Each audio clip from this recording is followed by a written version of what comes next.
The Senate will come to order. Senator Klein. Mr. President, I impose a call of the Senate. The Senate is now under call.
Senator Murphy.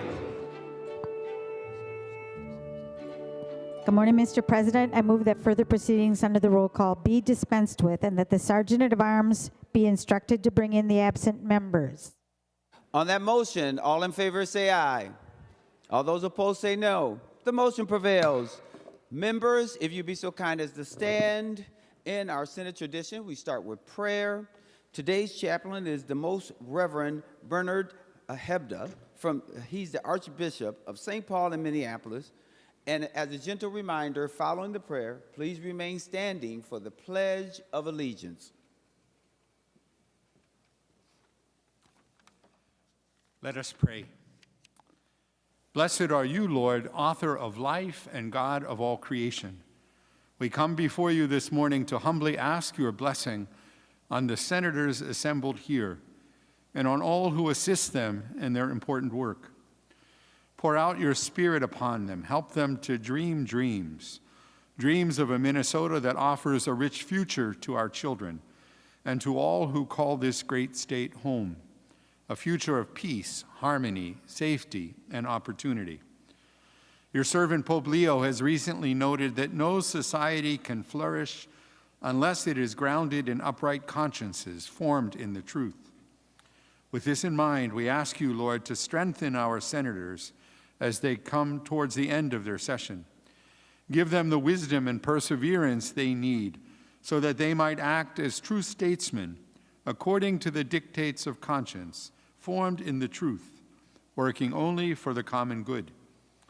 Help them to overcome any temptations to pride, envy, or self-interest that could keep them from the collaboration that is needed to advance the public interest and to serve your noble desires for all of your daughters and sons of this state, especially the most vulnerable among us. May all that we do, Lord, be for the glory of you who lives and reigns forever and ever. Amen.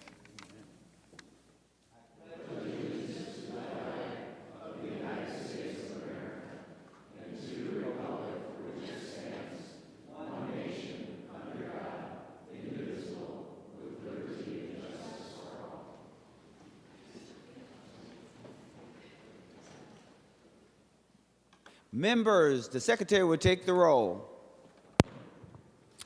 Abler, Barr, Bolden, Carlson, Champion, Clark, Coleman, Swadzinski, Dames, Dibble, Dornick, Draheim, Drazkowski, Duckworth, Farnsworth, Fateh, Frentz, Green, Grunhagen, Gustafson, Hochschild, Herr, Heinzmann, Hemmingson Jaeger, Hoffman, Holmstrom, Housley, Howe, Jasinski, Johnson, Johnson Stewart, Klein, Coran, Kroon, Kunesh, Kupek, Lang, Latz, Liskey, Limmer, Lucero, Mann, Marty, Matthews, Mayquaid, McEwen, Miller, Mohammed, Murphy, Nelson, Umu Verbaten, Pappas, Pa, Port, Pratt, Putnam, Rarick, Rasmussen, Rest, Seeberger, Utke, Weber, Wiesenberg, Westland, Westrom, Wickland, Xiong.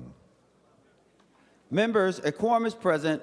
The following members intend to vote from a remote location pursuant to Rule 40.7. Senators Carlson, McEwen, Port, and Putnam. Members, if you'd like to follow along, I'm reading from today's Senate agenda, which is dated Thursday, April 30th, 2026. We'll begin with the fifth order of business, which is reports of committees. Senator Murphy for a motion to adopt committee reports. Thank you, President Champion. I move the committee reports printed in the agenda be adopted with the exception of the reports pertaining to Senate Concurrent Resolution Number 6. On that motion, all in favor say aye. All those opposed say no. The motion prevails. Members will now go to the sixth order of business, which is the second reading of Senate bills. The secretary will read the Senate file number. Senate file number 4067. The Senate file has been given its second reading. We'll now proceed to the eighth order of business, which is introduction and first reading of Senate bills. The bills listed on today's introduction calendar are given their first reading and referred as indicated with no modifications.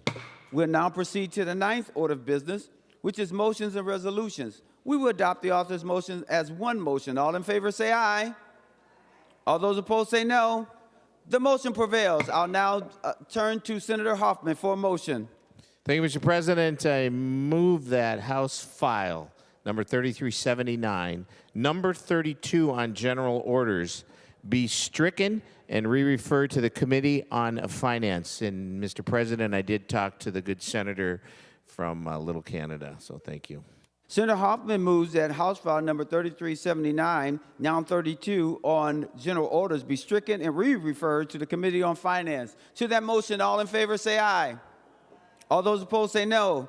The motion prevails. Remaining under motions and resolutions,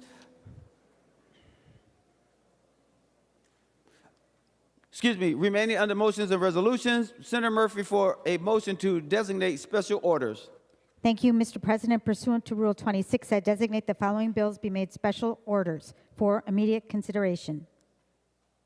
Members, the special orders list dated April 30th, 2026 is on your desk. We will begin with House file number 2359. Senator Lang. Thank you, Mr. President. I would move that the amendment made to House File 2358 by the Committee on Rules Administration in the report adopted of April 22nd, 2026, pursuant to Rule 45 be stricken. Thank you, Senator Lang. Can you tell us the differences between the House file and the Senate file? Thank you, Mr. President. I knew you were going to ask, and I have not had a chance to look at that, but from my understanding, it was changes in some minor language that in title. Yes, thank you, Mr. President. Any other discussion on the Lang motion? Seeing none, all in favor say aye. All those opposed say no. The motion prevails. Now, Senator Lang, you can tell us about the bill. Thank you, Mr. President. So, members, if you remember correctly, just last Tuesday of last week, Senate File 281 that initiated about a year and a half ago. It was crimes that, and before I get to that, Mr. President, I would say thank you to my Senate co-authors and the work of all the chairs of all the committees that we sat through over the last year. how the bill has taken shape as we move forward, how the body has really come together and put together a small piece of legislation that can be this, really this consequential. So I appreciate that. Really, Mr. President, what the bill does is it establishes a crime in the statute of the state of Minnesota that says, hey, you cannot extort our children, you cannot extort our children sexually, you cannot extort our children online. So I appreciate that, Mr. President, and thank you for the time. Members, we are on House File 2358. Any other discussion or amendments before we give the bill its third reading? Seeing none, the Secretary will give the bill its third reading. House File number 2358, a bill for an act relating to public safety, providing enhanced criminal penalty for certain violations of coercion crime. Third reading. Any other discussion on House File 2358? Senator McQuaid.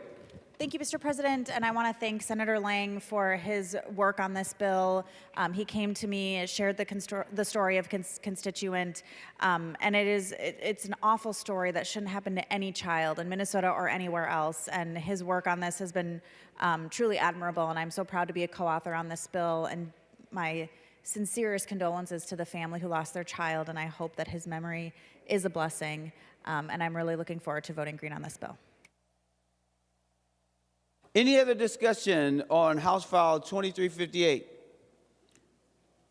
Seeing none, the Secretary will give the bill, the Secretary will take the roll for final passage of House File 2358.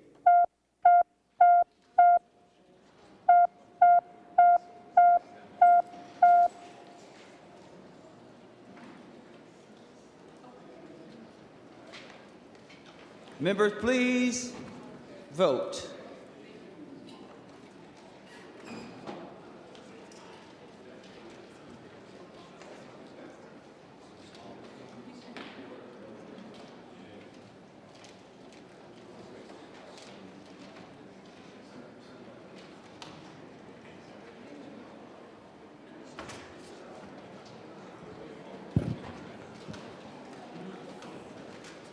Senator Hochschild, for those voting pursuant to Rule 40.7. Thank you, Mr. President. Senator Carlson votes aye. Senator Carlson votes aye. Senator McEwen votes aye. Senator McEwen votes aye. Senator Pappas votes aye. Senator Pappas votes aye. Senator Port votes aye. Senator Port votes aye. Senator Putnam votes aye. Senator Putnam votes aye. And Senator Latz votes aye. And Senator Latz votes aye. Senator Jasinski, for those voting pursuant to Rule 40.7. Thank you, Mr. President. Senator Liskey votes aye. Senator Liskey votes aye. Senator Draheim votes aye. Senator Draheim votes aye. Senator Howe votes aye. Senator Howe votes aye. And thank you, Mr. President. Senator Miller votes aye. And Senator Miller votes aye. All senators having voted who desires to vote, the Secretary will close the roll. There being 67 ayes and 0 nays, the bill is passed and its title agreed to.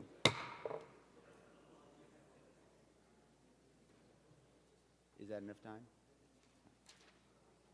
Members, we'll now go to Senate File number 4511. Senator Marty.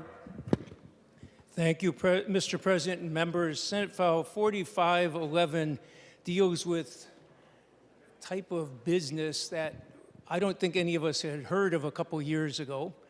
It's some new form. It's gambling operations, the kind of things that were illegal in Minnesota, but they've been hiding behind existing regulated futures contracts, which has been a legitimate type of business investment vehicle in the past. Farmers are the ones most commonly we think of using it because they use it as a hedge against changing, fluctuating crop prices and so on. And so this is something that's been regulated by the federal government as futures events. And some businesses realize, hey, maybe we can hide behind that to skirt local gambling laws in states across the country. They've now been doing this for a couple of years. Nobody heard of it. Now it's just everywhere. You can't miss ads to it. It's happening everywhere. And I'm afraid if we don't regulate this year, it's going to just take off. And Minnesota has always had a record of trying to regulate gambling and be responsible about it. We have a lottery, we have racetracks, we have charitable gambling, we have casinos, And these have all been regulated. And I'm not even sure if a lot of the Minnesota existing gambling businesses have a real clue yet at what this is going to do to them. In a couple of years, they'll find out, but by then it's too late. This could just decimate their businesses and the money they've been counting on in their regulatory scheme, because these businesses are allowing betting on everything from sports to political events to assassinations to everything like that, which is causing real problems because of the idea that you can manipulate things. If we were to be allowing betting on political outcomes, people in this body could have friends who place bets on futures contracts that people think, is this bill going to pass or something? And then you could manipulate it in a way that helps people win money. This has happened under both of the last two presidents. We've seen cases where it sounds like insider trading. The last couple weeks of the Biden administration, there were several well-placed contracts on pardons that might be coming up. In the Trump administration, there are bets on certain military actions that imply somebody may have had insider trading information. But this is not what we want in Minnesota. Our laws have always said we allow social betting. You can bet with friends or strangers even about anything you want to bet on. But organized betting is not allowed in Minnesota unless it's under our carefully regulated schemes that we have here. And what these businesses have done, Kalshi and Polymarket are two of the biggest ones. Kalshi actually means, it's the Arabic word for everything. And some college students came up with this idea. We could use futures contracts to allow betting on sports and everything else. And these businesses go around and tell regulators and tell states and everybody that, oh, no, we're not betting. We are futures contracts. They say this is nothing like betting. Kalshi, one of the biggest ones, now calls itself the first nationwide legal sports betting operation. And so we are finding them trying to use this perceived gap in our regulatory system. And it's caused some lawsuits in other states, but what we're trying is something slightly different. The Commodity Futures Trading Commission does allow, they're the ones who regulate commodity futures contracts, but they explicitly say in their regulations that this does not allow activities that are unlawful under state or federal law.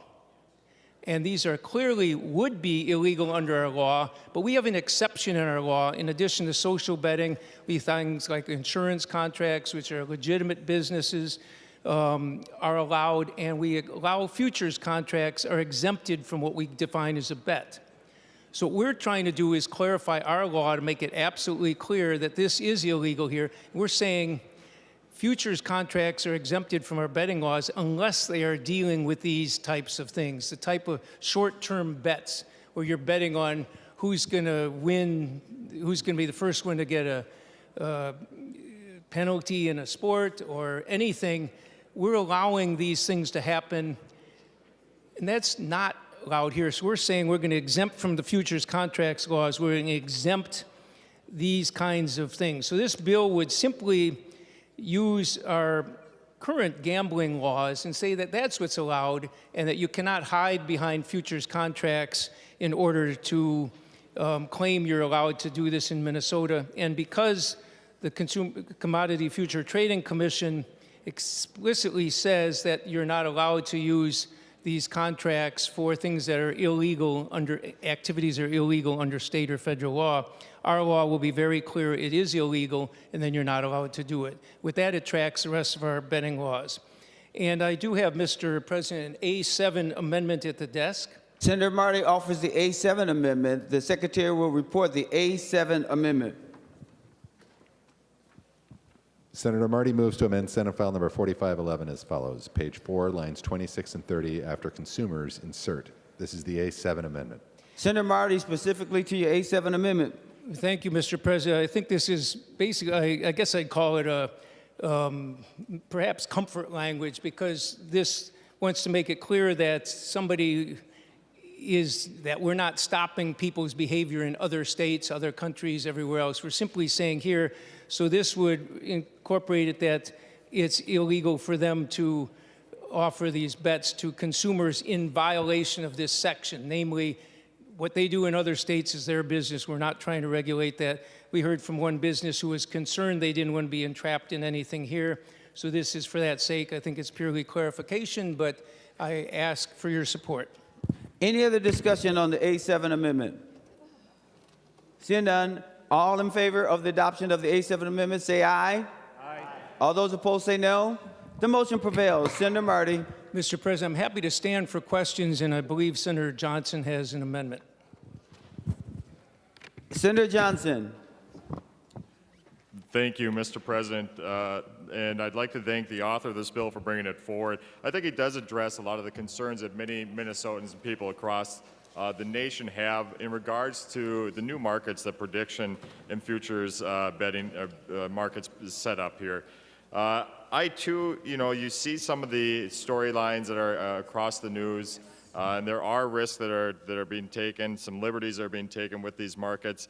However, with these new predictions markets and futures markets, I see that there is a lot of opportunity within this too. We are just at the forefront of understanding how everyday Minnesotans can use these contracts in a way that can mitigate risk. It's something that I think is a useful tool. So we want to be careful on our regulations, on what we're regulating in this bill in particular. I've got a couple of amendments, Mr. President. I want to start off, though, with the A10 amendment.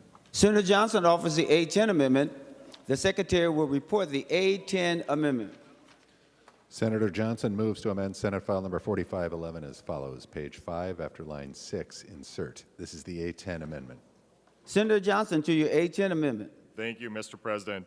What the A10 amendment is getting at is, if you go back a year and a half or so when the new administration took over, that's when they took really regulatory effect over this area of regulation through the Commodities Future Trade Commission. What that was going to do if we start delving into this area of law is setting us up for a lawsuit. So we've seen that in many other states across the nation. I think we're up to 5 states across the nation right now that are in active litigation or appeals. And so I think what we're doing is maybe a little bit too early in the cycle. We will let the other courts decide what's going on with this area of law, whether the feds have preemption over state rights before we start using taxpayer dollars defending or asserting ourselves into this area. I think would be a prudent way of doing this. What this amendment is saying is basically if the Commodities Future Trading Commission has jurisdiction over this, then we will not be able to regulate that through these laws. So the A10 would be a way of saving taxpayer dollars in litigation, waiting until those court cases are determined before we move forward. Thank you, Mr. President. Senator Marty, to the A10. Mr. President, I know Senator Johnson has another amendment which I think is a helpful one. This one would basically eliminate undercut the bill. You might as well vote against the bill if you support this one. Basically, the federal government, again, the Commodities Futures Trading Commission was working on regulation of this. They're not doing it now. I think there's some political things in Washington that are going to stop them from acting on this soon.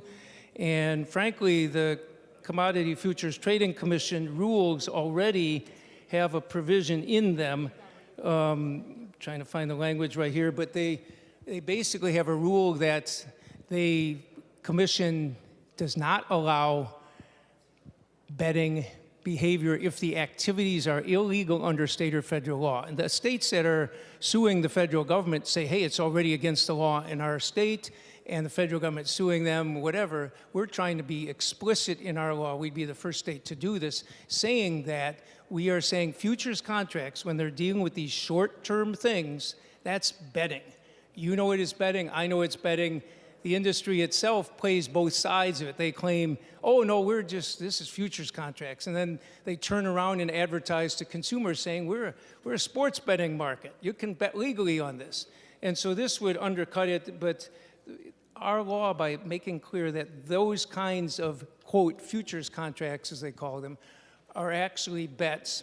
And under Commodity Future Trading Commission, that's already that would be something that we can ban. We have total right to do that. They preempt us from any authority over long-term stuff, but when we have behavior that is activity that is illegal in Minnesota, and we're clarifying through this bill that it is illegal, that we're clarifying that it is illegal, and therefore you would be in a situation where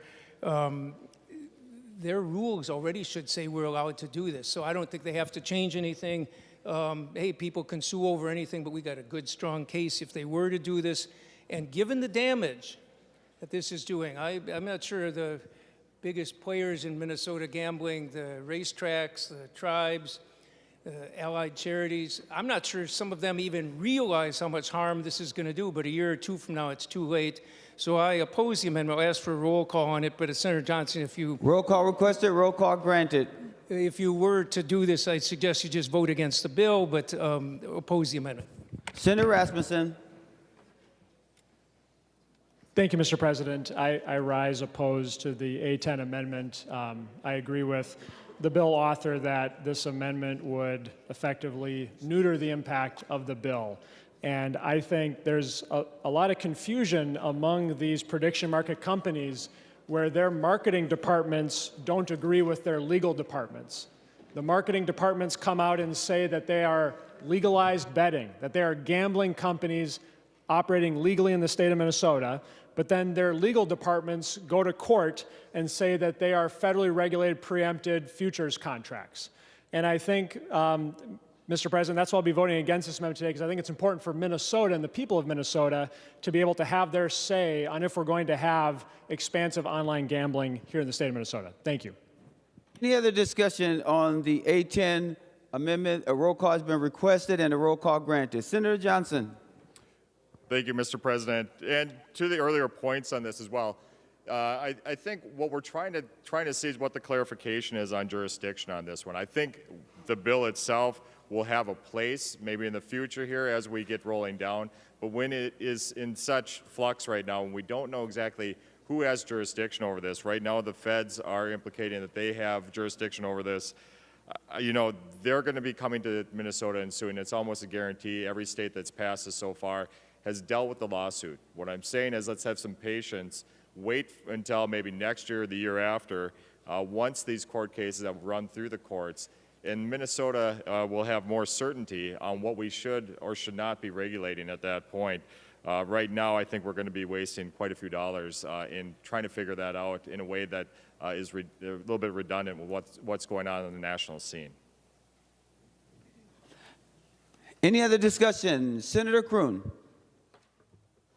Thank you, Mr. President. And I typically, I agree that when there's good, solid case law that would suggest what we're passing in this body is unconstitutional or specifically preempted by federal law, I would be urging the same level of caution and urging a no vote because I don't want to waste the taxpayers' money on litigation. But in this case, Mr. President, I would suggest that the law is not settled by any stretch of the imagination. And if the state has a legitimate interest in this policy, we can't go overboard and say we can never do anything that might be challenged because it'll cost the state money. Now, if we're certain and there is established case law that what we're doing violates the preemption clause of the United States Constitution, then absolutely we shouldn't be doing it. And I've stood up many times on this floor and said that we shouldn't be doing it. And in fact, that has happened a few times since I've been here. But in this case, I think the law is very unsettled. I think the state has a compelling interest, so I would respectfully not support this amendment. Any other discussion? Senator Kunesh. Thank you, Mr. President. I think it's important to also recognize that at the federal level, there have been a lot of decisions that have not been made.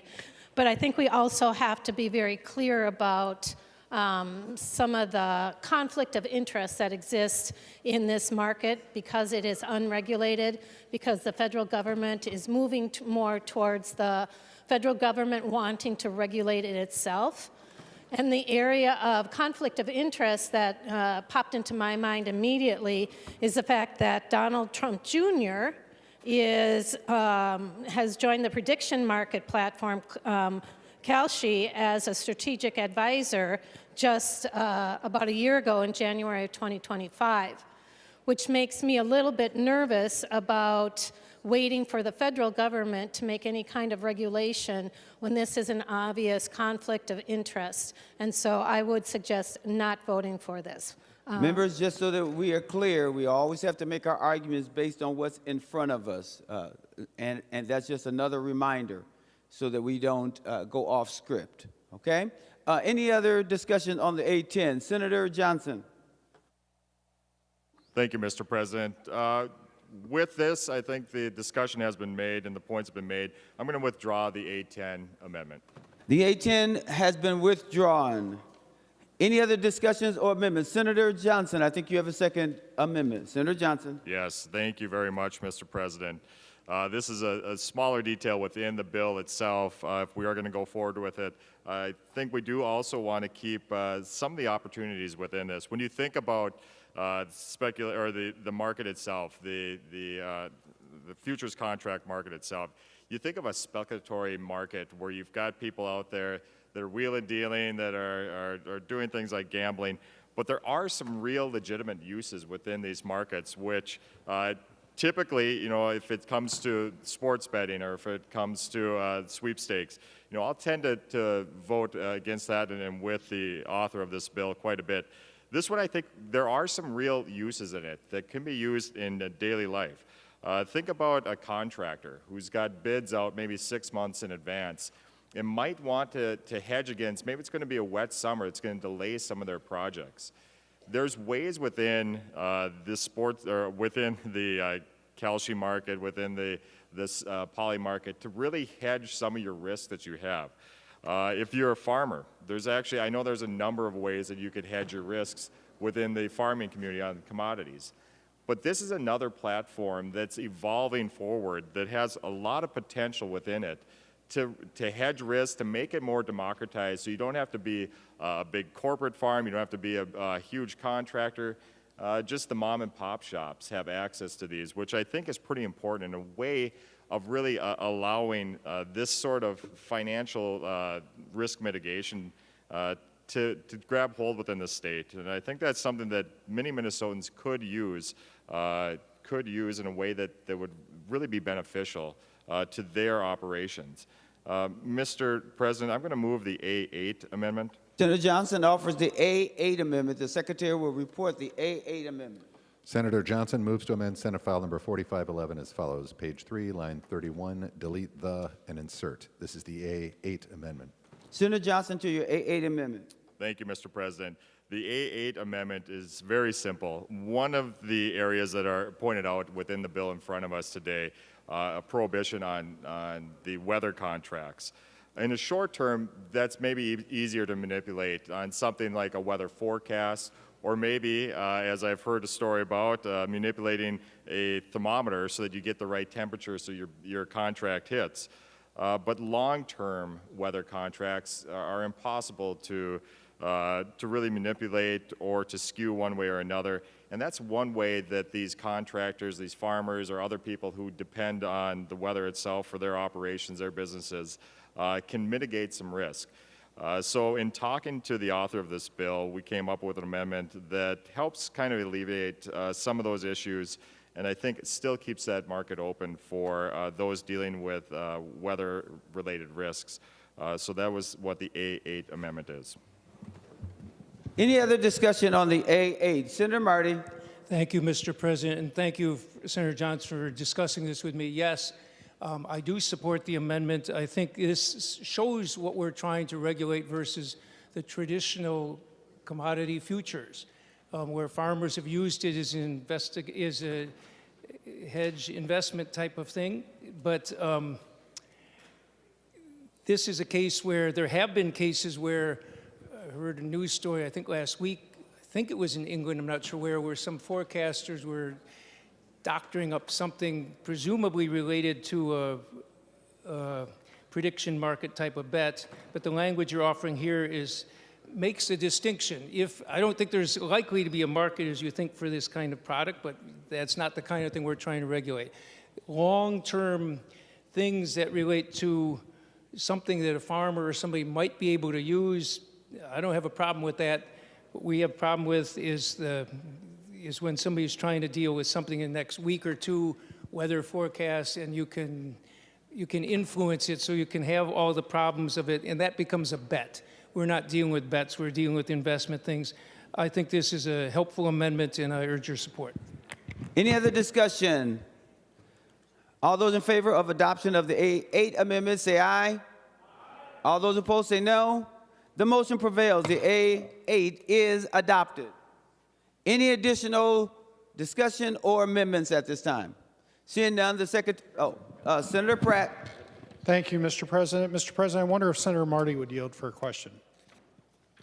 Senator Marty, will you yield? He will yield. Senator Pratt. Thank you, Senator Marty. I'm looking on lines 3.25 and 3.26.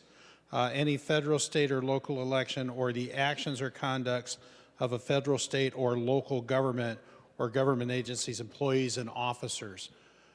Senator Marty, would that include any futures contract related to, say, interest rates or currency exchange?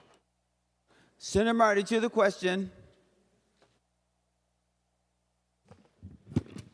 Mr. President, Senator Pratt, could you clarify what you just said? I'm not sure I heard it right. Senator Pratt. Thank you, Mr. President. Well, Mr. President, we have financial instruments in the marketplace to hedge against interest rate changes, to hedge against commodity changes. Those are all futures markets. Those are all derivatives like we're talking about here. And my question to Senator Marty is, could I no longer hedge against interest rate fluctuations based on the lines in 3.25 and 3.26? Senator Marty, to the question.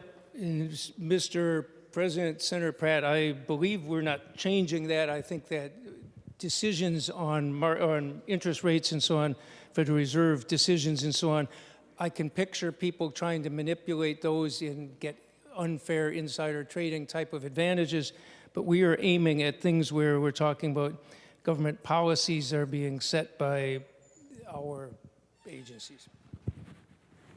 Senator Pratt. Thank you, Mr. President. Well, Mr. President, we just had the Federal Reserve Open Market Committee meet yesterday. They held interest rates flat. And I guess my question is, isn't the Federal, to Senator Marty, if Senator Marty would yield, isn't the Federal Reserve considered a government agency? And Senator Marty, wouldn't that decision be a government agency decision? Senator Marty, will you yield? He will yield. Senator Marty, to Senator Pratt's question. Sure. Mr. President, Senator Pratt, people are always, any investor in the stock market, stock exchange is relying heavily on that stuff. And that's where people are making trades. They're not using futures contracts on this. They are using investments in stocks and everything else. That's the way our market has worked and would continue to. Senator Pratt. Well, thank you, Mr. President. Well, Mr. President, I'm concerned, and I may have another question here for Senator Marty, but I'm concerned that the way this is written, I can't take out a contract to hedge my risk on what interest rates may be, which is influenced very heavily by the actions of the Federal Reserve. And there's nowhere in here that specifically carves that out separate from any other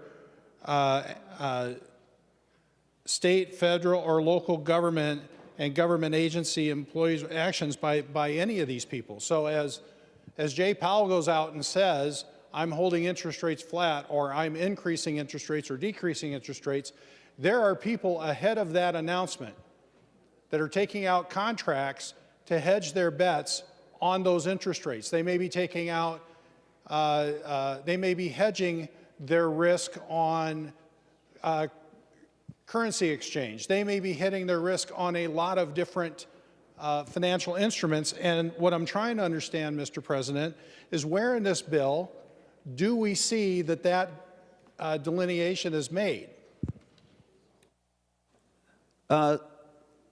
Where, are you asking Senator Marty to yield? I'm asking Senator Marty to yield, Mr. President. Yes. Where are those distinctions made? It appears that Senator Marty is deferring to Senator Rasmusson. Are you okay with Senator Rasmusson answering the question, Senator Pratt? Senator Rasmusson. Thank you, Mr. President. Thank you, Senator Pratt. And as someone whose background is in financial services, this is something that I care about as well. I would direct members to subdivision 4 of the bill on page 5, line 5, where it cites existing statutes on activities that are not bets. And so this is exemptions. And if you look under that subdivision on what are not bets, it includes contracts for the purchase or sale of a future date of securities or other commodities.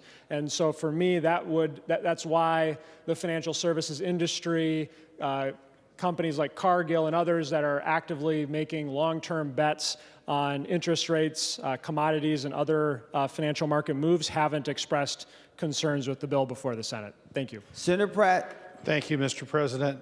Well, Mr. President, we changed the definition of waiver or wager, whereby parties to the contract agree to a gain or a loss by one or the other of money, property, or benefit. And in any futures market, you're going to start to see that somebody's going to be on the winning side of a futures trade, somebody's going to be on the losing side of a futures trade for money, and I'm still struggling to see where this new definition of wager and Senator Rasmusson, I'll take a look specifically at that exemptions that you've talked about. But now it seems like if I enter into that contract, Mr. President, if I think interest rates are going to go up and I take out a futures contract to hedge my risk on interest rates going up, and Senator Rasmusson believes interest rates are going to go down, and he takes out a contract to risk, and our two contracts offset, in a sense, we've agreed that there is a gain or a loss by one or the other for money. And so I'm trying to understand, when we write this in broad terms, how this doesn't affect currently established risk management measures by many financial institutions, by many commodities traders, by all sorts of businesses that have to hedge these risks along the way. So, Mr. President, I'm going to take a look at this specific exemption that Senator Rasmusson has kicked out, and I hope I can be recognized if I have any additional questions. You will be recognized, Senator Pratt. Senator Westrom. Mr. President, would the author of the bill yield for a question? Senator Marty, will you yield for a question? He will yield for a question. Senator Westrom, if you speak a little more in the mic, he's having a hard time hearing you. Mr. President, Senator Marty, your bill bans quite a bit. Would this apply across the entire state, including every reservation in our state, which currently is exempt from most of Minnesota's policies or laws? They have casinos on most of the reservations now. So what would prevent them from going ahead with this same betting or prediction market if we ban it from the rest of the state? Senator Marty, directly to the question. Thank you, Mr. President. Senator Westrom, the tribes have, under the Indian Gaming Act, they can only offer gaming on stuff that is already legal in the state. If anything, right now, I don't think they actually could, but I hope they wouldn't, but basically, futures trading bets from Polymarket or Kalshi and so on, in theory, well, they certainly could not do it if we pass this law, because they are not allowed to do any kind of gambling that's not otherwise legal in the state. They also have to amend compacts to allow them to do new things, but right now, if there's an argument by Kalshi and others that this is legal betting in Minnesota, then they would be allowed to do this. If we make it clear they're not allowed, that the state is not allowing this, then that applies to tribes as well. They don't get to do things just because they want to. Otherwise, there might be all kinds of other forms of gambling that the state has not authorized. The state has only authorized it for the tribes for what they have now, And if anything, this bill would make it so they cannot do it. Right now, they could make the argument they can. Senator Marty, Senator Westrom. Mr. President, Senator Marty, thank you for that answer. But Senator Marty, hope they would not do it is not real reassuring that they wouldn't. And my guess is they've got savvy people working on their side. They do allow gambling on all their reservations. That's not allowed in Minnesota. They have compacts that allow that. But Senator Marty, we have a law to collect gas tax in this state and cigarette tax. And last I knew, they don't have to collect gas tax or cigarette tax unless the state of Minnesota can enter into another agreement, which we've done. So we give them back a handsome portion of those taxes collected, around half is what I've been told, just so they will follow that law. And so they kind of hijacked the state of Minnesota to get a bunch of gas tax and cigarette tax money passed back to them just so they will collect it on their reservations to not create a lopsided market. But they don't have to follow that law unless we get them to engage in such an agreement. And so, Senator Marty, I raise this concern. We ban it for the rest of the state, and then it'll be allowed and everything will travel to the reservations like they've done with their gambling monopoly and casinos, and the state gets very little, if anything, out of that.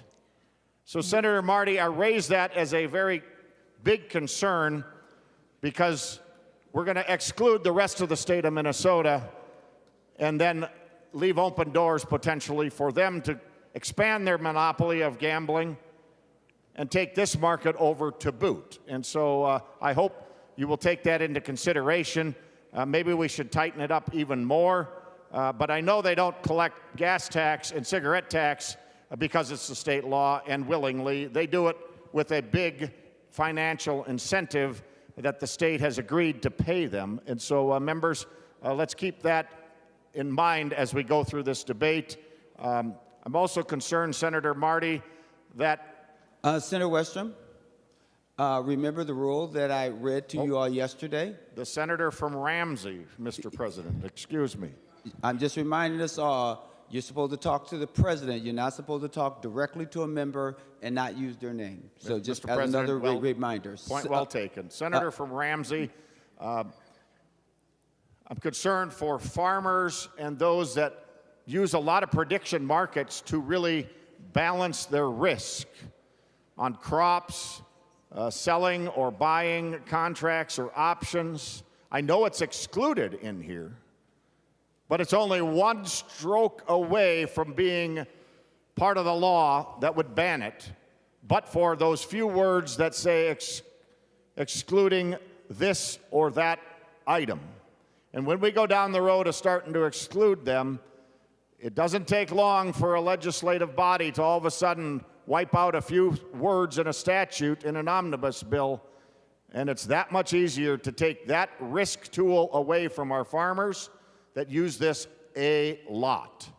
Most operations use some sort of risk, whether it's raising cattle, whether it's raising corn and soybeans and wheat or other crops. And so, Senator Marty, I just raised this. I know you're excluding them in this as part of a way to get this ban through, but I'm concerned there might be some far-reaching unintended consequences or some easy changes in the future that all of a sudden lumps farming and commodity practices that has gone on for decades into some now new banned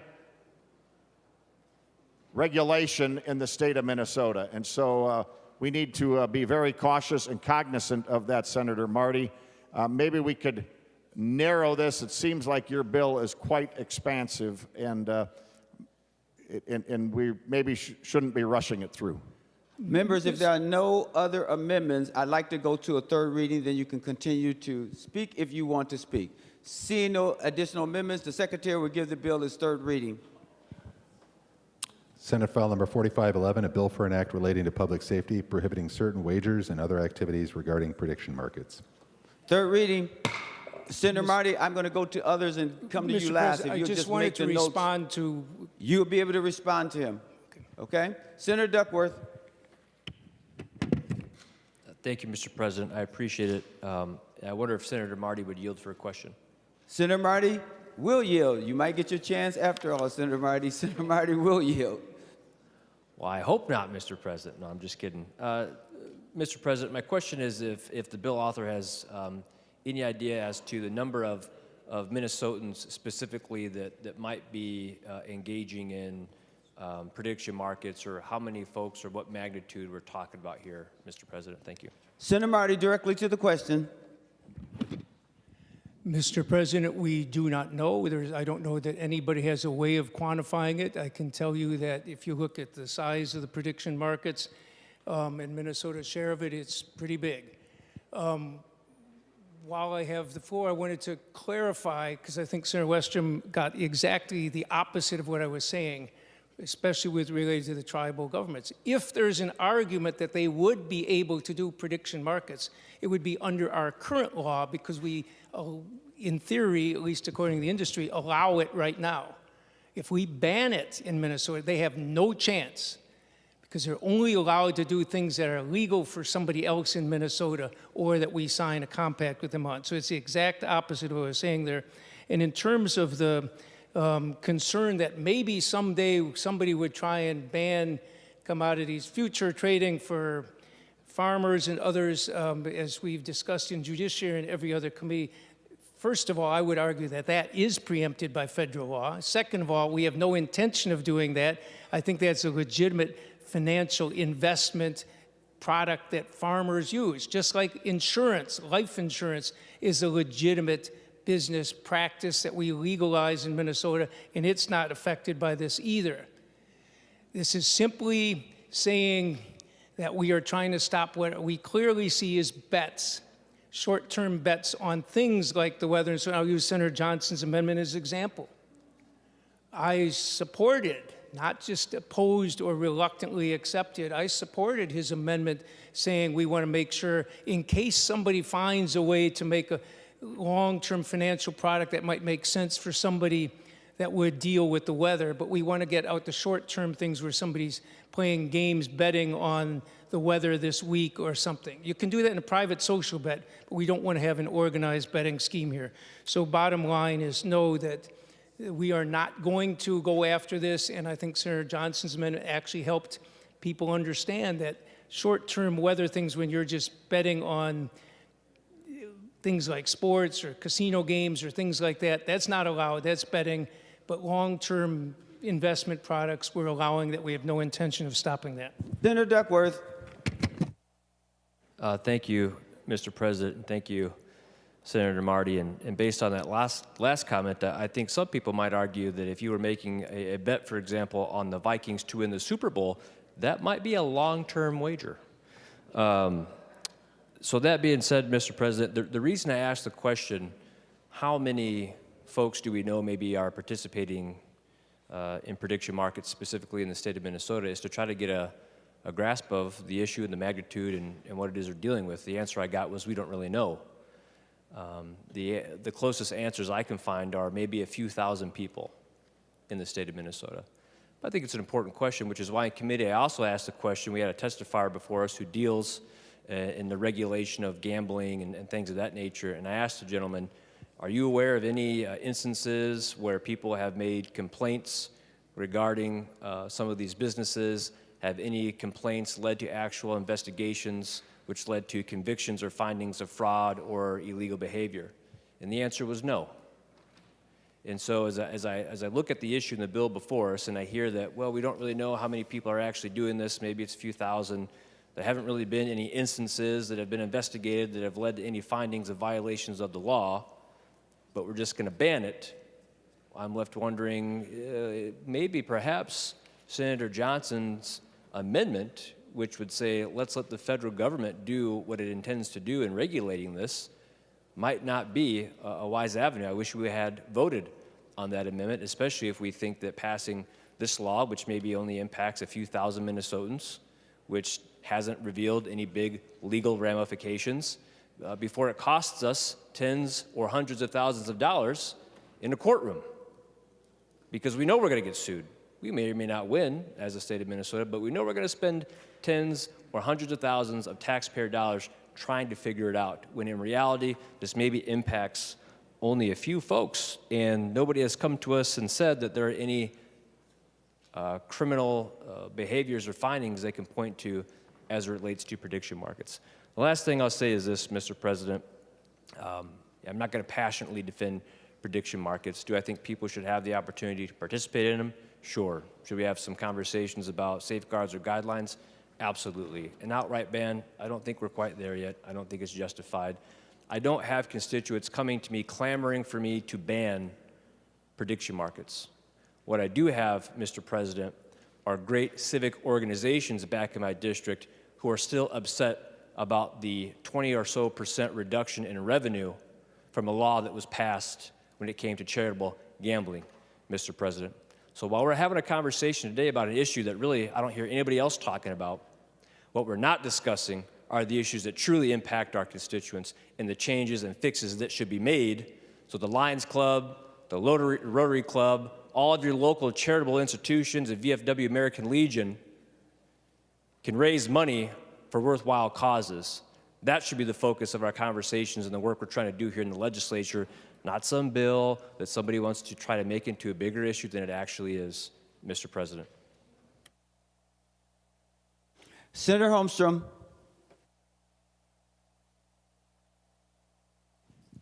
Thank you, Mr. President. Members, I rise in support of this bill. I think that I do so because large corporations or anybody should not try to skirt around our laws to operate their commerce. They should work within our regulation laws that we pass here. And I think that if these prediction markets want to exist in Minnesota, they should come here in good faith, negotiate, and help us build a framework that works for Minnesotans. But I don't rise to tell you that. I rise to admonish the system in which we are operating. This bill has brought out the true swamp. The number of, the sheer amount of organizations reaching out to us for their own selfish interest in helping the government or using the government as a cudgel to protect their market is sad. We've seen the tribes get upset about this. We've seen multiple charitable gambling organizations come before us. And I will tell you, I want to vote no on this because of how dirty and how wrong it is to see organizations come before this body and try to use their power and influence to use us as tools to protect their cornering on this market. So I hope that Kelsey, I hope that these major corporations come before us, and I hope that they work with us to regulate it, because a few overly zealous organizations have the right to do this in Minnesota, or to promote gambling in Minnesota, and no others. And every time somebody tries to enter this market, the same voices come forward, and they use their power and influence and try to buy votes, and it's wrong. Thank you. Senator Kunesh. Thank you, Mr. President. Members, I also support Senator Marty's bill, but I want to just talk a little bit from the perspective of how prediction markets threaten the American Indian gaming institution. These platforms like Kalshi and Polymart and Robinhood let users bet on the outcome of events like sports games, geopolitical events. We've heard stories about that. And our tribal leaders are very, very concerned. Let's just remember that prior to the opportunity to have casinos and gambling on the reservations, our reservations were way below poverty level. These reservations and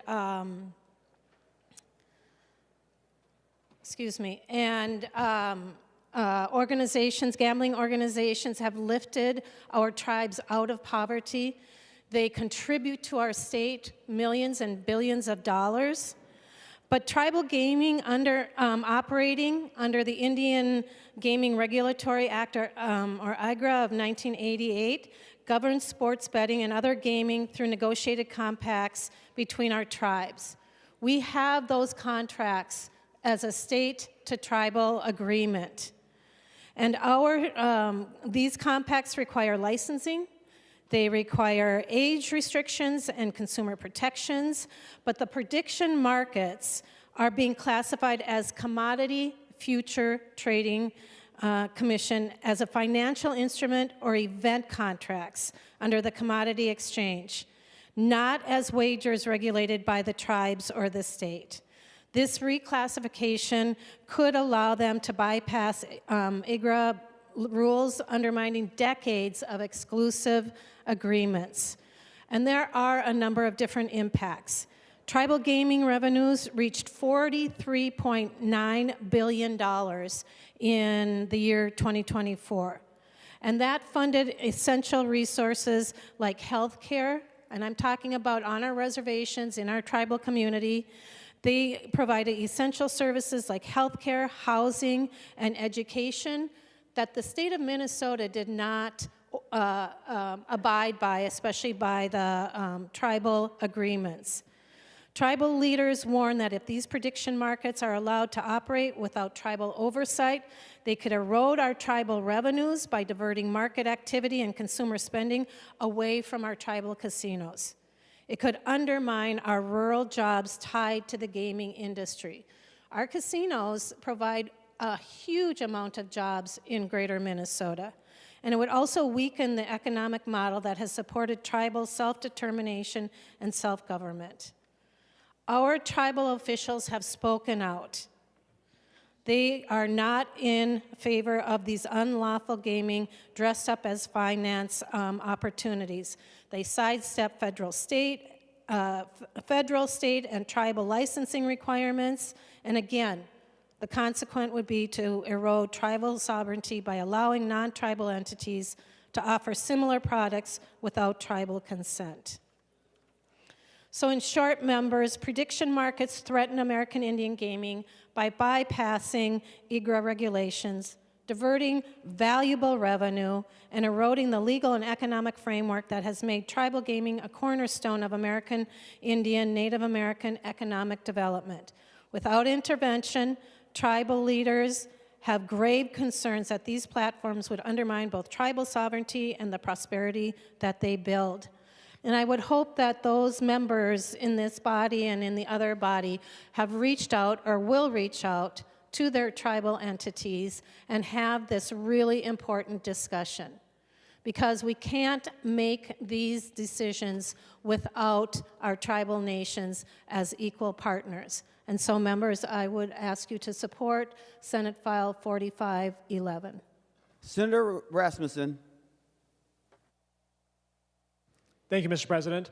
I'm honored to be a co-author on this bill.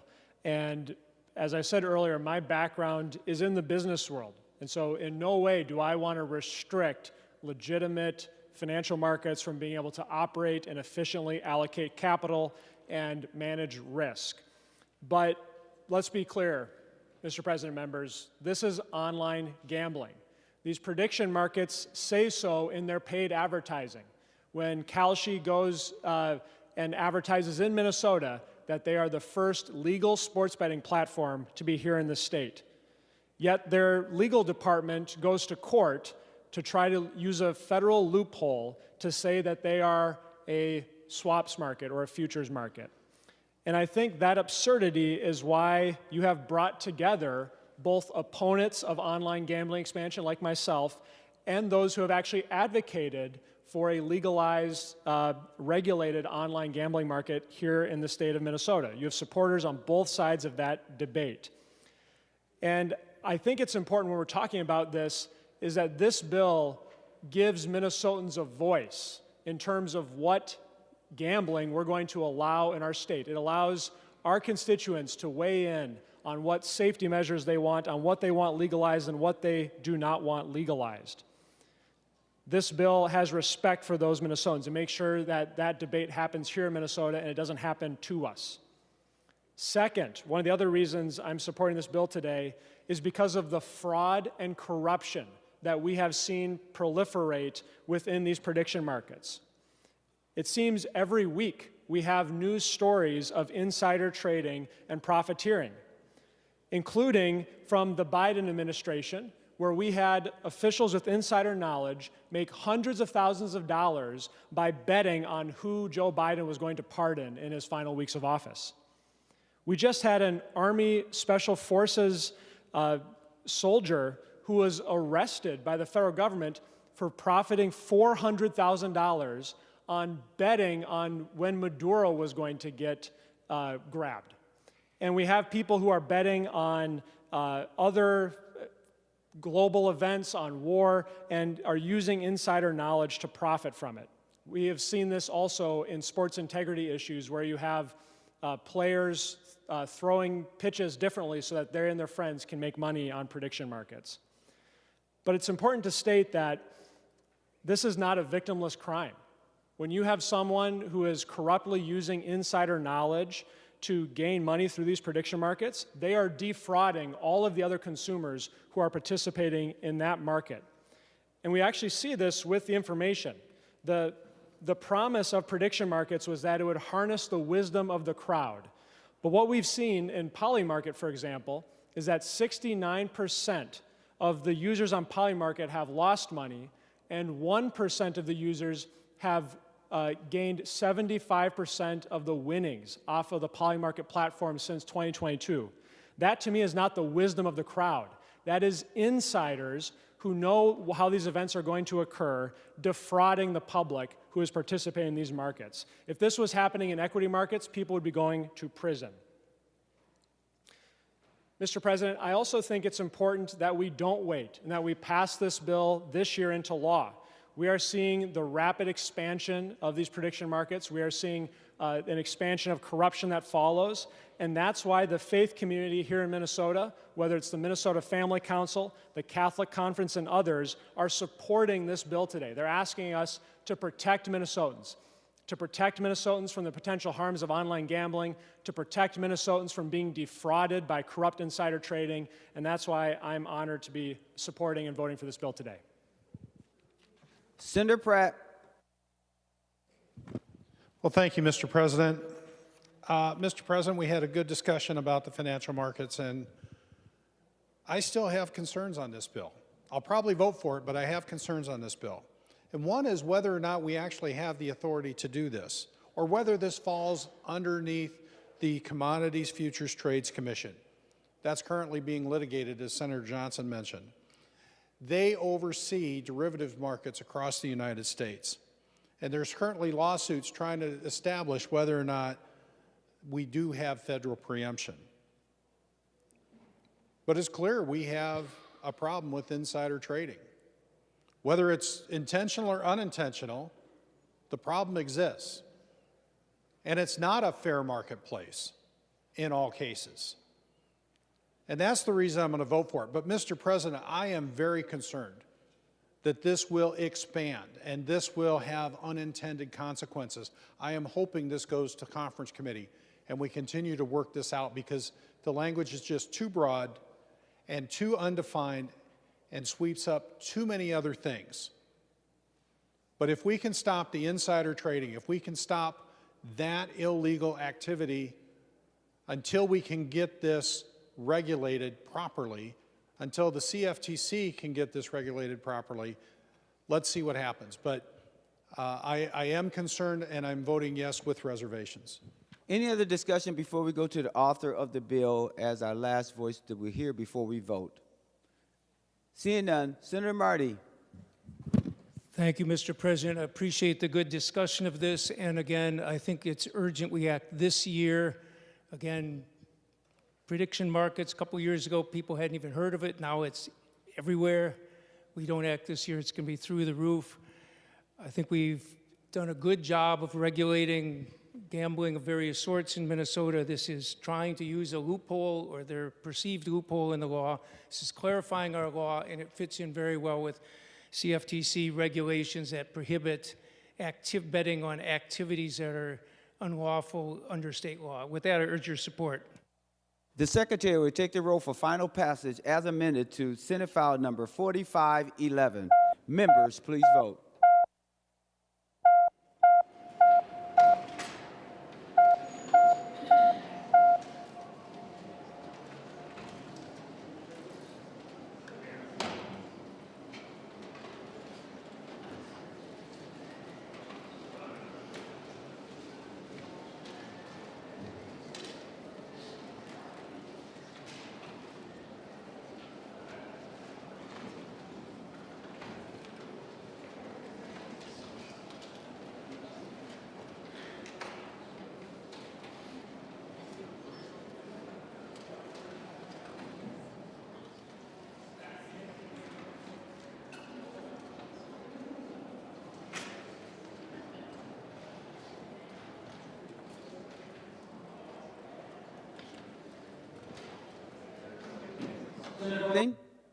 For those voting pursuant to Rule 40.7.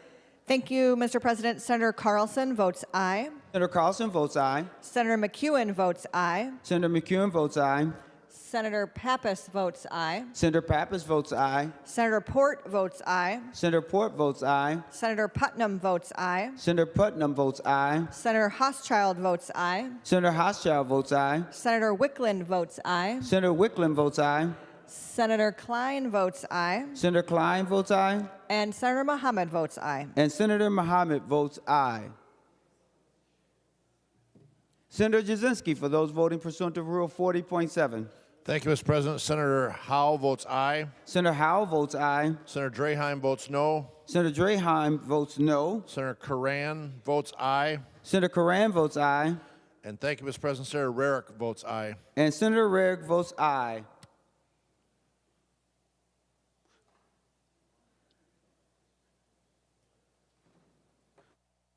All senators have, I'm sorry, Senator Bowden. Thank you, Mr. President. Senator Herr votes aye. Senator Herr votes aye. All senators having voted who desires to vote, the Secretary will close the roll. There being 56 ayes and 10 noes, the bill is passed and is titled agreed to.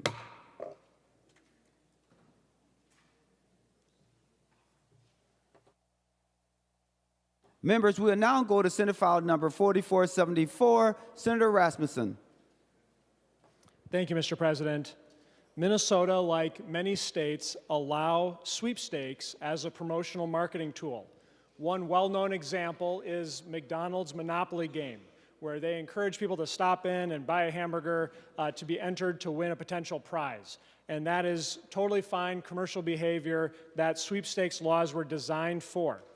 However, in recent years, Mr. President and members, we have seen online gambling companies exploit a loophole in Minnesota's sweepstakes laws to offer online gambling.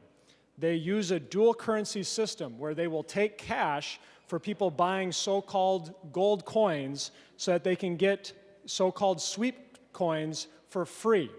Those sweeps coins allow them to play slots, blackjack, roulette for real money prizes. This is online gambling. There's consideration, there's casino-style games, and there's prizes on the back end. This bill before the Senate would clearly define and ban online sweepstakes casinos, and we would be joining a number of states across the country in updating our sweepstakes laws to not allow this form of online gambling. I want to be clear, Mr. President, this does not ban social casinos that are free to play or have a subscription model. People would still be able to do that. We also have not heard any complaints from legitimate sweepstakes that run as a promotional. For example, McDonald's reviewed this language and said that it brings them no concerns. The Video Game Association has reviewed this. This doesn't impact any of their members. The only individuals who have come and testified against this bill are the online sweepstakes casinos that will be banned in it. And Mr. President, there is a broad coalition that is asking you to vote for this bill today. including the faith community, which is opposed to the expansion of online gambling, the Minnesota Family Council, the Catholic Conference, Citizens Against Gambling Expansion, the Joint Religious Legislative Coalition. In addition, Mr. President, we have the regulated gambling industry is also in support of this bill, whether it's allied charities, the American Legion, the VFW here in Minnesota, or Indian Gaming, or Canterbury Park. And I think it's important, Mr. President, to recognize that if we're going to have a debate on legalizing online gambling here in the state of Minnesota, that we have that debate and we don't allow companies to exploit loopholes to effectively offer it. So happy to take any questions from members on the bill today. Any other discussion? We're on Senate file number 4474. Seeing no further discussion or amendments, the Secretary will give the bill its third reading. Senate file number 4474, a bill for an act relating to commerce prohibiting online sweepstakes games. Third reading. Any other discussion before the Secretary takes the roll for final passage? Senator Dibble? Senator Marty? Okay, everyone's pointing at each other. Thank you, Mr. President. Senator Marty. I just want to urge colleagues to support this bill. This is another one where we have laws, we allow things where you can bet on playing more, you can buy the chance to play more with a game like Candy Crush or any casino games or anything. You can't win anything from them, but you can buy more chances to play. That's legal. They can offer, businesses can offer sweepstakes kind of things where you don't put any money into it, but you have a chance to win something. That's legal, and they're trying to combine these in an illegal manner. I strongly support Senator Rasmusson's bill. Any other discussion? Now, Senator Dibble. Thank you, Mr. President and members. Thank you, Senator Marty, for going before me so I could get my thoughts pulled together. Mr. President, members, thank you, Senator Rasmusson, for this bill. I rise in support. It closes an important loophole in our laws, protects Minnesotans from what is a rapidly expanding form of unregulated online gambling. Members, make no doubt, this is gambling, and they're not harmless games. They replicate the look and the feel of casinos, but they operate out of our state's very carefully constructed laws so as to protect people. Unlike lawful gamblings, they are not subject to meaningful oversight. There is no consistent consumer protections, no guaranteed fairness standards, no responsible safeguards, very little accountability when things go wrong. So, Mr. President, if this was, in fact, what they claim it to be, they wouldn't be, in fact, asking for money and then returning money back in prizes. It is exactly as it looks and feels, walks like a duck, talks like a duck, probably is a duck.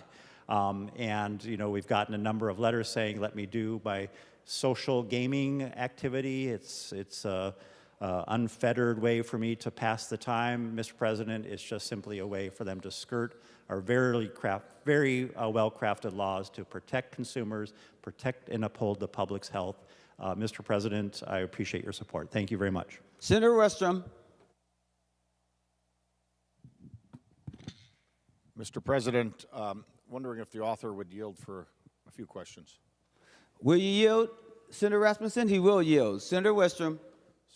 Mr. President, Senator Rasmussen, I've had the question asked to me, what is the difference between the sweepstakes and games that people play with McDonald's Monopoly? They get pieces that they pay money for by buying stuff, and then they win prizes. But even more simply, county fair games. You pay money, you have chance that you play, and then you get prizes, big teddy bears and other types of things that kids have a fun time with. But what is the difference between that and these sweepstakes? Senator Rasmussen to the question. Thank you, Mr. President, and thank you, Senator Westrom. That is a very good question. It's one that we took seriously through the committee process because we wanted to make sure that whether it's a charitable sweepstakes at your county fair or it's McDonald's Monopoly game, that they are not interfered with in any way. And how we accomplish that in this bill is by having a very narrow definition of these online sweepstakes casinos. And they have to meet these 4 tests. There has to be consideration. They have to use a dual currency system, which is this gold coin, sweep coin concept I talked about. They have to utilize a casino-style game, such as slots, roulette, blackjack, and then there has to be a prize at the end, or the ability to win a prize. And when you look at McDonald's, when you look at your county fair raffle, they don't meet all of those criteria. And the one that they oftentimes most certainly don't meet is the dual currency setup. And they also don't meet a casino-style game. McDonald's, for example, is not offering slots when you drive through the drive-thru, and you also don't get that when you're doing a raffle at a county fair. Senator Westrom. Mr. President, Senator Rasmusson, a follow-up question, if you would yield. Senator Rasmusson, will you yield? He will yield. Senator Westrom. Mr. President, Senator Rasmusson, the dual coin situation, what about Chuck E. Cheese? When my kids were little, they loved Chuck E. Cheese or a similar type restaurant that would offer the same thing. You buy something, you win, you get tickets. Now that's a dual type of coin system. And then you go turn those tickets in. If you can keep winning, you can get bigger prizes and much better things. How does that not fit into the definition that you're talking about banning here? Because Chuck E. Cheese is a pretty well-known restaurant that at least certain age groups really enjoy with their family and kids. Senator Rasmusson to the question. Thank you, Mr. President, and thank you, Senator Westrom. And we haven't heard of any concerns from people that might be arcade game operators like Chuck E. Cheese.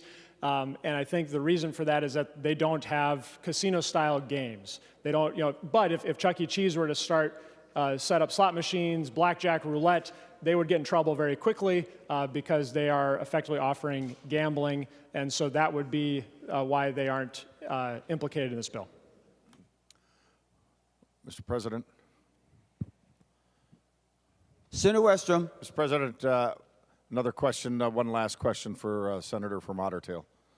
Senator Rasmussen, will you yield for one more question? He will. Senator Westrom. Mr. President, to the Senator from Otter Tail,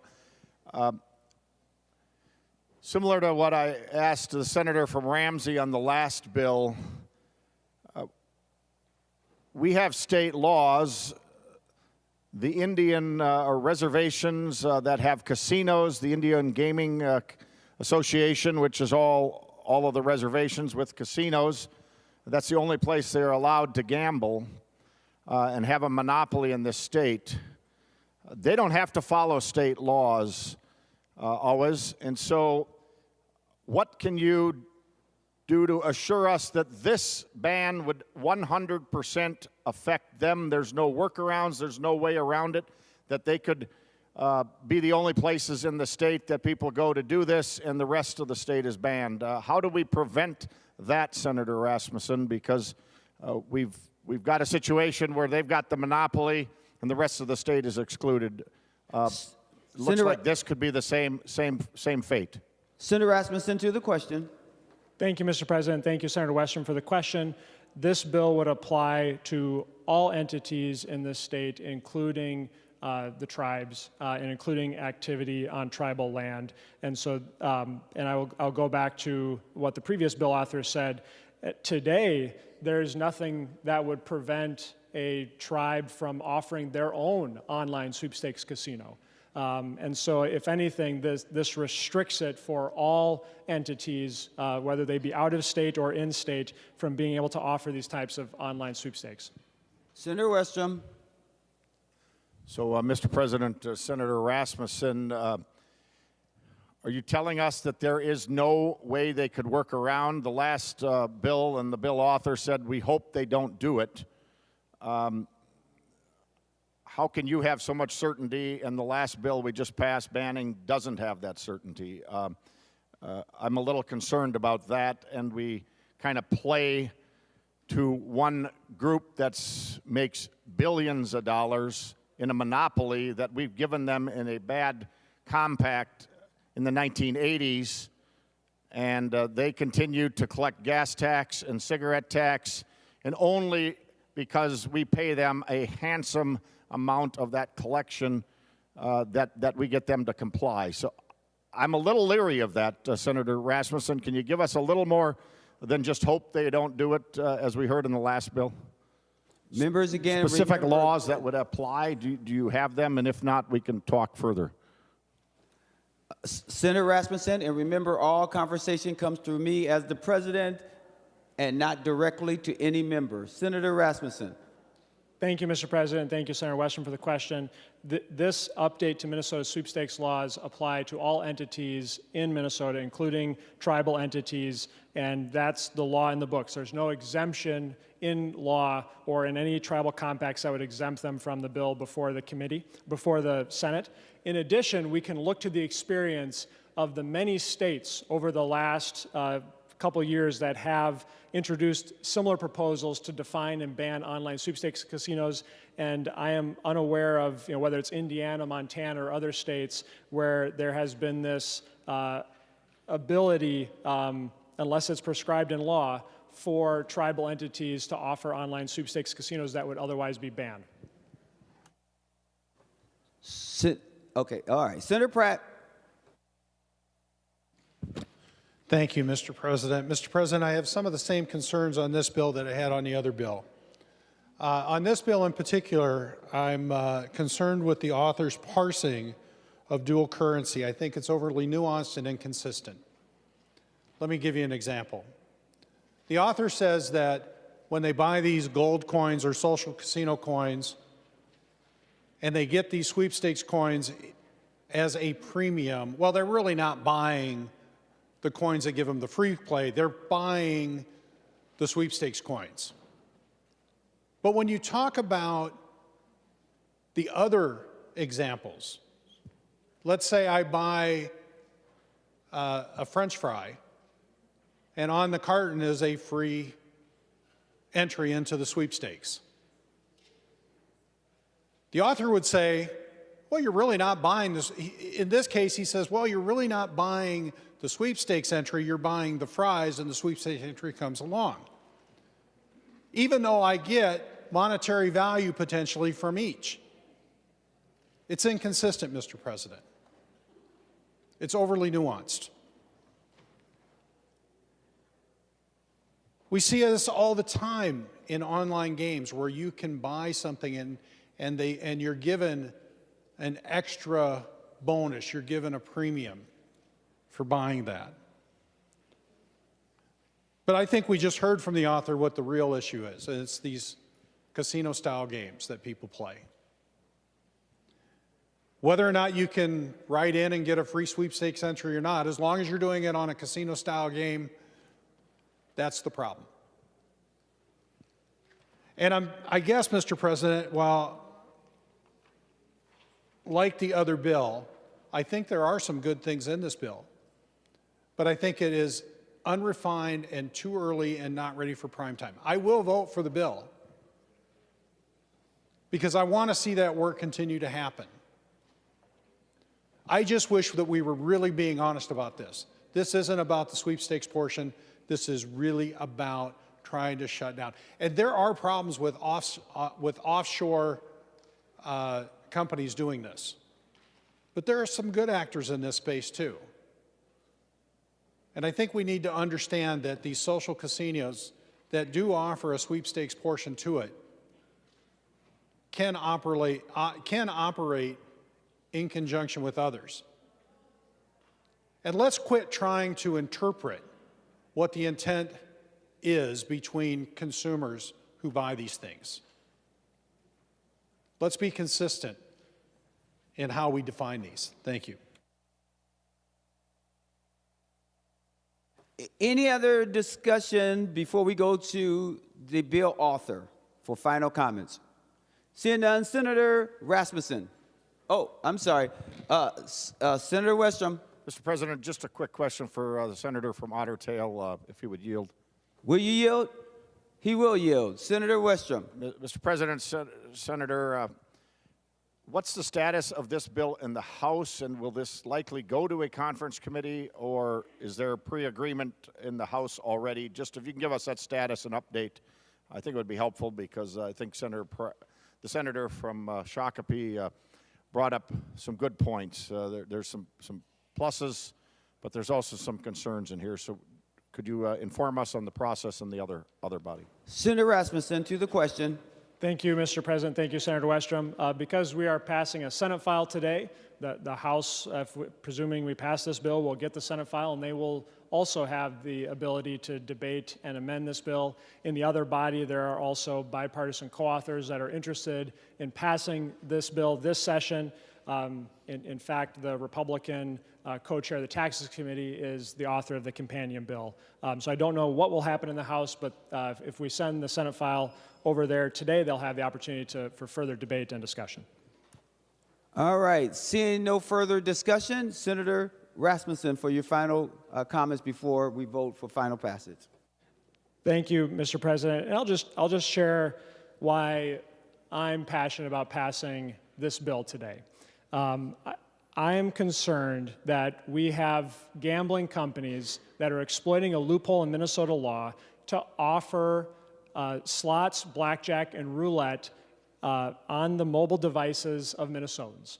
And there are people who are proponents and opponents of online gambling who support this bill because they believe that if we should have that debate, we should have it here in the Minnesota Senate.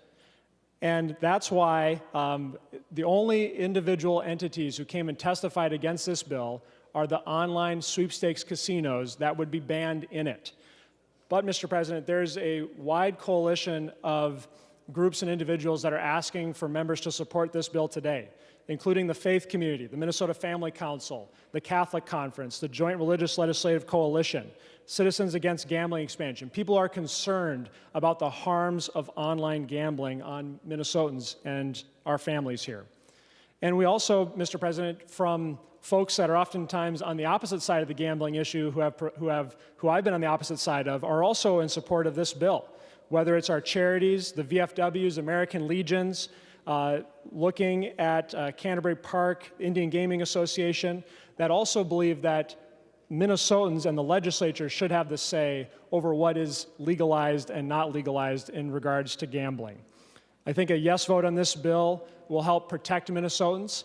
It'll make sure that we do not allow this loophole to be exploited, and we will be following a series of red states and blue states who have made similar updates in response to these online companies using our sweepstakes laws to offer online gambling. I would ask for member support.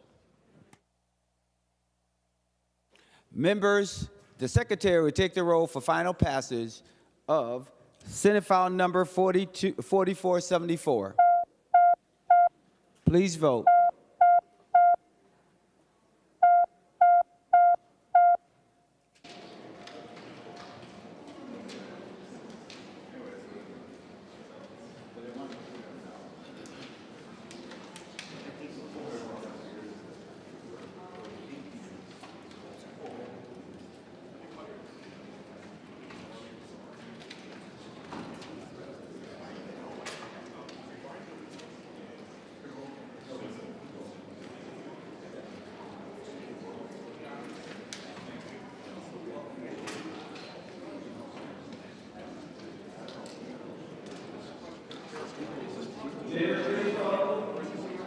Senator Hochschild, those voting pursuant to Rule 40.7. Thank you, Mr. President. Senator Carlson votes aye. Senator Carlson votes aye. Senator McEwen votes aye. Senator McEwen votes aye. Senator Port votes aye. Senator Port votes aye. Senator Putnam votes aye. Senator Putnam votes aye. Senator Wickland votes aye. Senator Wickland votes aye. Senator Klein votes aye. Senator Klein votes aye. Senator Mohammed votes aye. Senator Mohammed votes aye. Senator Murphy votes aye. Senator Murphy votes aye. Senator Pa votes aye. Senator Pa has voted. And Senator Frentz votes aye. And Senator French votes aye. Senator Lang, for those voting, or Senator Jasinski? All right. When you're ready, please stand.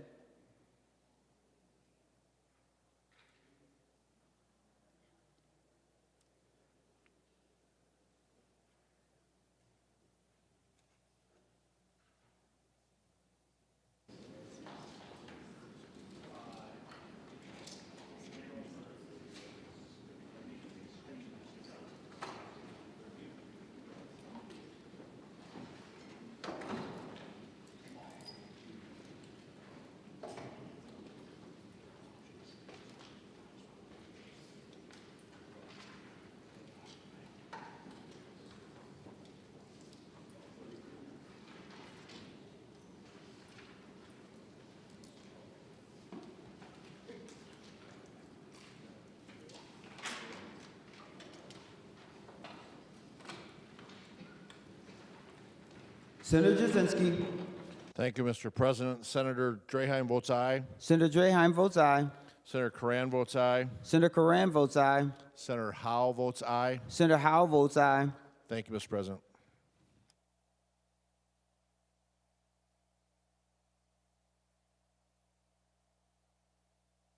All senators having voted who desire to vote, the secretary will close the roll.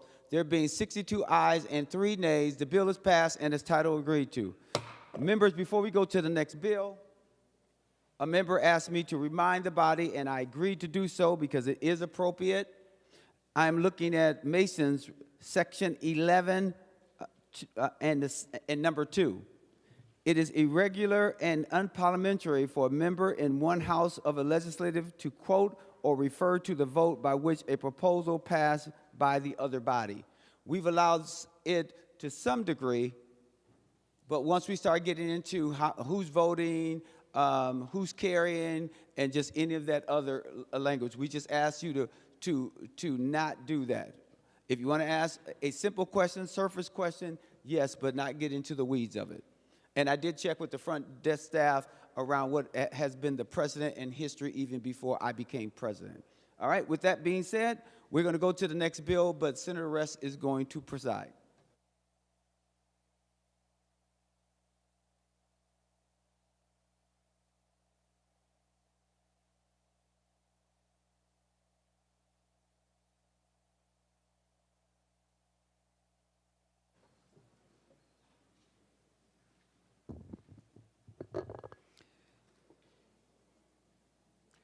The next bill on special orders is number 77 on general orders, Senate File 4535. Senator Champion. Thank you, Madam President. Members, today before you is Senate File number 4535, which is a bill to appropriate $100 million from the Minnesota Forward Fund to provide zero-interest forgivable loans to businesses across Minnesota who were impacted by Operation Metro Surge. Members, I'd just like for you to know that some of our most vulnerable friends and neighbors suffered enormous damage due to the federal government's surge this winter. This bill makes an effort to help people whose businesses and livelihoods have been impacted. In fact, in the Jobs Committee, we heard from a lot of different people across our state who were impacted by this. We heard from the mayor of the city of Minneapolis that Minneapolis alone experienced an economic impact of over $200 million. We just learned recently that St. Paul estimates their economic impact is $164.4 million. Just between those two cities, that's more than $365 million just for Minneapolis and St. Paul alone, not including the surrounding suburbs or greater Minnesota as well. Members, don't be deceived. We also heard from the Minnesota Initiatives Foundation, who also talked about the impact on their businesses and the need for support around recovery. This bill will not backfill all that was lost. There's simply not enough money to be able to do that. But my view and the view of so many of us is that we have to do something.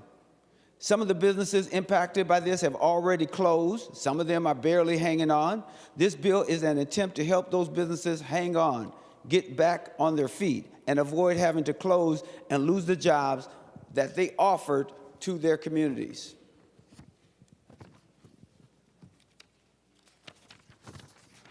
We offer also in this bill, just so you know, in an effort to make sure that these zero interest forgivable loans, when people are repaying them, we offer up to 3 months of deferred payments on the loans.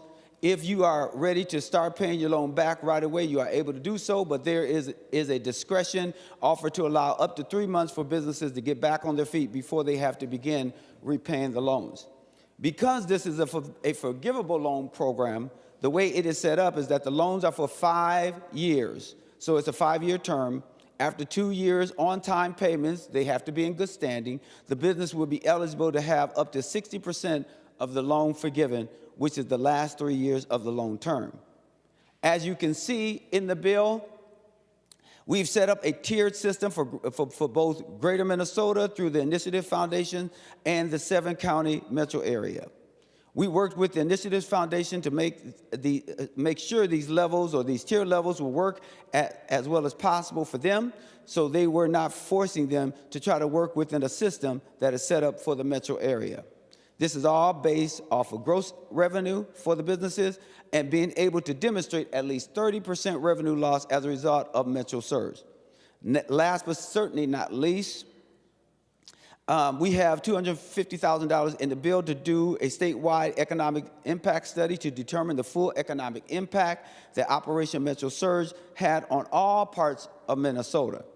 That report will be delivered to the legislature in February of 2027, which will allow the 2027 Jobs Committee to make informed decisions if they feel there's more to do to help businesses recover from this. One of the things I'd also like to mention is that the money flows through a program that DEED already has established, and where they have community development financial institutions set up already. They've been approved. They've been working with them. We also like to refer to them as CDFIs. That's just a way so that we don't have to always say community development financial institution. Some of you may ask, what is a CDFI? A CDFI is a specialized financial institution certified by the U.S. Department of Treasury to provide fair, responsible financing to rural and urban communities, businesses, and individuals underserved by traditional banks. Members, you also have a number of different articles on your desk. We hope that you'll review those, whether it's from the Initiative Foundations, also from Southwest Initiative Foundation and others. You'll also see articles that were printed about the unfortunate state that our businesses are in as a result of Operation Metro Surge. Our businesses need our help. We have a history of helping our businesses when they encounter a challenge. So with that being stated, I am happy to stand for questions and address any potential amendments. Discussions on Senate File 4535. Senator Dornick. Thank you, Madam President. I'd like to offer the A16 amendment. Secretary will report the amendment. Senator Dornick moves to amend Senate File number 4535 as follows. Page 5, line 23, after members, insert. This is the A16 amendment. Senator Dornick. Thank you, Madam President and members. This is just clarifying some language on page 5, the subdivision 13, reporting requirements. On line 23, after members, insert of the Senate and House of Representatives Committee. On line 24, organization, insert or business. On lines 29 and 32, after fund, insert account. And lastly, on line 34, delete everything after upon and insert submission of the final report required under paragraph C. And I believe this is a friendly amendment. Thank you, Madam Chair. Senator Champion. Thank you, Madam President. Yes, we did have an opportunity to see this amendment, and we thank the good senator for doing so, the author of the amendment. We will see this as a friendly amendment. Further discussion? Seeing none, all those in favor, please say aye. Opposed, say no. The motion prevails, and the amendment is adopted. Further discussion? Senator Kroon. Thank you, Madam President. I'd like to offer the A24. Secretary will report the amendment. Senator Kroon moves to amend Senate File number 4535 as follows. Page 2, line 3, delete the comma and insert. This is the A24 amendment. Senator Kroon. Thank you, Madam President. This is an amendment that sets aside 5% of the funding and have that be used to fight fraud. This is a similar amendment to an amendment we successfully added onto a similar program from earlier in the session. 5% of the funding in this bill will be made available to the Office of Legislative Auditor or the BCA to evaluate compliance with the requirements of this section, detect and prevent misuse of funds distributed under this section, and investigate fraud relating to this section. Madam President, with the fraud that's rampant across programs in our state, setting aside a small portion of these funds to detect and investigate fraud is a prudent step for us to protect taxpayer dollars, and I would encourage all members to vote yes. Madam President, I request a roll call. There'll be a roll call. Senator Champion. Thank you, Madam President. Thank you for the A24. If you give me one moment, I will give you my thoughts.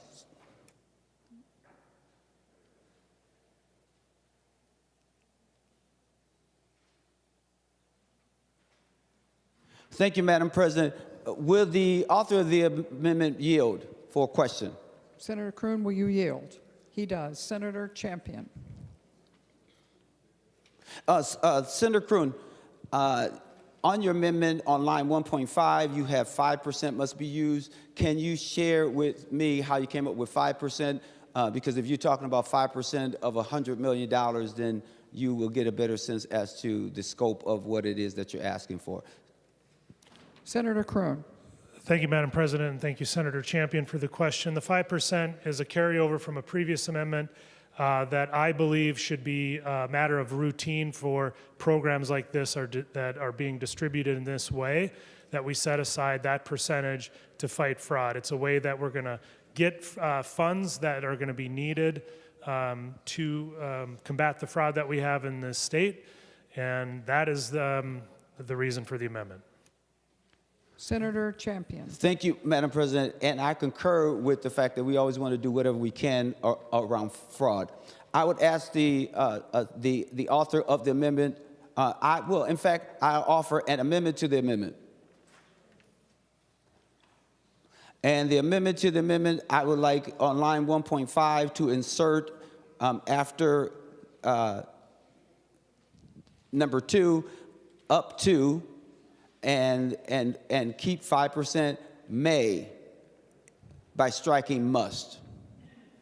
Secretary will report the amendment to the amendment. And I request a roll call. And a roll call is requested on the amendment to the amendment. Secretary will report the amendment to the amendment. Senator Champion moves to amend the A24 amendment as follows. Page 1, line 5, before 5, insert up to, and delete must and insert may. Senator Kroon. Thank you, Madam President. Would Senator Champion yield for a question? Senator Champion, will you yield? He does. Thank you, Madam. Kroon. Thank you, Madam President. Thank you, Senator Champion. Under your amendment to the amendment, who would make the decision on how much of these funds, up to 5%, to be used to combat fraud? Senator Champion. Thank you, Madam President. Thank you to the author of the underlying amendment. I believe that the Commissioner of DEED would make that decision, seeing that the money is flowing through DEED, the program is stood up by DEED, and I think DEED would be an important partner in this matter. And the reason why we also said up to, because it could be 5%, but we just want to make sure that we are not putting a specific a number in the bill and then they're not needed. Senator Kroon. Thank you, Madam President. Thank you, Senator Champion. I would ask members to oppose this amendment to the amendment because it changes mandatory language to permissive. And with the massive and rampant fraud that we have here in Minnesota, I don't think we want to be giving the discretion to the agency to determine whether or not to set aside money to combat fraud. Madam President, I would further add that if, up no more than 5% can be used for administrative costs, which is in this bill, I think 5% of these funds, it's entirely appropriate to be used for combating fraud. And I think we need to keep the mandatory language in here to make sure that that 5% of these funds are used to combat fraud in a program that could be, Madam President, rife with fraud, as we've seen in other programs. So I would ask members to vote no on the amendment to the amendment. Senator Champion. Thank you, Madam President. I would hope the members will vote against this, vote for my amendment, and the reason is because the administration is also oversight, and in fact, when we look at the money that we have for the agency, is no more than as well. So we are consistent there. We believe that fraud should always be at the top of mind, and that we do everything in order to prevent it. And we believe, giving them that discretion, that it is 5%, but only up to 5% and no more. Thank you, Madam President, and I will encourage the members to vote no. Senator Pratt. Thank you, Madam President. I'm sorry, I would encourage the members to vote green on the amendment to the amendment. We're on the amendment to the amendment. Senator Pratt. Thank you, Madam President. Under Rule 33.1, I request that the amendment to the amendment be put in writing.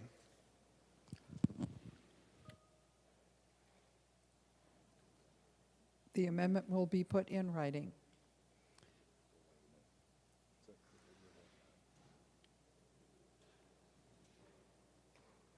We'll wait for that to be done.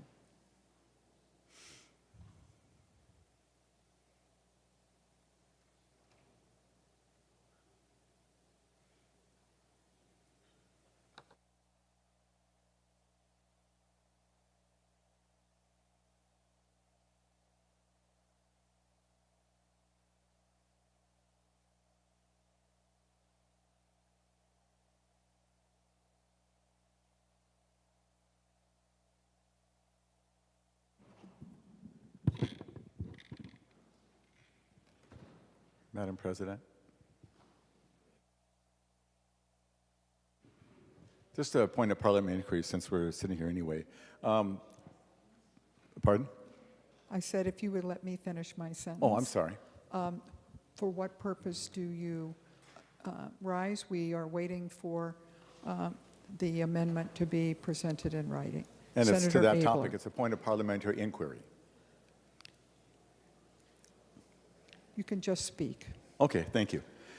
Just curious. I've been here not as long as you, but we do this rarely about writing, and people can request them. But so, can you enlighten me? Is there a difference in how this is covered in the journal, if it's written or if it's oral? And people sometimes do want to read a written amendment, which I totally support that. But is it treated any differently to what the public will see? Thank you.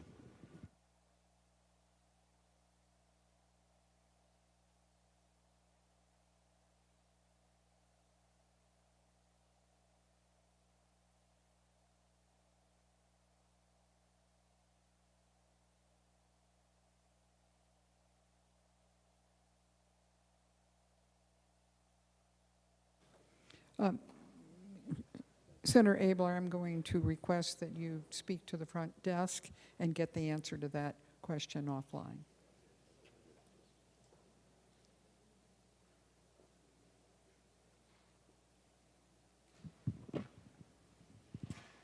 Madam President, parliamentary inquiry. Senator Pratt, we're waiting for the amendment to the amendment to be presented in writing.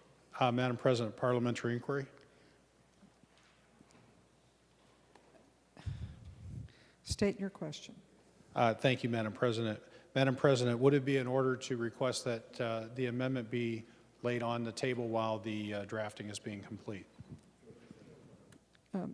Senator Pratt, it will be coming shortly. I think we'll just take it easy and wait for it. Thank you, Madam President. My intention wasn't to delay. It was just I understand.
Madam President, The secretary will report the amendment to the amendment.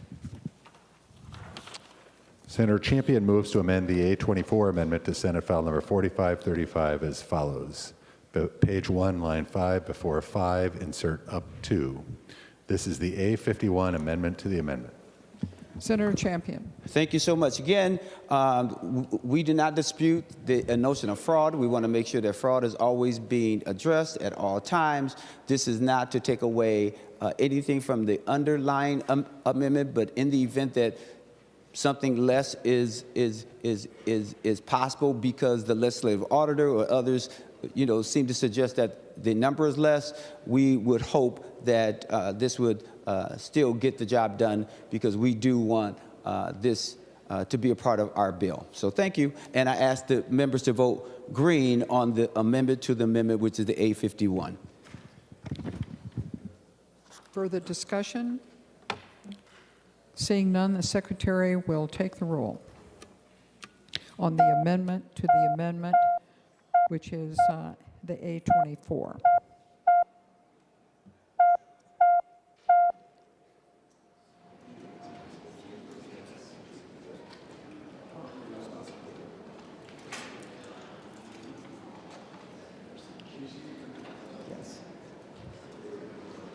The amendment to the amendment is presented as the A51.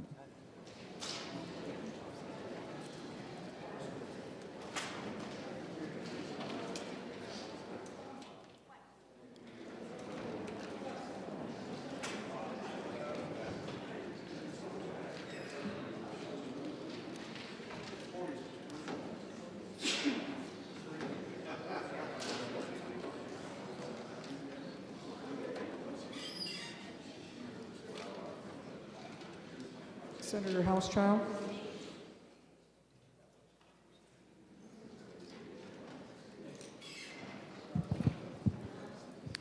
Thank you, Madam President. Senator Carlson votes aye.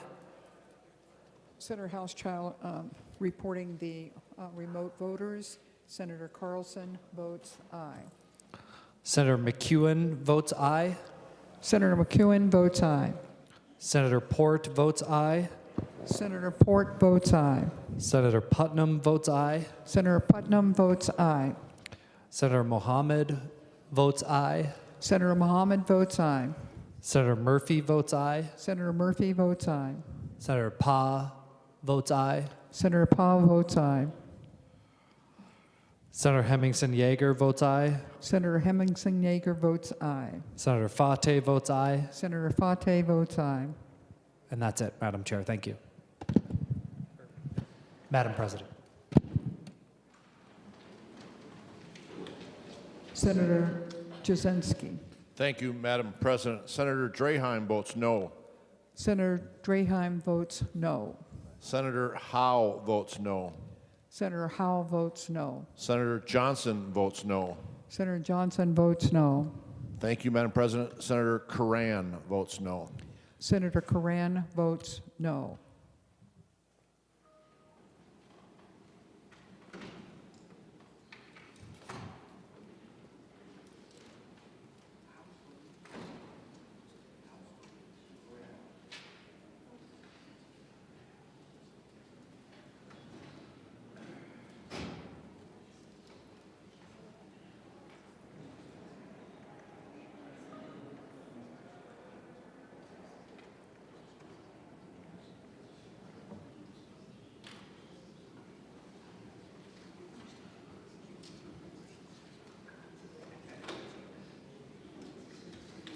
Senator Jasinski. Thank you, Madam President. Senator Coleman votes no.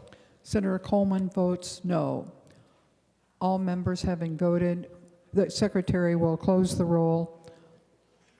All members having voted who desire to vote, the roll is closed.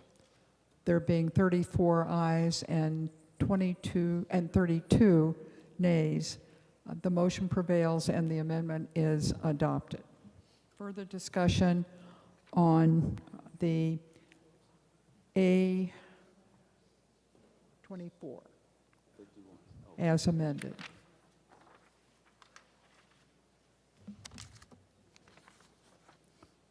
Senator Kroon, or I'm sorry, Senator Lucero.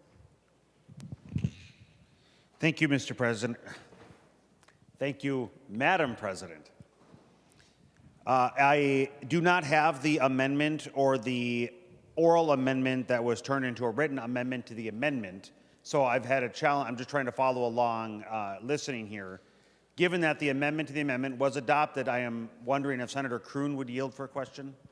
Senator Kroon, do you yield? He does. Senator Lucero. Thank you, Madam President, and thank you, Senator Kroon. I've had to come and go from the body here during this discussion, during your original introduction of the amendment. I'm wondering if now, could you re-explain your amendment as amended so that the body could fully understand? Senator Kroon. Thank you, Madam President. Thank you, Senator Lucero. The amendment as originally offered required 5% of these grant funds to be designated and used by the Office of Legislative Auditor, or the BCA, to evaluate compliance with the requirements of this section, detect and prevent misuse of funds distributed under this section, and to investigate fraud related to this section. So basically, it was a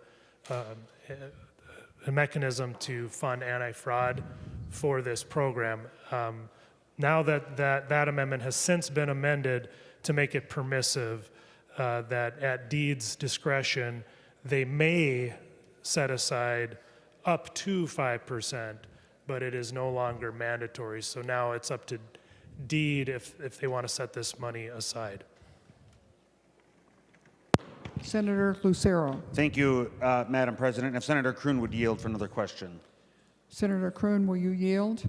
He does. Senator Lucero. Thank you, Madam President. Thank you, Senator Kroon. So you said that these funds, 5% of the funds, or up to 5% now, amendment as amended, would go towards fighting fraud. Is that, I just want to make sure I understood that part correctly. Is that what these funds would be used for, that the Department of Deed would use the funds to help combat fraud in this program that's being set up, or attempted to be set up?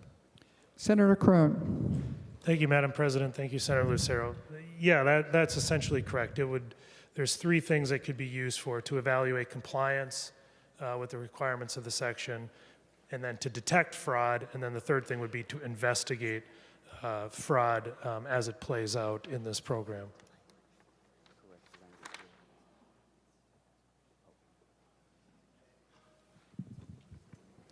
Senator Lucero. Thank you, Madam President. Thank you, Senator Kroon. Would the chief author of the bill, Senator Champion, yield for a question? Senator Champion, will you yield? Yes. Senator Champion says yes. Thank Senator you. Lucero. Thank you, Madam President. Thank you, Senator Champion. So in those efforts that Senator Kroon just said, how or why did you establish the 5% level to combat fraud? Because we know fraud is pervasive and rampant. Are you confident that's enough? But now with your amendment to the amendment, so it's a two-part question, how did you establish the original 5%, but now with your oral amendment that has been adopted, are you confident that when you say it's no longer a must, but it's a may, what kind of certainty and confidence can you give Minnesotans that up to 5%, which could be 1% or 0.5%, an indiscriminate determination by somebody at deed, how can you give us the confidence, Minnesotans' confidence, that that indeed would be enough to stop the rampant fraud? Senator Champion. Madam President, thank you so much to the member who is asking the questions. One of the things that we all believe is true, that we all want to fight fraud. We didn't change any language as far as that's concerned. When I asked, how did the Senator Kroon, the author of the amendment, came up with 5%, I didn't hear anything that would suggest that it was definite that 5% would be needed. With that being said, I don't know if it's appropriate, but I would like to offer the 852, which is an amendment to the amendment, since I have the floor. The Secretary will report the amendment to the amendment. Senator This Champion is moved the- to amend the Champion A51 amendment to Senate File Number 4535, adopted by the Senate April 30th, 2026, as follows. Page 1, line 3, before up, insert. This is the A52 amendment to the amendment. Senator Champion. Thank you, Madam President. This makes certain of my discussion earlier today, which is to make certain that the Commissioner of Employment and Economic Development must authorize up to, because I wanted to make sure that the up to was still appropriate, but making it certain that we wanted the Commissioner to provide up to 5% for fraud. Thank you. And I would ask for a roll call, and I would ask for a green vote. There will be a roll call. Further discussion of the A52 amendment to the amendment. Senator Kroon. Thank you, Madam President. Would Senator Champion yield for a question? Senator Champion, will you yield? Yes. Senator Kroon.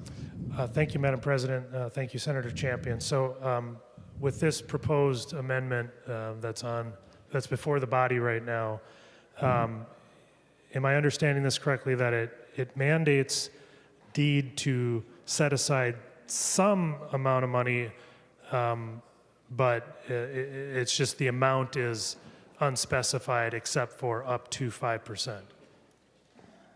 Senator Champion. Madam President, yes.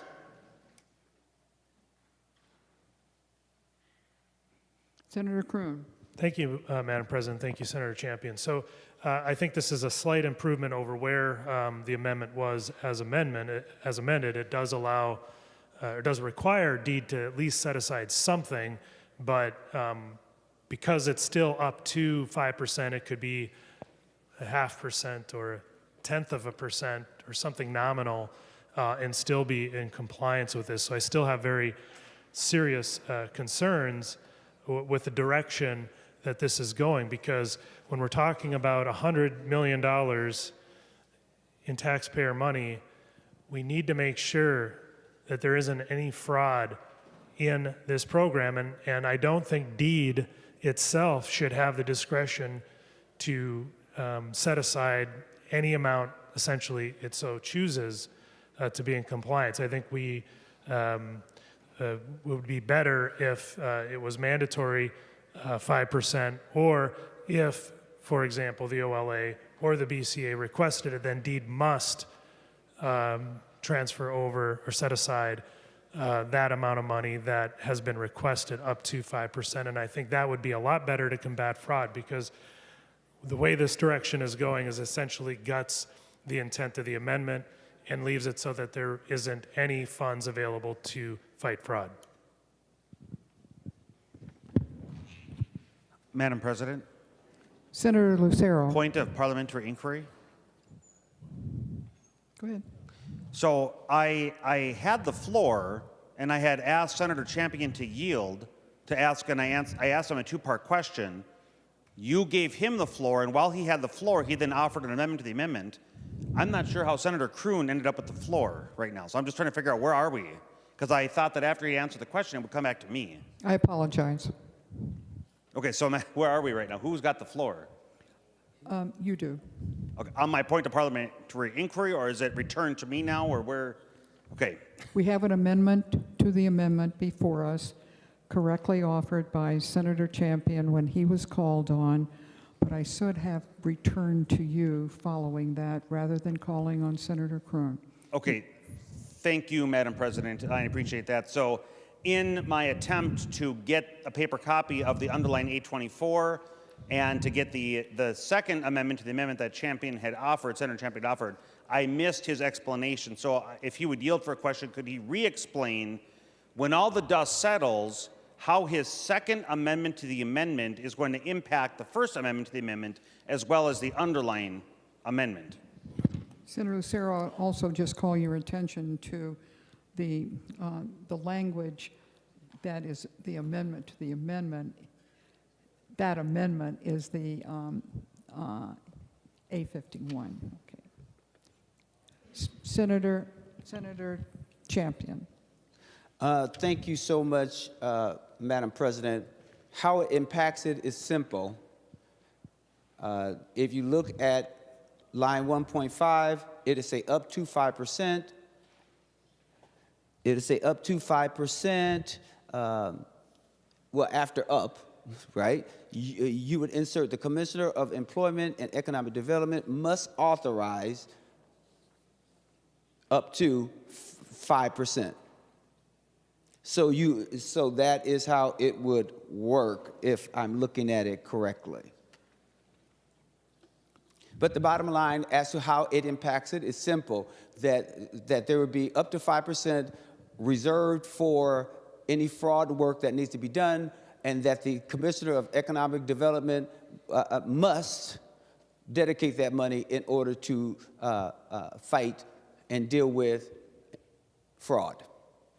So fraud is always being dealt with. So any suggestion that discretion by the commissioner, who has been a really good commissioner, indeed has been really good at doing the work that they need to do, would somehow not work with the legislative auditor and not provide, or the Bureau of Criminal Apprehension in order to deal with the issue of fraud. So there's must, so it's not discretionary. The only thing that's discretionary is the amount of money or the percentage of the money that would be allocated for it, because we believe they should have that ability to look at what the cost will be so that they apply the appropriate amount of money, but they cannot go over 5%. They could go to 5%, but they just can't go over 5%. That's how it works, to my good friend. Senator Lucero. Thank you, Madam President. And if Senator Champion would yield for another question.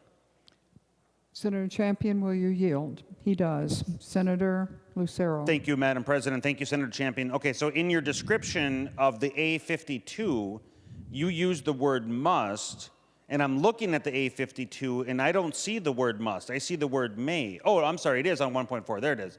Must authorize. Okay, so then, as I was listening to Senator Kroon just now while you were speaking, if it's up to 5%, could it be, if he would yield, he would yield, could it be 0%?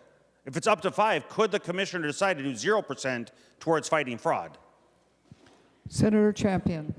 Thank you, Madam President, and to the requester of the question. I think we're going around in circles, Madam President. Whenever we have up to, anything could be the amount that they put forward. But here's what I will say.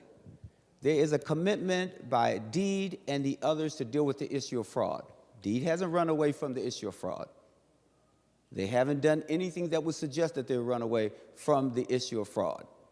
So it could be up to whatever is appropriate in order to deal with the matter at hand, because we are committed to dealing with the matter at hand. Senator Lucero. Thank you, Madam President. Final remarks on this.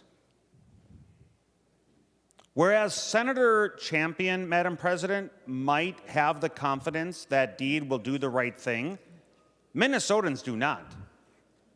The commissioner of DEED answers to Governor Walz, and it's well established Governor Walz doesn't care about the law. He flaunts the law. In fact, he is at war with the federal government. And under his tenure of 8 years, billions upon billions of dollars have been lost to fraud.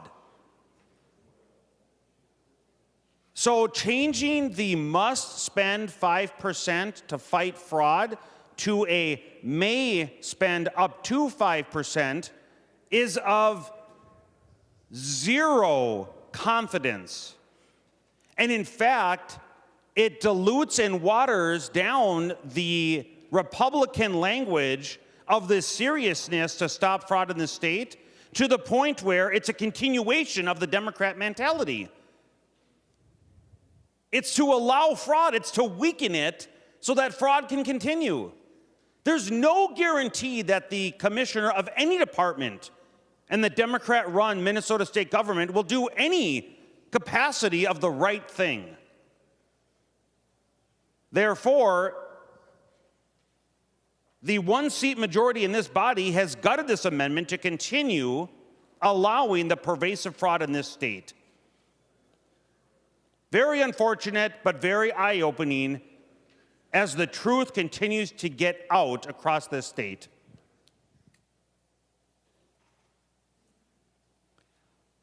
Further discussion on the amendment to the amendment. A roll call has been requested. The secretary will take the roll.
Senator Jasinski. Thank you, Madam President. Senator Draheim votes no. Senator Draheim votes no. Senator Howe votes no. Senator Howe votes no. Senator Johnson votes no. Senator Johnson votes no. Senator Coleman votes no. Senator Coleman votes no.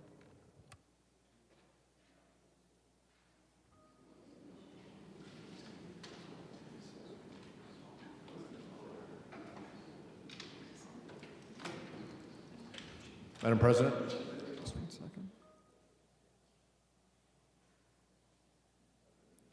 Madam President. Senator Jasinski. Senator Gruenhagen votes no. Senator Gruenhagen votes no. Senator Housechild. Senator Bolden. Thank you, Madam President. Senator Carlson votes aye. Senator Carlson votes aye. Senator McEwen votes aye. Senator McEwen votes aye. Senator Port votes aye. Senator Port votes aye. Senator Putnam votes aye. Senator Putnam votes aye. Senator Mohammed votes aye. Senator Mohammed votes aye. Senator Murphy votes aye. Senator Murphy votes aye. Senator Pa votes aye. Senator Pa votes aye. Senator Fateh votes aye. Senator Fateh votes aye. Senator Herr votes aye. Senator Herr votes aye. Senator Xiong votes aye. Senator Xiong votes aye. Senator Hoffman votes aye. Senator Hoffman votes aye. And Senator Marty votes aye. And Senator Marty votes aye. Madam President. Senator Jasinski. Senator Lang votes no. Senator Lang votes no. Secretary will close the roll. There being 34 ayes and 32 nays, the amendment to the amendment, the motion prevails. I'm looking at the number. The motion prevails and the amendment is adopted. Madam President, Senator Champion. we are now, from my understanding, on the A24 as amended. I will request a roll call. It was, thank you, Senator Champion. It was previously requested. We were putting it up over and over again with each amendment to the amendment. There will be a roll call. Madam President. Discussion on the amendment as amended. Senator Lucero. Thank you, Madam President. I'd like to impose a call of the Senate. The Senate is under call.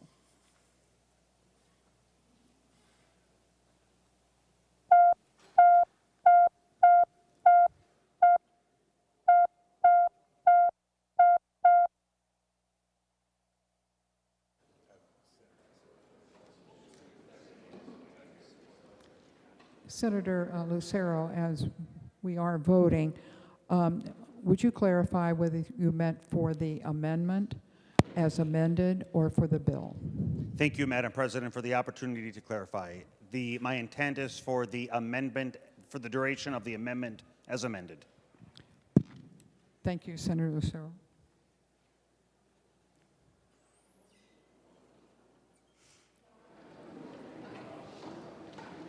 Senator Bolden.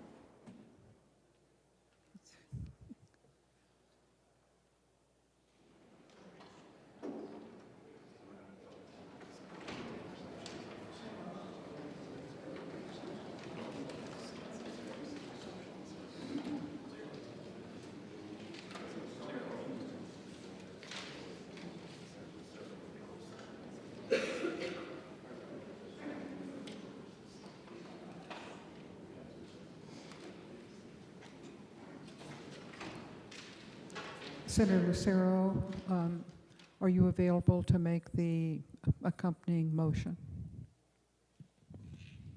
I am, Madam President, and in fact, this is the first time in my history of the time in the Senate here that I've made this accommodating motion.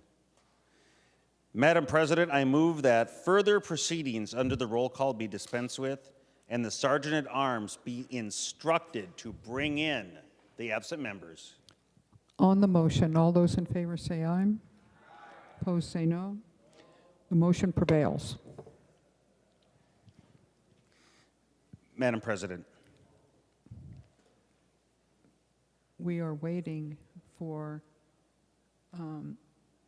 members to check in, but I guess we've moved beyond that. No, I can wait. Thank you. Senator Lucero, you can proceed.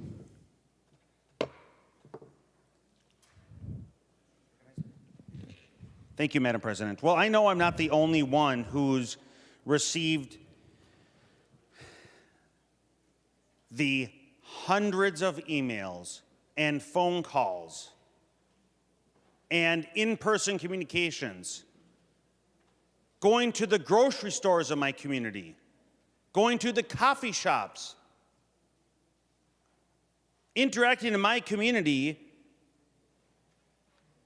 This topic of fraud has so many Minnesotans angry. And I'm not even sure why. Why can't it be a unanimous decree from this body that we would say, given the billions lost to fraud in program after program after program after program, that we can't be resolute and say we must spend money and give the confidence, the certainty that Minnesotans expect and deserve, that we will combat that fraud. Why can't we have that? Well, here's the answer to the rhetorical question, Madam President. Because there's an industry in this state, a professional industry that has been allowed to grow and fester and become an infection, and that is to abuse the process. It is to take advantage of hardworking taxpayers. It is to siphon money out of the coffers of Minnesota state government and into the pockets of criminal organizations. There's a big difference between must and may. There's a big difference between 5% and up to 5%. And in fact, I would argue, Madam President, that 5% is not enough. It should be 10%. Because the sophistication that has been allowed in this state of these criminals is unfortunate. But it's no less real. And I can't believe, it is amazing to me and frustrating to me, committee after committee, we have these agency and department heads and deputy commissioners and spokespeople come through and they say, oh, we can't do this without more FTEs. We can't do that. Oh, we were unaware. Or the law didn't allow us to. Or we had a different interpretation in regards to fraud. Or we didn't define that as fraud. They have all these excuses beating around the bush as to why they could not and would not stop fraud. Where are these orders coming from? Where is this master of the word salad coming from? Coming from on high. Governor Walz permeating down, giving his instructions on how to skirt responsibility. You know, I remember, it wasn't too long ago that Governor Walz was brought to Washington, D.C., and he had to spend $400,000 to be coached on how to give a non-answer answer. And that's what's happening to the commissioners, to this body, to this members, non-answer answers, so that the fraud would continue. So the reality is, this amendment as amended does not give that certainty, does not give that confidence. And I know the stories that I'm receiving are shared by members across this body. And in fact, I won't, but Madam Chair, Madam Speaker, Madam President, see, when it changes, you throw me off. Madam President, I could ask every member of this body to yield, and I'm sure every member of this body would be able to give a story of the personal impacts of the fraud that have happened and their lack now of ability to have enough money for the programs that they're legitimately being helped by. Those programs are having less funds. The help is not there for legitimate Minnesota lawful residents because criminal organizations, aided and abetted, in my opinion, by the administration, have resulted in the money not helping those who most deserve it. Thank you, Madam President.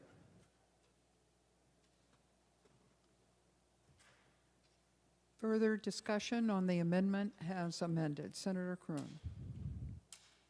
Thank you, Madam President. The amendment that I originally offered has been amended twice now and substantially and significantly watered down, in my opinion. It seems like, much like what we witnessed at the State of the State address earlier this week, fraud seems to be an afterthought here today in this chamber and on this bill. But I can very much assure you that it's at the forefront for Minnesotans. It is at the forefront. People want clean government, and they want this fraud eliminated. And the amendment I offered is a good way that we should be operating on all of the bills to set aside some funds when we have these grant programs, in this case $100 million of taxpayer money, to make sure that there is adequate funding to investigate and prevent this fraud. And that's what the amendment would have done. Now, I'm glad that there's still something in place for DEED to set aside some money voluntarily, but as we've seen, I don't think that we can trust the commissioners when it comes to fraud in this administration. I think we have to mandate it. So this is something that this legislature is going to have to continue to grapple with. And I know that Senate Republicans are committed to making sure that we take fraud seriously and that it's at the forefront on all of these programs. And so, Madam President, while I'm disappointed that my amendment was watered down, I'll still will be voting yes on the amendment because it is better than having the bill be absent and say nothing about this as it was originally brought to this floor by the author. So thank you, Madam President. And members, I would encourage you to vote yes on the amendment, but in the future, I would hope that these amendments take fraud more seriously. Further discussion on the amendment as amended. A roll call has been requested. The Senate is under call. The Secretary will take the roll on the amendment as amended.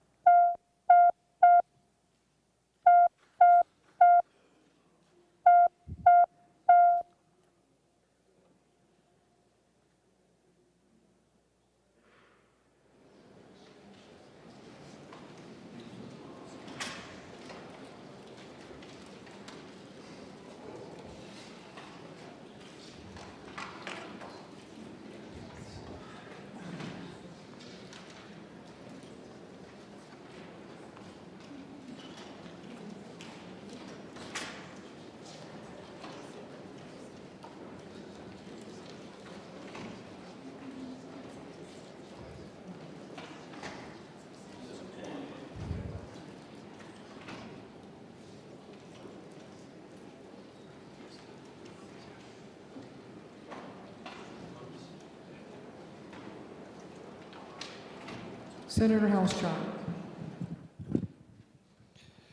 Thank you, Madam President. Senator Carlson votes aye. Senator Carlson votes aye.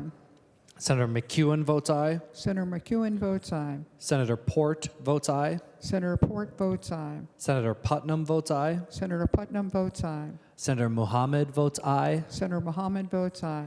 Senator Murphy votes aye. Senator Murphy votes aye. Senator Pa votes aye. Senator Pa votes aye.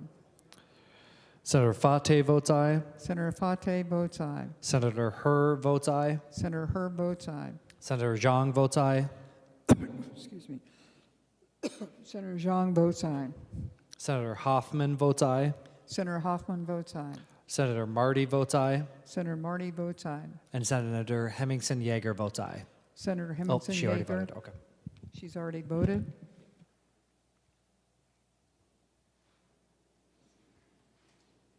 Senator Jasinski. Thank you, Madam President. Senator Coleman votes aye. Senator Coleman votes aye. Senator Draheim votes aye. Senator Draheim votes aye. Senator Gruenhagen votes aye. Senator Gruenhagen votes aye. Senator Howell votes aye. Senator Howell votes aye.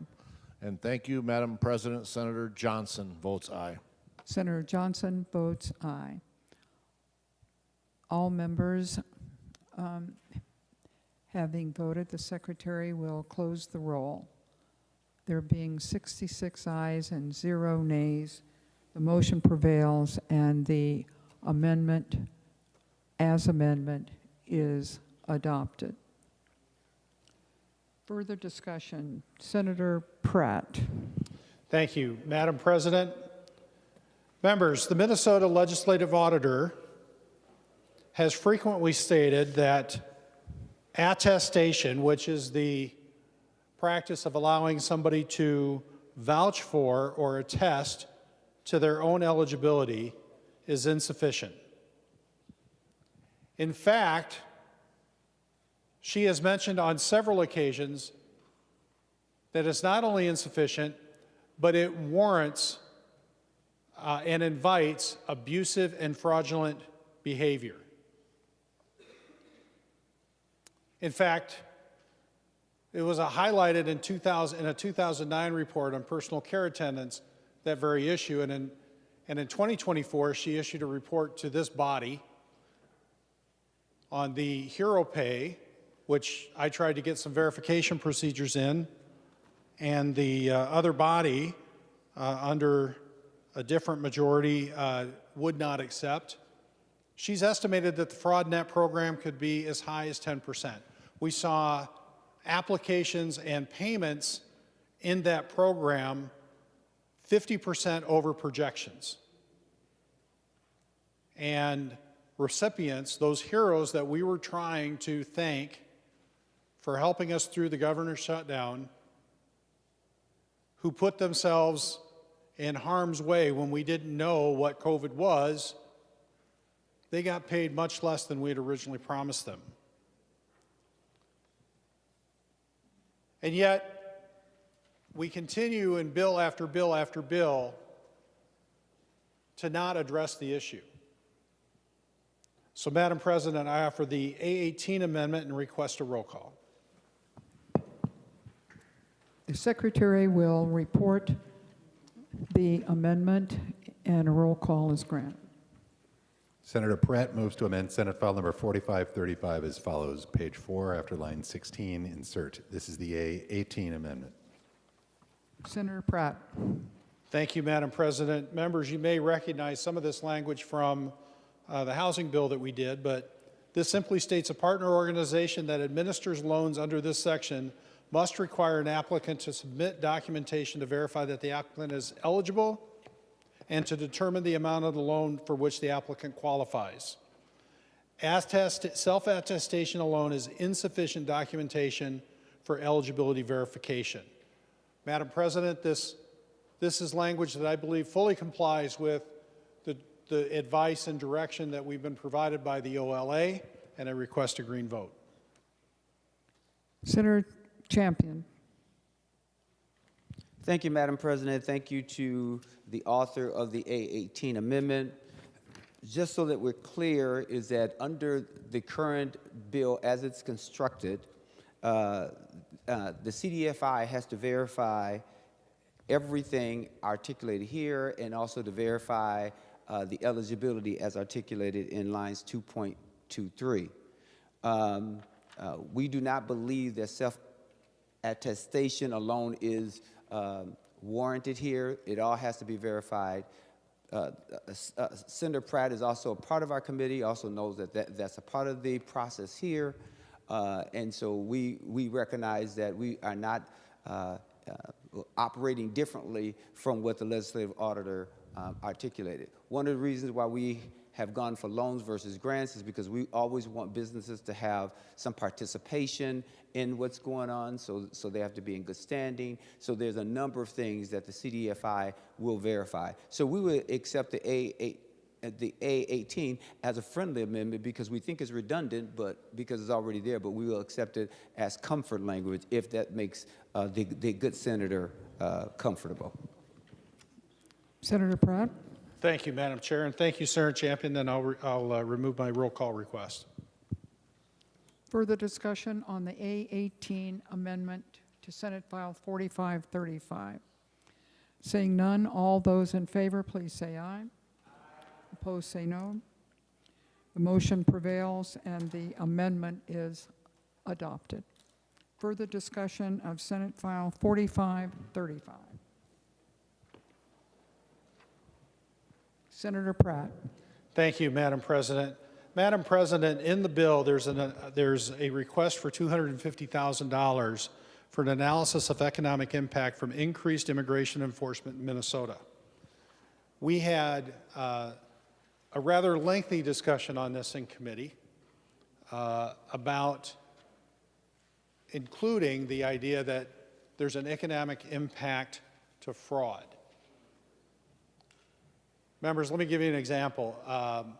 Senator Pratt, excuse me just for a second. Would you cite where that is, that $250,000 is mentioned so members can find it if they choose? Yes, Madam Chair. It starts on line 6.2 of the bill. Thank you very much. Continue. Thank you, Madam President.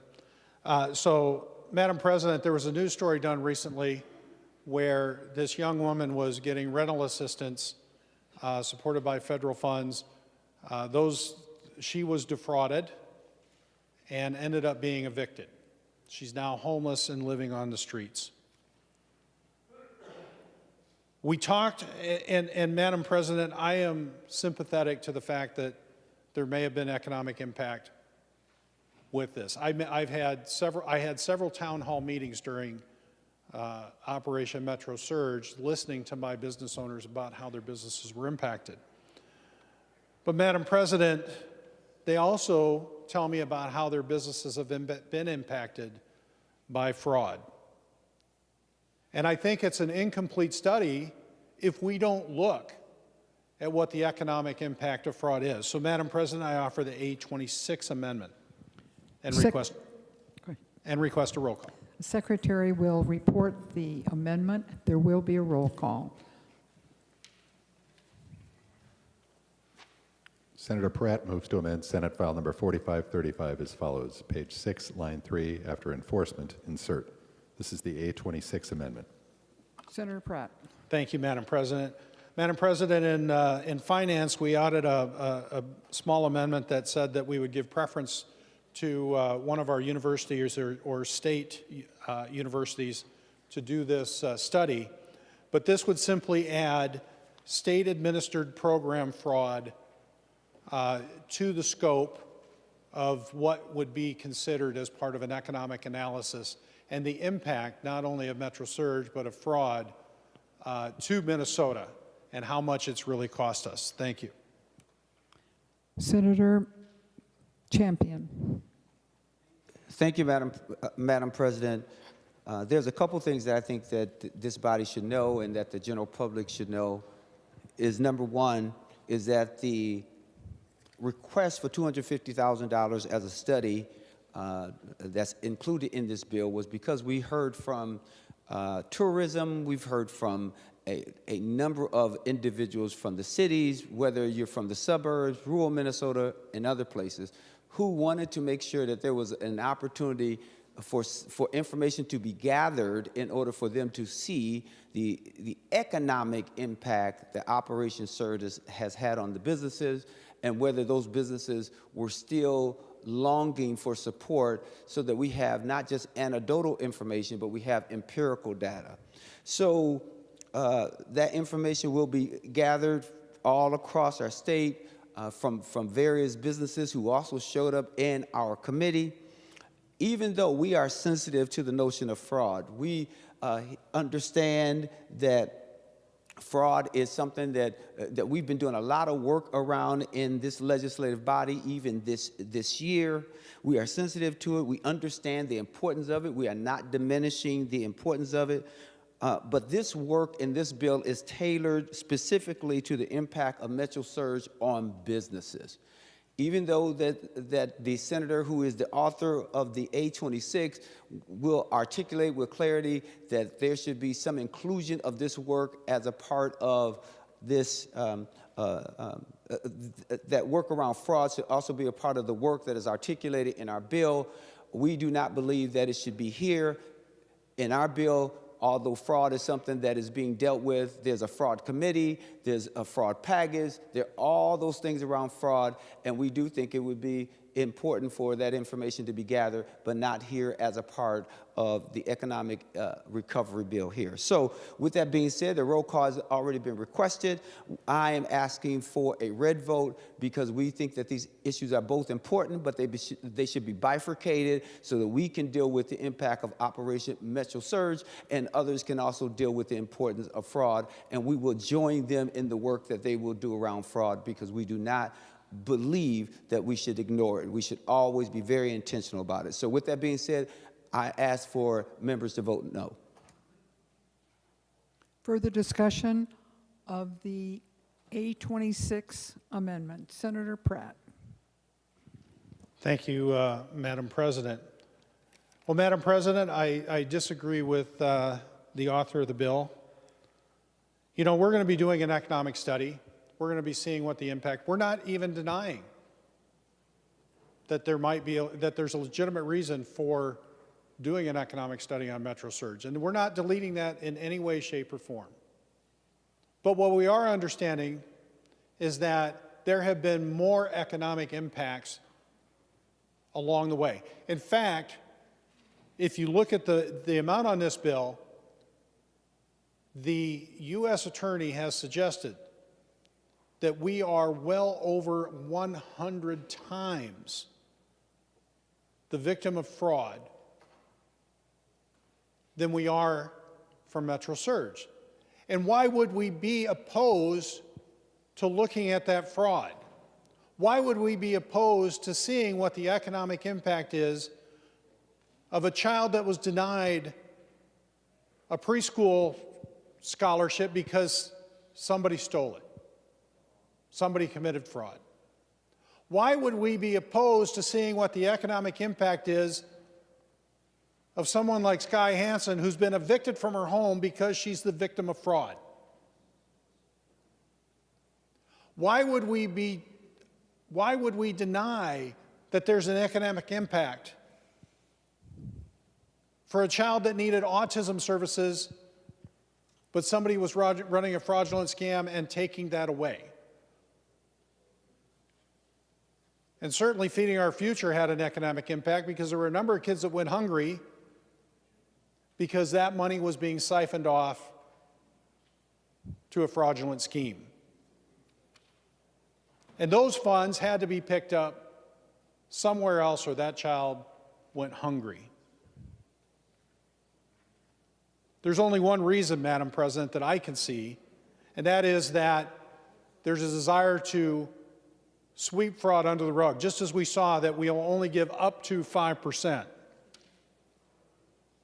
to the OLA and the BCA to combat fraud. And we've seen that even though since 2021, when Feeding Our Future broke, we continue to see fraud in new programs.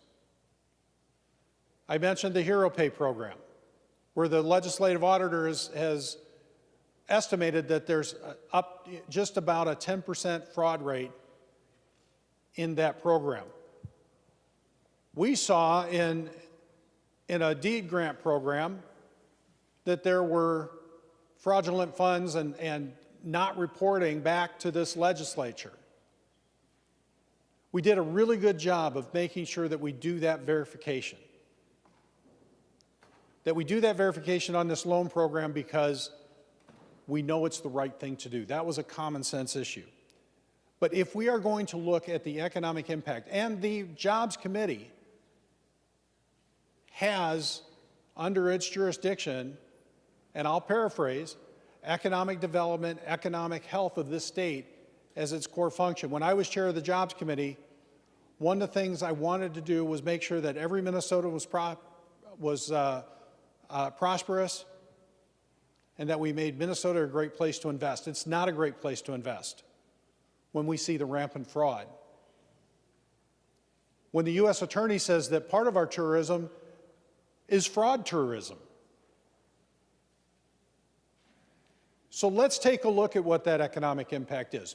We can do both. This is not either or, as the author of the bill has suggested. This is one and. Let's take a look at this, members. Let's look at the and. Let's look at what's really happened to this state, because the only way that we're going to have a comprehensive plan to address the economic issues that face this state is if we are honest about what the impact of those economic issues have been. Madam President, I request a yes vote. Further discussion on the A26 amendment? Seeing none, the Secretary will take the roll.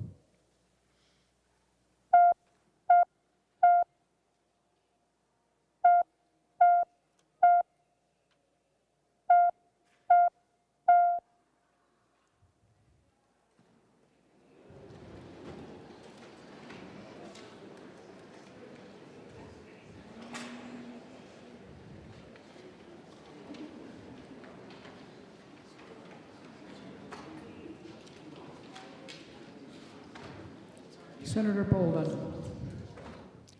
Thank you, Madam President. Senator Carlson votes no.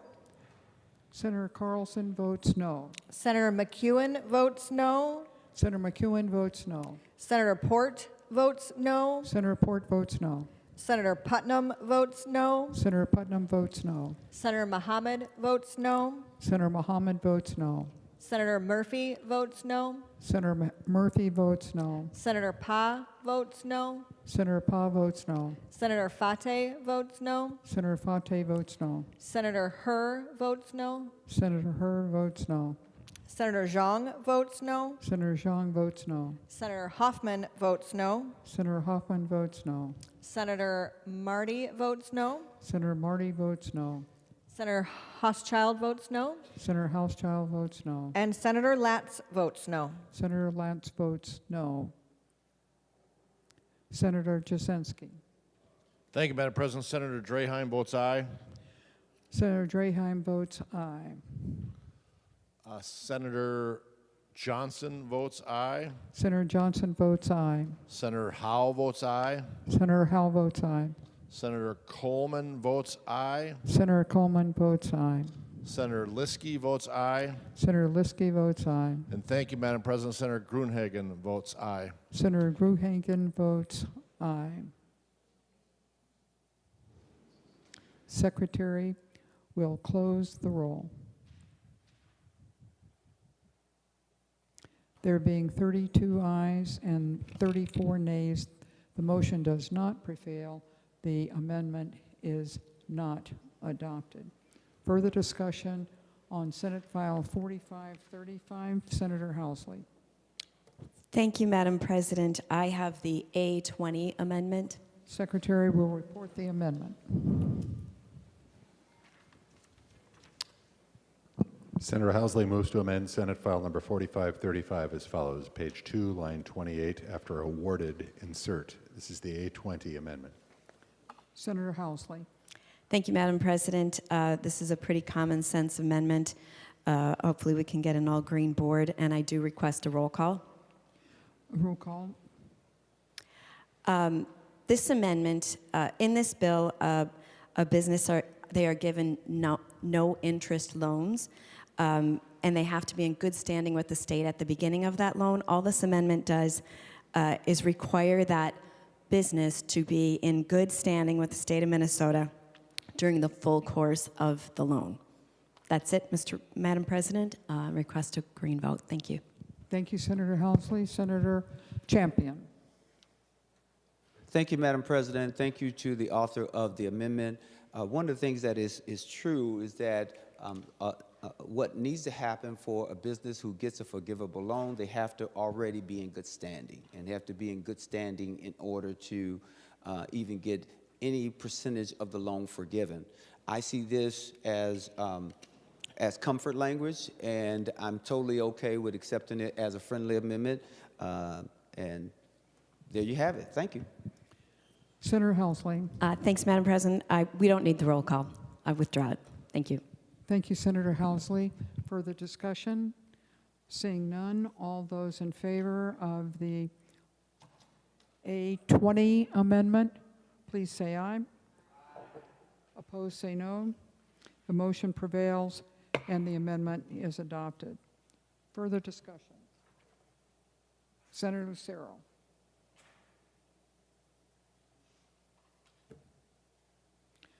Are there other amendments? Seeing none, the Secretary will give the bill its third reading. Oh, I'm sorry. Senator Drazkowski. Thank you, Madam President. I would move the A50 amendment. The Secretary will report the amendment.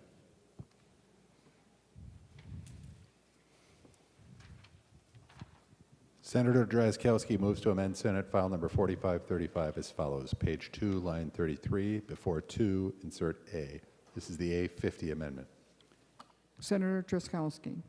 Thank you, Madam President. Madam President, members, I have grave concerns with this bill. I believe it will extend the fraud problem that we've been having in our state. We've got piles and piles and piles of documented fraud in our state. This would make certain that we don't commit government money to a known fraud business. It would provide that there will be no interest-free loans made to the Quality Learning Center Incorporated. And members, if we are going to have legislation going forward that spends $100 million of the people's money and gives it out to businesses, that's what this bill does. We have to make sure that we're not giving it to businesses that we know to be fraudulent. This one's known to be fraudulent. Madam President, I would ask for a roll call, and members, I would ask for your support. Thank you, Madam President. There'll be a roll call. Discussion on the A50 amendment. Senator Champion. Thank you, Madam President. Thank you to the author of the amendment. One, we can understand and we're sensitive to the argument that has been put forward. We do not want any fraud by no stretch of the imagination. And in fact, you know, one of the reason why I'm going to ask members to vote no on this particular bill, not because we don't understand it, but we believe that the CDFIs would do a very good job of verifying any and all businesses. There's documentation that has to be submitted and verified. This is not a self-attestation, and so we believe that our CDFIs will do the job. The other thing that I'm a little concerned about is that even here, I think there might be a typing error on line 1.4, but even if it was correct, I know that there are other businesses that would have a similar name, and I don't want that to be misconstrued by any stretch of the imagination. And it's only for that reason, and we believe that the process that is in place with our CDFIs will make sure that we are not providing forgivable loans to people or organizations that should not receive them. So that's the only reason, but I understand and share your concern to the great senator that put forth the amendment. But I would ask you to vote no. Thank you. Further discussion on the A50 amendment. Senator Driscollowski. I see. Thank you, Madam President. Thank you for your comments, Senator Champion. Well, my fears have been confirmed, Madam President. There are members in this body that aren't taking fraud seriously because we have before us $100 million of free money that we're going to be giving out to businesses through these independent third-party nonprofit organizations, which is another part of the bill that I'd like to talk about later. And we have a known fraudulent business in the state, and there is a sentiment with at least part of this body that doesn't want to make certain that we don't give money to that business. They're not willing to write into the bill a provision that says we can't give money to a business that we know has committed fraud on us in the past. And we're willing to allow them to allow us as taxpayers of the state of Minnesota and the people we represent as taxpayers of Minnesota to expose our tax dollars to more fraud by the same business. That's what we just heard, Madam President. I don't know if the people of Minnesota are watching, but we have before us a bill that is going to give away $100 million of the taxpayers' money to businesses in a very loosey-goosey way. And we are seeing the advocates, the author of the bill, not willing to write into the bill a provision to make sure that this business that is known to be fraudulent can't get the money. In other words, they will have the ability to try to get the money. And who knows, our government has done such a great job, Madam President, at preventing fraud in this state. If we allow ourselves to be exposed to this particular business again, how much do we trust that this inept government that we have before us here in the state of Minnesota is going to be able to even stop this business that they know is fraudulent from getting in. Madam President, I hope the people of Minnesota are watching. Thank you for your indulgence. I ask for support of the A50 amendment. Thank you, members. Further discussion of the A50 amendment. Senator Maquaid.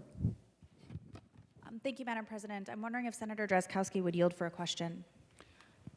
Senator Drazkowski, will you yield? He does. Senator Maquaid. Thank you, Madam President. Senator, to the senator, excuse me, from Mazeppa, I'm wondering if he can explain to me if his amendment would keep any money in this bill from going to the man that Trump pardoned for committing $42 million of Medicare fraud.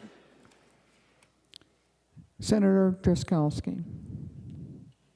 Thank you, Madam President. Senator McQuaid, I would be willing to write into the bill any organization that we know to be fraudulent, because that is what we are struggling from in this state, an addiction to pushing the people's money out in full exposure to fraud. That's the problem we've been having here. And it's time for us to retrench from that behavior in this state. That's what I'm attempting to do with this amendment. I hope you'll join me, Senator McQuaid, in voting for this amendment. If you have other amendments that will put into the bill prohibitions on giving away money to organizations that we know to be fraudulent, I'll join you on your amendments too. So you join me on my amendment, I'll join you on yours. Let's riddle this bill full of organizations that we know to be fraudulent in this state, because there's so many of them. I think if we put our heads together, maybe we'll be able to get, Madam President, maybe a 10th of them or so covered in the bill, because we have at least 60, or actually approaching 70 people now that have been convicted in the Feeding Our Future fraud in this state. We have 22 businesses in the last week that have been raided by investigators because they are defrauding our Medicaid system in this state. The 14 different Medicaid programs are very susceptible to fraud. Programs that largely were written here, just like we are this bill right now, Madam President and Senator McQuaid.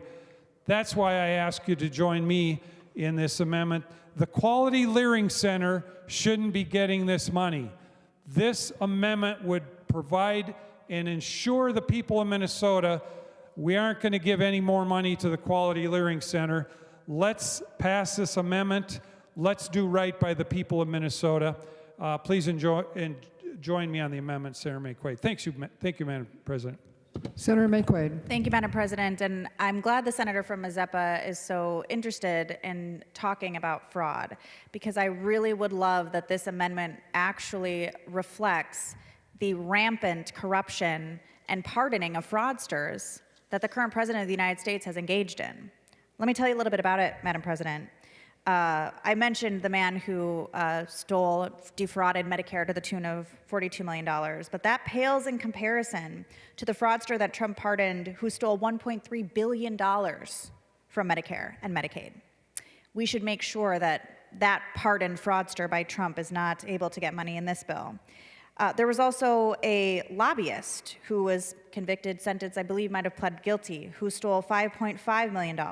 I think in sum total, Madam President, billions of dollars will not be given back to Americans in restitution because the president has pardoned convicted fraudsters. And so it must be very fun, I'm sure, to stand up and cast aspersions about places that nobody has been to and try to paint some of us in this room with standing for fraud when the literal standard bearer of the senator from Mazeppa's party is pardoning fraudsters left and right. And so I would hope that an amendment actually takes it seriously, because DFLers in this chamber take it seriously. Program integrity is instrumental, but you know what doesn't help? When people pardon fraudsters. Makes it really hard to write into law who won't get money because they've been pardoned. Their crimes wiped away, including the money that they stole, that we never get that back. And so, Madam President, this is an unserious amendment. If we wanted to get serious about making sure that actual fraudsters didn't get money, we would write that into this amendment and not what we see here. Thank you. Madam President, Senator Champion. I would like to do an amendment to the amendment. Senator Champion, if you'd state what it is, the secretary can report it. On the 850 amendment, it says on line 1.4, no loan may be made under this section 2, and I would like us to strike the Quality Learning Center, Inc., and insert to any business found guilty of committing fraud.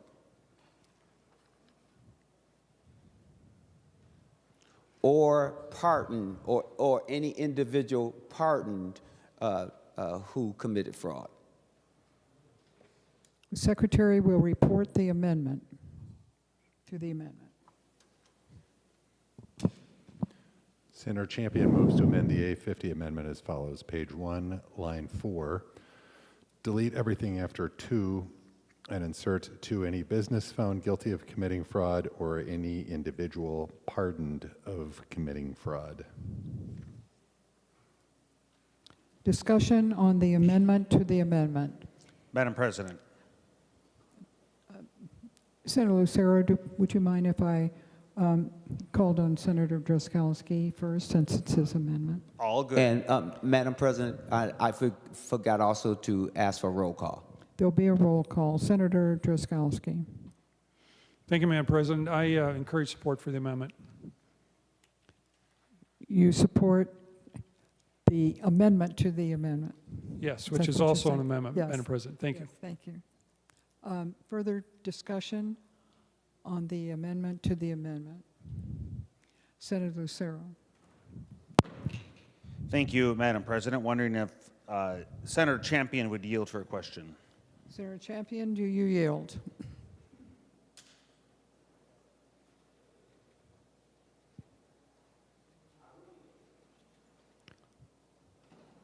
Senator Champion, did you say yes?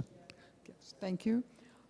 He yields. Senator Lucero. Thank you, Madam President. Thank you, Senator Champion. In discussion to your amendment to the amendment, I'm looking at the underlying bill on lines 3.1 through 3.33, and one of the requirements that you have for qualification is that the business demonstrates a loss of greater than 30% between December 1st, 2025 and February 28, 2026.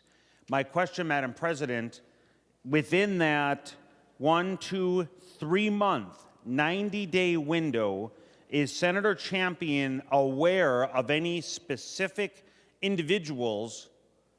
Is he concerned with people that would have been pardoned by President Trump that relocated to Minneapolis for some terrible decision to come to Minneapolis, the crime-riddled city, and open up a business that was then subsequently impacted by the great work of President Trump enforcing federal law, of which Governor Walz says that we in Minnesota are at war with?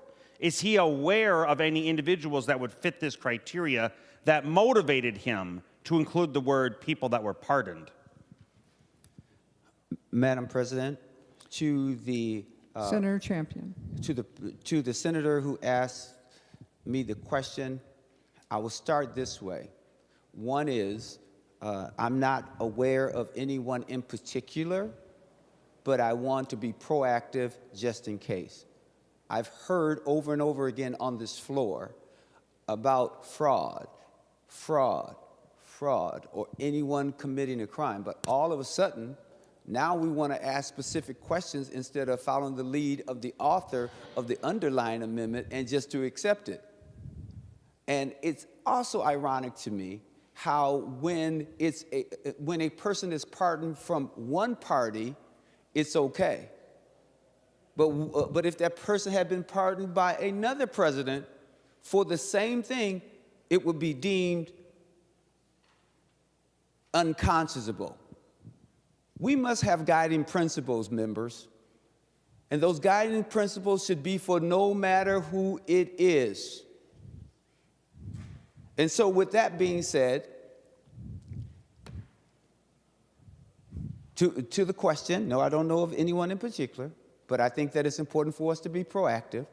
And if we are serious about the underlying amendment,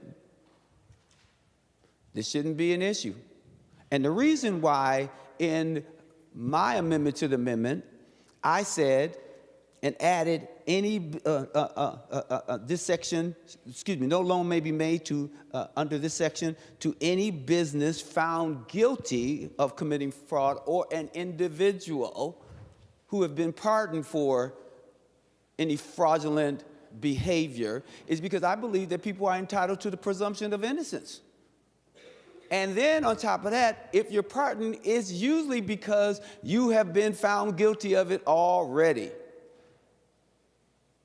So with that being said, I would hope that you would support my amendment to the amendment and vote green. Senator Lucero. Thank you, Madam President. Madam President, I'm wondering if the Secretary could repeat the oral amendment, because as I just heard, Yes, the Secretary will repeat the Champion amendment to the amendment. Senator Champion moves to amend the Drazkowski A50 amendment to Senate File number 4535 as follows. Page 1, line 4, delete everything after 2 and insert any business found guilty of committing fraud or individual pardoned for committing fraud. Senator Lucero. Thank you, Madam President, and thank you for that. So an individual pardoned for fraud. I know, well, let me address something that the author of the amendment to the amendment said. It's not just one party. And I don't find it unconscionable for just President Trump or whoever. What I find unconscionable, and here's equal opportunity, directing exactly what his remarks were, President Biden, he used a robo-pen to pardon, having no idea what he's doing. The guy doesn't even know what day it is, let alone what year it is, brain dead, using a robo-pen to pardon. That's unconscionable. So if I could, and I know I can't, but if I could do an amendment to the amendment to the amendment, I would also add in there to disqualify people that were pardoned by a brain-dead Democrat president who uses a robo-pen to pardon people. So if we're going to talk about pardoning, it's not just one party, it's both parties. And well, I think it's pretty clear. I think it's pretty clear that Democrats are not serious about fighting fraud. Evidenced by, as we just heard, the repeat of the oral amendment, those businesses that were convicted of engaging in fraud. Well, that's not good enough. You know why? Because we have an attorney general who is deliberately not investigating. We have district attorneys put in there by Democrats, Democrat-funded money, who are deliberately not investigating. Well, if the Democrats are so non-serious about fraud, don't investigate, therefore don't bring charges, therefore don't have convictions, therefore, in this Democrat-run state, there will be no businesses that will be disqualified for convicted of fraud because the Democrats aren't investigating or convicting anybody of fraud. So therefore, the Senator Champion amendment to the amendment is to have the effect of non-effect and to allow the continuation of taxpayer dollars flowing by the billions into the pockets of criminal fraudsters who are engaged in fraud against the Minnesota taxpayers. Senator Holstrom. Senator Holstrom. Thank you, Madam President. Wondering if Senator Champion might yield for a question. Senator Champion, will you yield? He does. Senator Holstrom. Thank you, Madam President. I am looking to find out if there was a mistake made here. Do you intend for the Quality Learning Center to be excluded from this amendment? The amendment was originally brought to specifically say that we cannot give money from these funds to the Quality Learning Center. Would the intention be to remain that the Quality Learning Center cannot receive funds, or to allow them to receive funds? Senator Champion. Thank you, Madam President. Thank you for the question.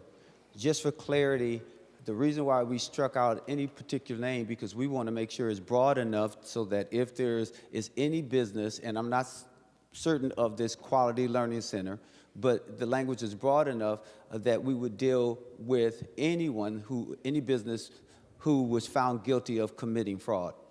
The other thing that I'd like for us to be very serious about, and I believe that it feels like individuals, Madam President, are unserious, is because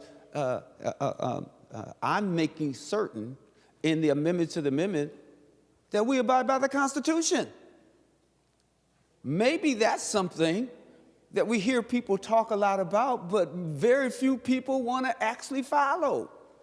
The Constitution says everyone is entitled to the presumption of innocence. So if there's someone, and I don't know anything about this Quality Learning Center, I'm saying that if there is a business or an individual who's been pardoned, who's committed fraud, should not be eligible.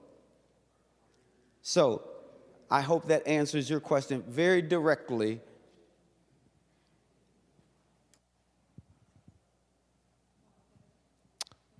Senator Champion, I'll remind members that all comments have to be addressed to the President.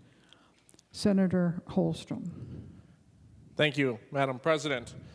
So the reason I asked the question is because, again, the underlying amendment was to block specifically from the Quality Learning Center, not because we pick on individual companies, but because this company specifically was so egregious in the farce that they made out of our social services system that it made international news. Minnesota is mocked to this day because of the total failure of DHS, of the administration, to hold these people accountable. And I'll remind the body, Madam President, that the Quality Learning Center building was raided yesterday by the FBI, well, 2 days ago by the FBI.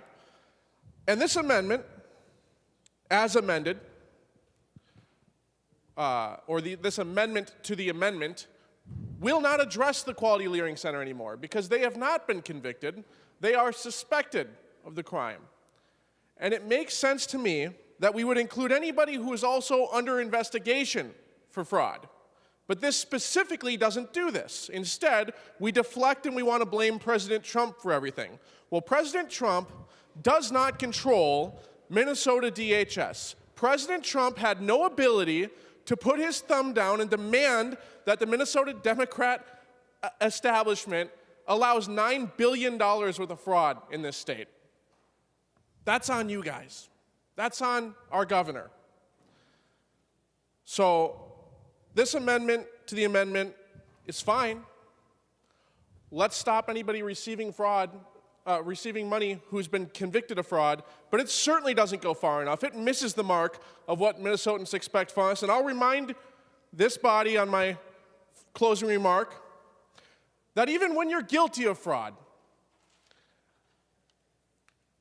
radical judges will still let you off. We saw a fraudster get convicted by a jury of their peers, and a radical left-wing judge decided, nope, there will be no accountability for fraudsters in Minnesota.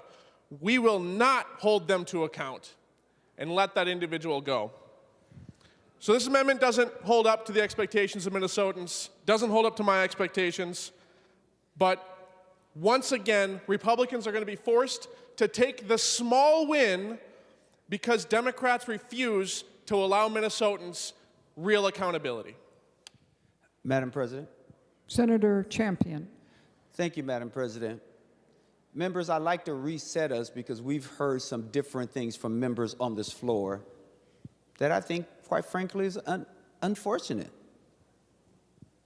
I believe I heard a member on this floor say that this Quality Learning Center was rated yesterday. I don't know. So that means to suggest that members on this floor believe that individuals should be guilty until proven innocent. And I heard someone on this floor say, now Republicans are going to be forced to take a small win. I think to uphold the Constitution is a big win. May I remind you of what the Constitution says, my good friends? Senator Champion, you must address your remarks and to Madam the President.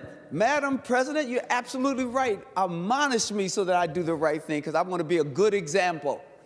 Madam President, the Sixth Amendment reads, just in case my friends on the floor haven't read it in quite some time, and they think the Constitution is a suggestion as opposed to something that we should abide by.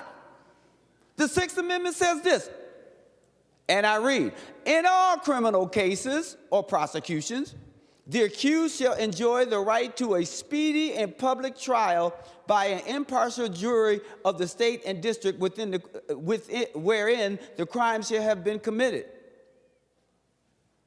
They have the right. We believe in the Constitution. Let's not hide from protecting individuals, but holding different people accountable. I believe that the amendment to the amendment is appropriate, and let's not hide. Madam President, I believe that we should vote. If you really believe in the Constitution and that people are entitled to what? A trial? The presumption of innocence? You would agree. There will be not one, or shouldn't be, but I'm sure there will be, because people will stand on this floor, Madam President, and justify why they're not willing to stand for the Constitution. I am one who is an officer of the court. I stand for the Constitution. Join me, Madam President, in standing for the Constitution. Secretary will take the roll on the amendment to the A50 amendment.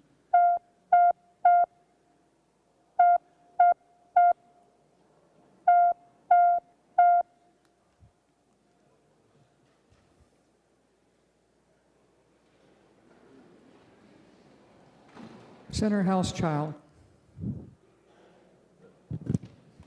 Thank you, Madam President. Senator Carlson votes aye. Carlson votes aye. Senator McEwen votes aye. McEwen votes aye. Senator Port votes aye. Port votes aye. Senator Putnam votes aye. Putnam votes aye. Senator Mohammed votes aye. Mohammed votes aye. Senator Murphy votes aye. Murphy votes aye. Senator Pa votes aye. Senator Pa votes aye. Senator Fateh votes aye. Senator Pate votes aye. Senator Hur votes aye. Senator Hur votes aye. Senator Xiong votes aye. Senator Xiong votes aye. Senator Hoffman votes aye. Senator Hoffman votes aye. Senator Marty votes aye. Senator Murphy votes aye. Madam President, Sorry, Senator excuse Marty. me, Senator Marty votes aye. Senator Westland votes aye. Senator Westland votes aye. And that's everyone. Thank you. Senator Jasinski.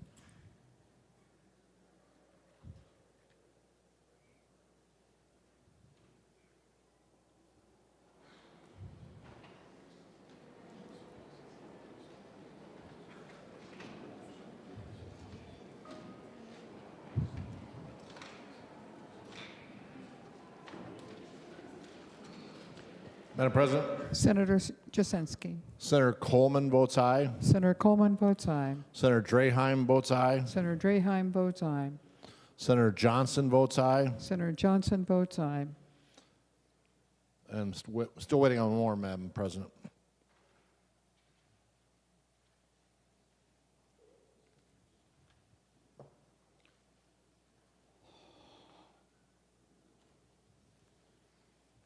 Madam President, Senator Housley votes aye. Housley votes aye. Senator Howe votes aye. Senator Howell votes aye. Senator Liskey votes aye. Senator Liskey votes aye. I'm getting a call. One more, Madam President.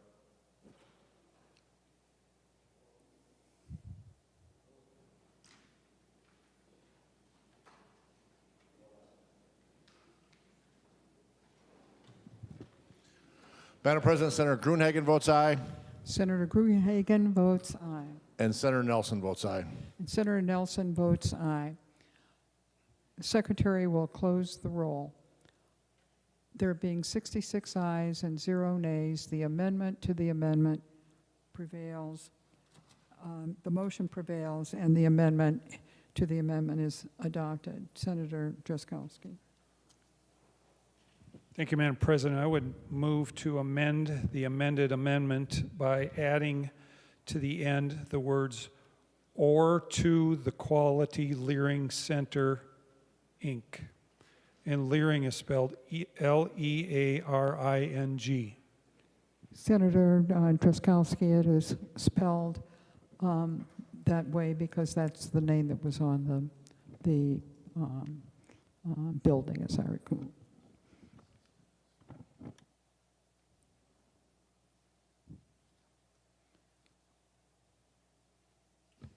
Discussion on the amendment. Okay. I'd ask for a roll I'm call, sorry. Madam President. Just a moment. We're going to report the amendment, and there will be a roll call. Senator,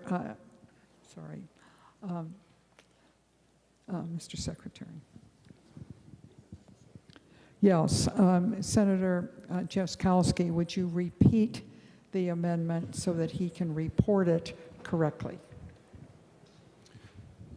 To amend the amended amendment by adding to the very end the words, or to the Quality Learing Center, comma, Inc., I-N-C.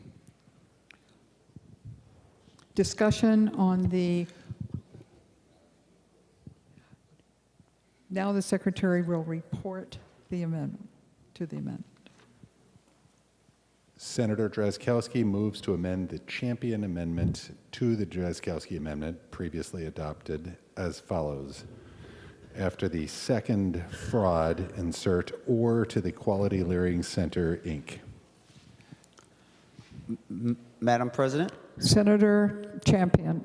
Madam President, I'm quite certain there's somewhere in our book, but I will have to have a couple minutes by which to read it, that this is a repeat of something that has already been amended. So in the event that this would be allowed, which I'm not going to bore the body with it, I'm just going to ask for a roll call, and I'm going to ask for a no vote, for us just to get rid of that amendment to the amendment, and for us to consider always doing good public policy, not scoring political points. And with that being said, I'd ask, a roll call has been requested. I ask for a no vote on the amendment to the amendment. There will be a roll call. Discussion. Seeing none, the Secretary will take the roll on the amendment to the amended amendment.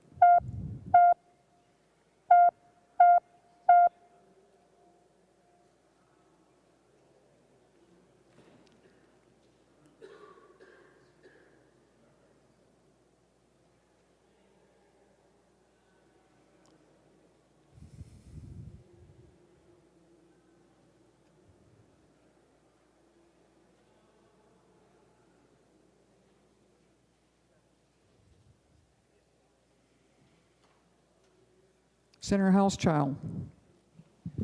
Thank you, Madam President. Senator Carlson votes no.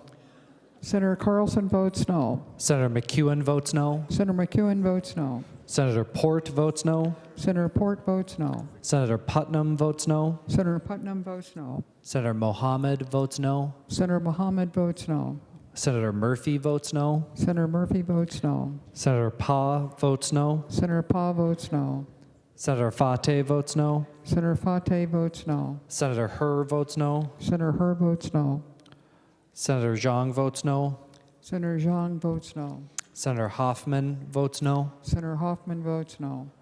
Senator Marty votes no. Senator Marty votes no. Senator Westland votes no. Senator Westland votes no.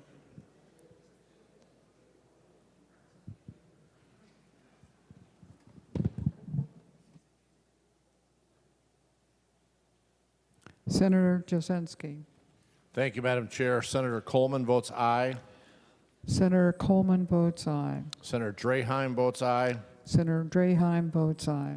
Senator Gruenhagen votes aye. Senator Gruenhagen votes aye. Senator Howell votes aye. Senator Howell votes aye. Senator Johnson votes aye. Senator Johnson votes aye. Senator Liskey votes aye. Senator Liskey votes aye. And thank you, Madam President. Senator Pratt votes aye. Senator Pratt votes aye.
All members having voted who desire to vote, the Secretary will close the roll.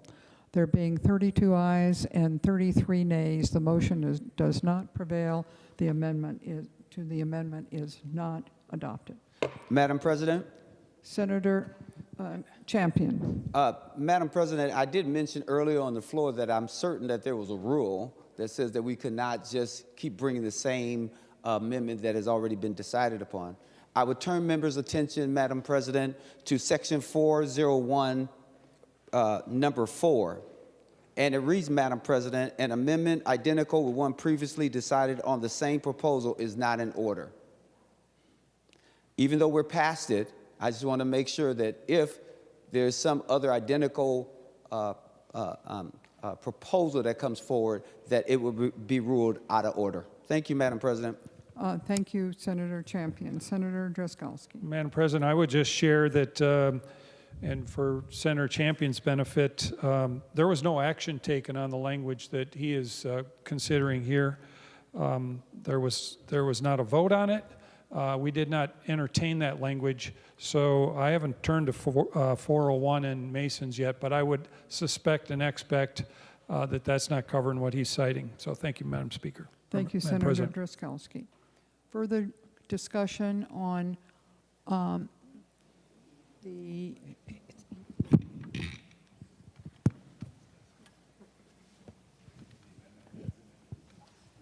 amendment as amended, Senator Farnsworth. Thank you, Madam President. I just would like to add to something that the good senator from Minneapolis said. He was bringing us back to something that was talked about a few minutes ago. Well, I recall the senator from Minneapolis saying that somebody was trying to pass amendments to score political points, and so I will direct that senator to Section 121. No member may indulge in personalities or impugn the motives of members. So if we're going to return to previous infractions, I think that this is another infraction that should be pointed out. Thank you, Madam President.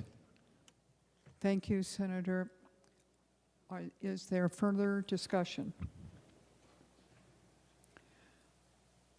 Seeing none, the Secretary will take the roll on the amendment as amended.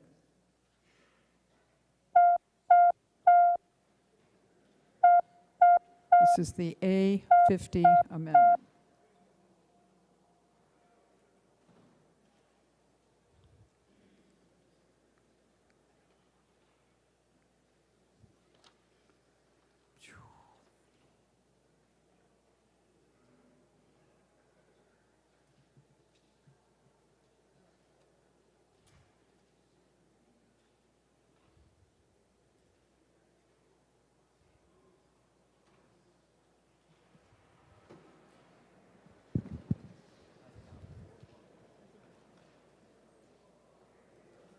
Senator Hauschild. Thank you, Madam President. Senator Carlson votes aye. Senator Carlson votes aye. Senator McEwen votes aye. Senator McEwen votes aye. Senator Port votes aye. Senator Port votes aye. Senator Putnam votes aye. Senator Putnam votes aye. Senator Mohammed votes aye. Senator Mohammed votes aye. Senator Murphy votes aye. Senator Murphy votes aye. Senator Pa votes aye. Senator Pa votes aye. Senator Fate votes aye. Senator Fate votes aye. Senator Her votes aye. Senator Her votes aye. Senator Xiong votes aye. Senator Xiong votes aye. Senator Hoffman votes aye. Senator Hoffman votes aye. Senator Marty votes aye. Senator Marty votes aye. Senator Westland votes aye. Senator Westland votes aye. Senator Klein votes aye. Senator Klein votes aye. Senator Jasinski. Thank you, Madam President. Senator Draheim votes aye. Senator Draheim votes aye. Senator Coleman votes aye. Senator Coleman votes aye. Senator Gruenhagen votes aye. Senator Gruenhagen votes aye. Senator Howe votes aye. Senator Howell votes aye. Senator Pratt votes aye. Senator Pratt votes aye. Thank you, Madam President. Waiting on one more.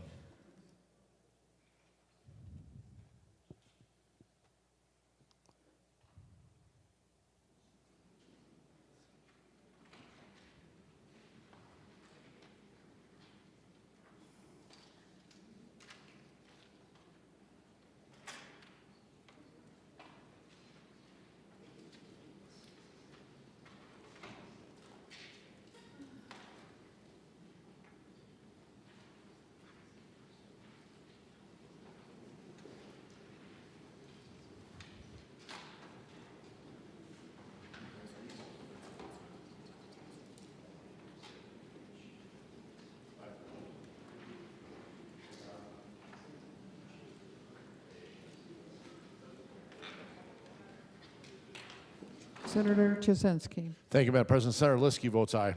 Senator Liskey votes aye. The Secretary will close the roll.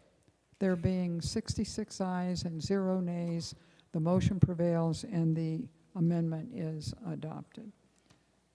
Further amendments or discussion, Senator Lucero. Thank you, Madam President. I would like to offer the A25. Secretary will report the amendment. Senator Lucero moves to amend Senate File Number 4535 as follows. Page 2, line 35, before the semicolon, insert. This is the A25 amendment. Senator Lucero. Thank you, Madam President. I'd like to impose a call of the Senate. Senate is under call. For the amendment or for the bill? Let's do it for the duration of the bill.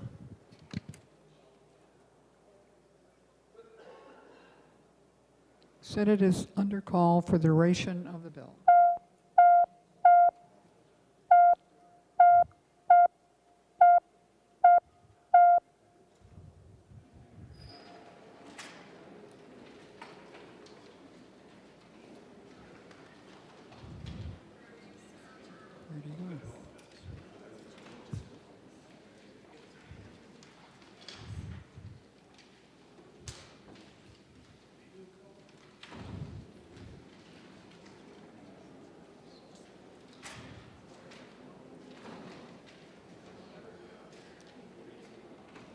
Senator Lucero.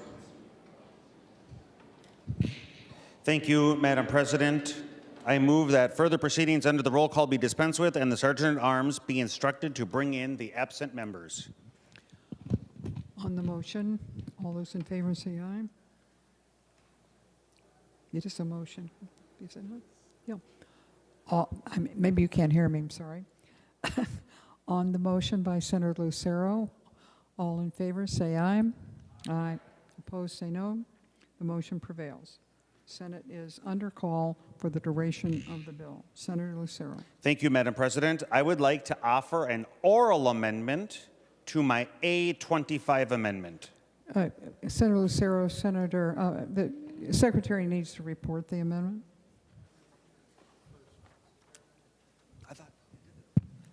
Senator Lucero moves to amend Senate File Number 4535 as follows. Page 2, line 25, before the semicolon, insert. This is the A25 amendment. Senator Lucero. Thank you, Madam President. My oral amendment to the A25 amendment would be on line 1.2, after the word status, insert, and not an illegal alien.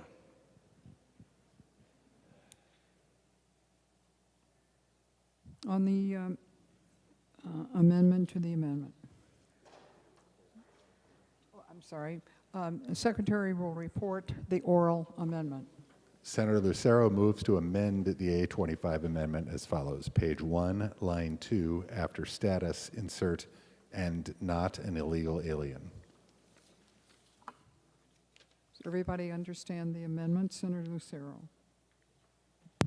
Thank you, Madam President. I'd like to have a roll call on my oral amendment There will be a and roll the call. underlying amendment as well. There will be roll calls. Thank you, Madam President. So, members, the underlying bill has a series of eligibility criteria for this taxpayer money, this $100 million that the chief author, the Democrat, seeks to give to the application recipients. And the eligibility criteria does not require being a U.S. citizen, does not require legal status. What my amendment and amendment to the amendment seek to do is to ensure that the $100 million that Democrats want to dish out does not go to illegal aliens or those here unlawfully. I encourage a green vote. Thank you. Madam President. Senator Champion. Madam President, even though I believe that we should have just had one vote because this could have been incorporated as a part of the author's A25, but seeing that that's not the desire of the author, I am asking for a roll call vote not only on this amendment to the amendment, but also the underlying amendment. Members, we should not use our time in order to take shots at immigrants or anyone else. When we use the derogatory language like illegal alien, we know that's offensive. We're better than that. Members, I ask that you just simply vote no on both the amendment to the amendment and the underlying amendment, because the CDFIs will go through all the processes that they need to in order to make sure that someone is eligible and able to get one of the forgivable loans. Thank you. Senator Champion, I remind you once again to direct your remarks to the President and not to the members. Is there further discussion on the amendment to the amendment? Seeing none, the Secretary will take the roll on the amendment to the amendment.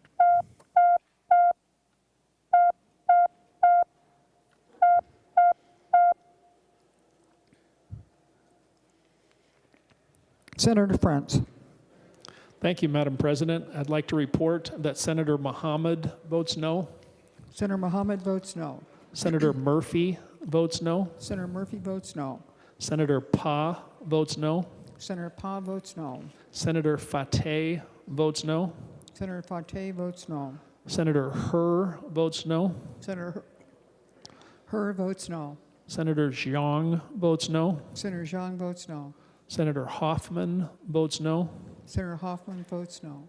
Senator Marty votes no. Senator Marty votes no. Senator Klein votes no. Senator Klein votes no. And Senator Hochschild votes no. Senator Hauschild votes no.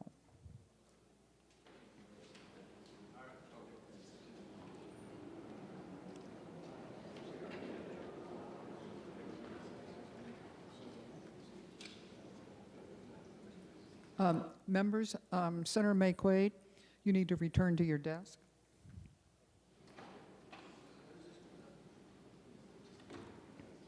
Senator Frantz.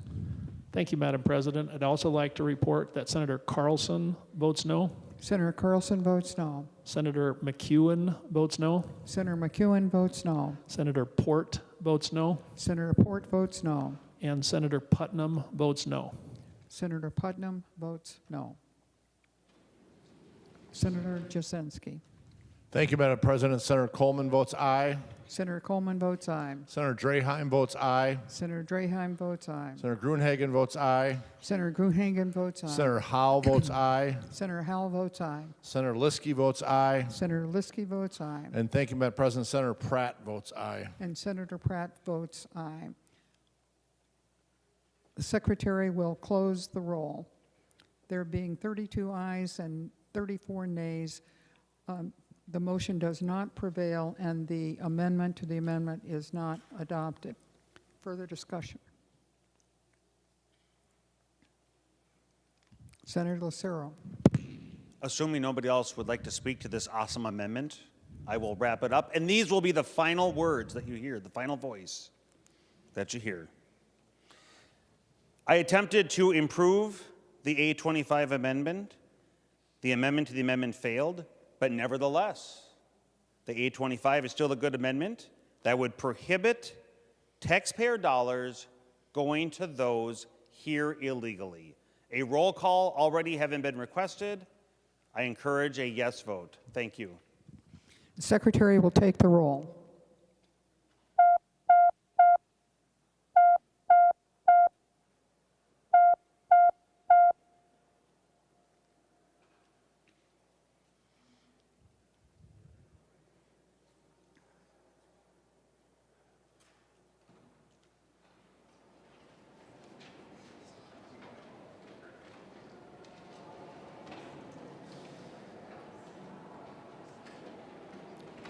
Senator Frantz.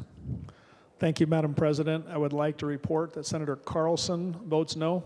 Senator Carlson votes no. Senator McEwen votes no. Senator McEwen votes no. Senator Port votes no. Senator Port votes no. Senator Putnam votes no. Senator Putnam votes no. Senator Mohammed votes no. Senator Mohammed votes no. Senator Murphy votes no. Senator Murphy votes no. Senator Pa votes no. Senator Pa votes no. Senator Fateh votes no. Senator Fateh votes no. Senator Herr votes no. Senator Herr votes no. Senator Xiong votes no. Senator Xiong votes no. Senator Hoffman votes no. Senator Hoffman votes no. Senator Marty votes no. Senator Marty votes no. Senator Klein votes no. Senator Klein votes no. And Senator Hochschild votes no. Senator Hochschild votes no. Senator Jasinski.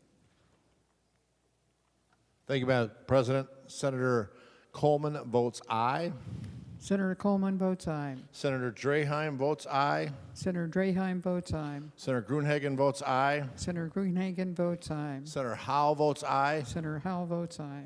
Senator Liskey votes aye. Senator Liskey votes aye. And thank you, Madam President. Senator Pratt votes aye.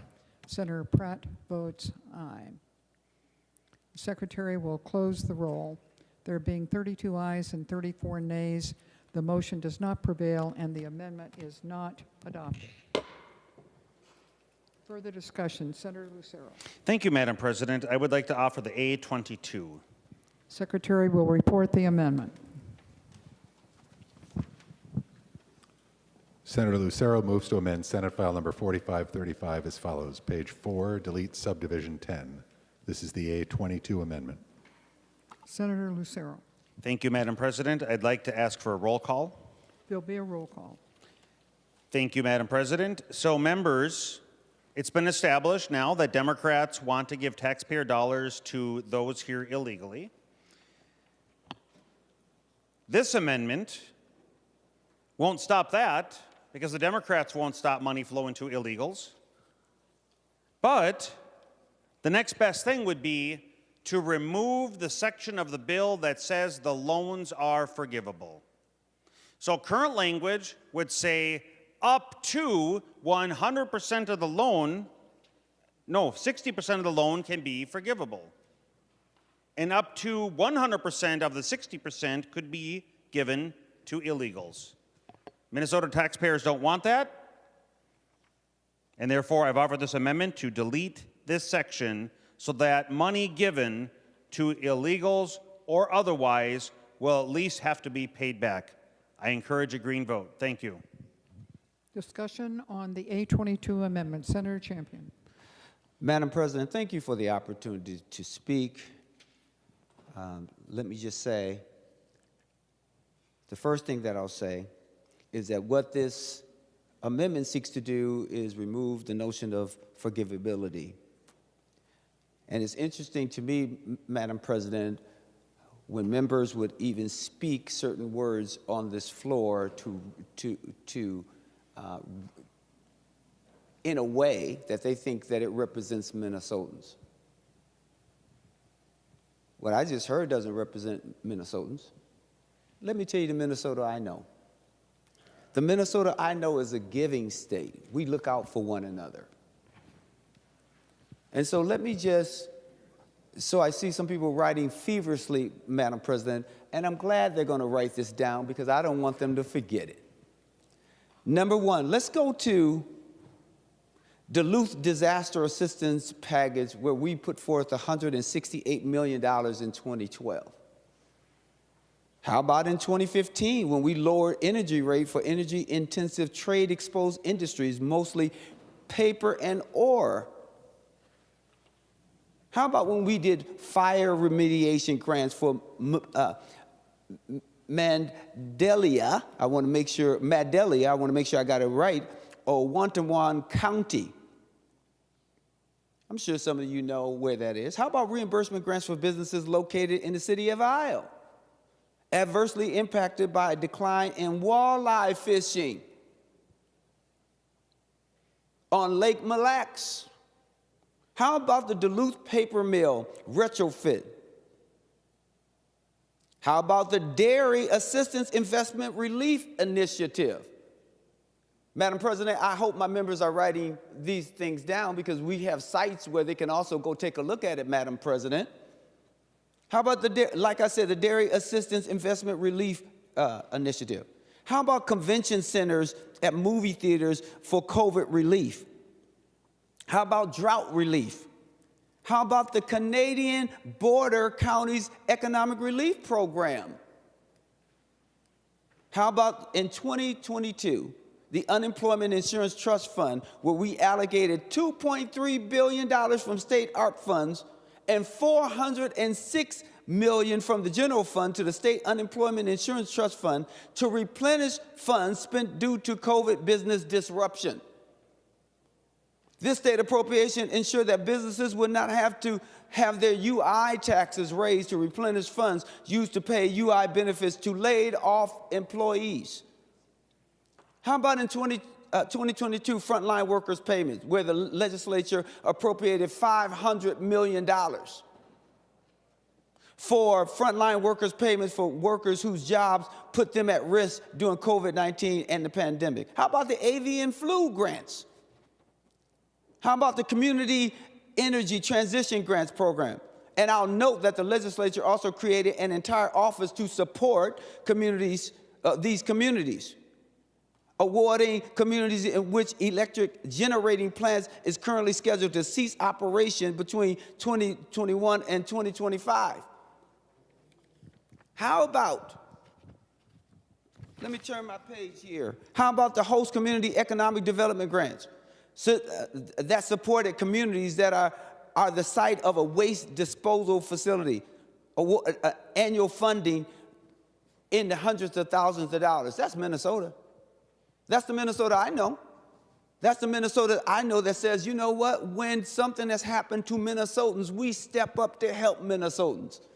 These are Minnesotans that we are talking about that were impacted by Operation Metro Surge, Madam President. Minnesota has a history, so why certain groups and why we now on this floor, Madam President, now pick which Minnesotans really need help and should get help? That's not the Minnesota way. We've used taxpayer dollars in order to make sure we help Minnesotans. And this is and should not be any other opportunity by which to do it. So, Madam President, roll call has already been requested. I ask that we vote no. Here's the other thing that I want to point out. You know what's interesting about the bill that's in front of you, Senate file number 4535, is that businesses have to be in good standing and pay, and that money is collected and put back into the Minnesota Forward Fund. That's the difference, Madam President. And I hope that you all vote no on the A22 Lucero Amendment, because Minnesota has a loving and giving heart. So let us give and let us love and let us live together. Thank you, Madam President. Senator Holstrom. Thank you, Madam President. We hear from the other side that Minnesota is a giving state. And that is supposed to convince us to give $100+ million more. Minnesota and Minnesotans do not appreciate Democrats using their nice, generous hearts and abusing them to give money to fraudsters and illegal aliens. And I heard the response that Minnesotans do not appreciate the language when we call them illegal aliens. And I will quote federal law. From the Immigration and Nationality Act of 1952, the term alien means any person not a citizen or national of the United States. So it is entirely proper and it is entirely correct to refer to these individuals in our country illegally, breaking our laws and stealing money and resources from the taxpayer as illegal aliens. We'll continue to say it because it is correct and it is a true explanation of what is happening. We also heard that because Minnesotans have come together in times of crisis, that's reason to continue to take their hard-earned taxpayer dollars. It was quoted that during COVID, we extended unemployment insurance as justification for this bill. We did. And the U.S. Department of Labor estimates that at least $430 million in overpayments and fraudulent payments occurred in Minnesota alone because of unemployment extensions that these bodies chose to give. I submit, members and Madam President, that Minnesota is a generous place. Minnesotans are giving people, and we have given enough.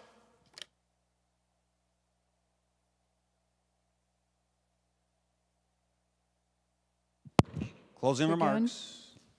Senator Lucero, if you have a final comment, go right ahead. Thank you, Madam President.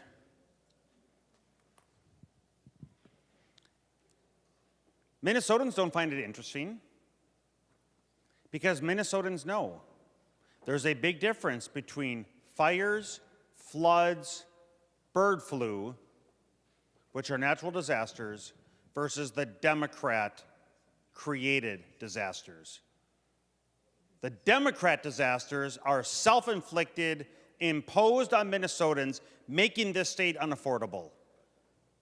With crushing taxes, defiance of law, and a governor who declares war against the federal government. Democrats fighting a war against law enforcement, Democrats hating the police, is not the same as a flood. Democrats allowing the billows of smoke to rise up over the city of Minneapolis from the riotous criminal thugs that they permit is not the same of the smoke that results from a forest fire. There's a big difference, and Minnesotans see that Democrats lack the clarity to stop the Democrat-imposed disaster that is becoming this state, and therefore, we should stop taxpayer dollars going to criminals, stop taxpayer dollars going to illegals, and instead, Republicans are going to continue the hard work of ensuring that taxpayer dollars actually go to legal Minnesotans to improve quality of life and make Minnesota great again. Vote green. Secretary will take the roll.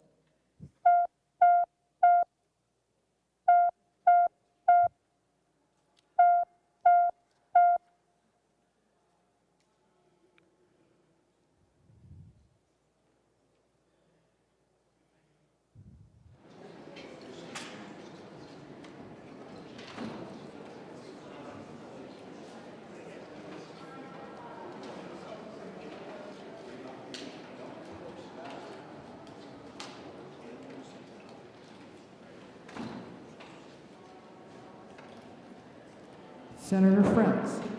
Thank you, Madam President. I'd like to report that Senator Carlson votes no. Senator Carlson votes no. Senator McEwen votes no. I'm sorry, say the name again. Senator McEwen votes no. Senator McEwen votes no. Senator Port votes no. Senator Port votes no. Senator Putnam votes no.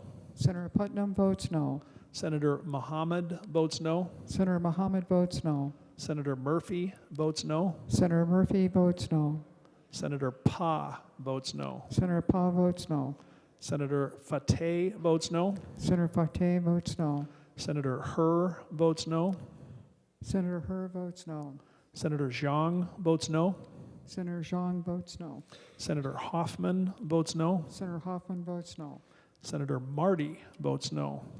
Senator Marty votes no. Senator Klein votes no. Senator Klein votes no. Senator Hochschild votes no. Senator Hochschild votes no. And Senator Wickland votes no. Senator Wickland votes no. Senator Jasinski. Thank you, Madam President. Senator Coleman votes aye. Senator Coleman votes aye. Senator Draheim votes aye. Senator Draheim votes aye. Senator Gruenhagen votes aye. Senator Gruenhagen votes aye. Senator Howe votes aye. Senator Howell votes aye. Senator Liskey votes aye. Senator Liskey votes aye.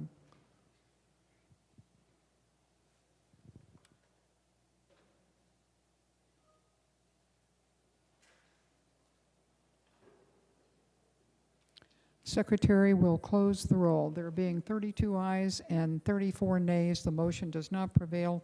The amendment is not adopted. Senator Lucero. Thank you, Madam President. I'd like to offer the A23. Secretary will report the amendment. Senator Lucero moves to amend Senate File number 4535 as follows. Page 4, line 19, delete 24 and insert. This is the A23 amendment. Senator Lucero. Thank you, Madam President. The A23 would require at least 50% of the loans are returned, repaid. So a maximum of 50% is forgivable. I encourage a green vote and I ask for a roll call. There'll be a roll call. Senator Champion. Madam President, thank you to the author of the A23 amendment, and I thank the author for also requesting a roll call. I think that is most appropriate, Madam President. I am asking members to vote no.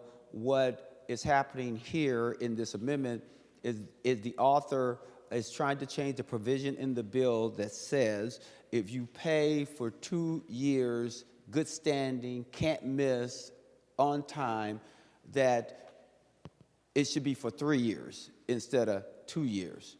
And so it changes the amount that a person is forgiven. Members, just so that you know, that 24 months is a long time for a person to maintain and do the things that we need for them to do.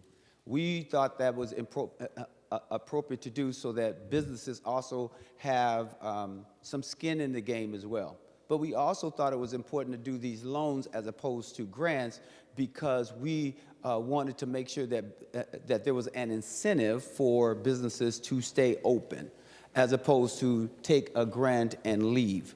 We want sustainability because these businesses, small businesses, are the backbone of our economy, and we want to continue to make sure that business owners are able to live out their dream.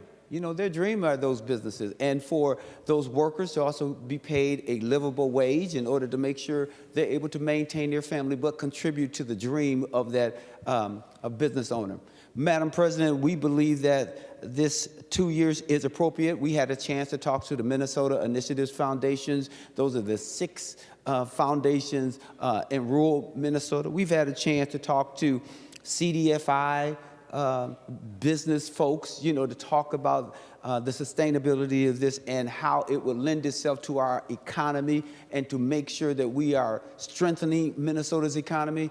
We've had a chance on our tours to talk to a cross-section of people. So what you see in the bill is a reflection of the work and the words and the dedication and the insight that we receive from businesses. So I'm asking you kindly just to vote no. Vote red. Thank you. Further discussion of the A23 amendment. Senator Lucero. Thank you, Madam President. Well, that's all fine and dandy, but here's the reality. Democrats have voted down a requirement that a person is legal to receive taxpayer dollars. They have voted down that the funds need to be returned. And now I hear encouragement to vote down that even half of the funds have to be returned. Democrats are using this bill to transfer $100 million from hardworking Minnesota families to the pockets of criminals, fraudsters, and illegal immigrants, and they can't even muster up the ability to allow half of those funds to be returned. It's a backdoor to transfer wealth from Minnesota families to criminals, fraudsters, and those here illegally. Vote green. Further discussion. Seeing none, the Secretary will take the roll on the amendment.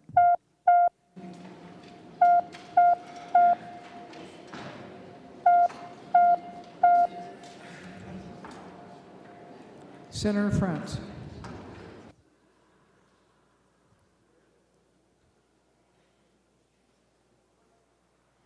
Thank you, Madam President.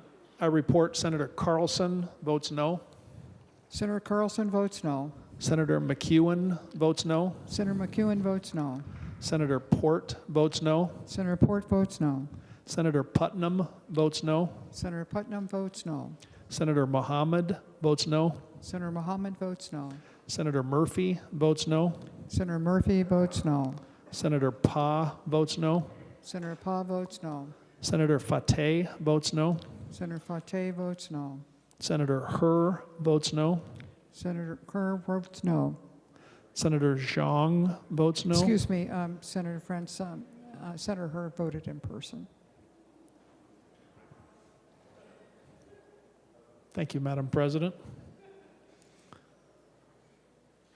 You may continue. Thank you, Madam President. Senator Xiong votes no. Senator Xiong votes no.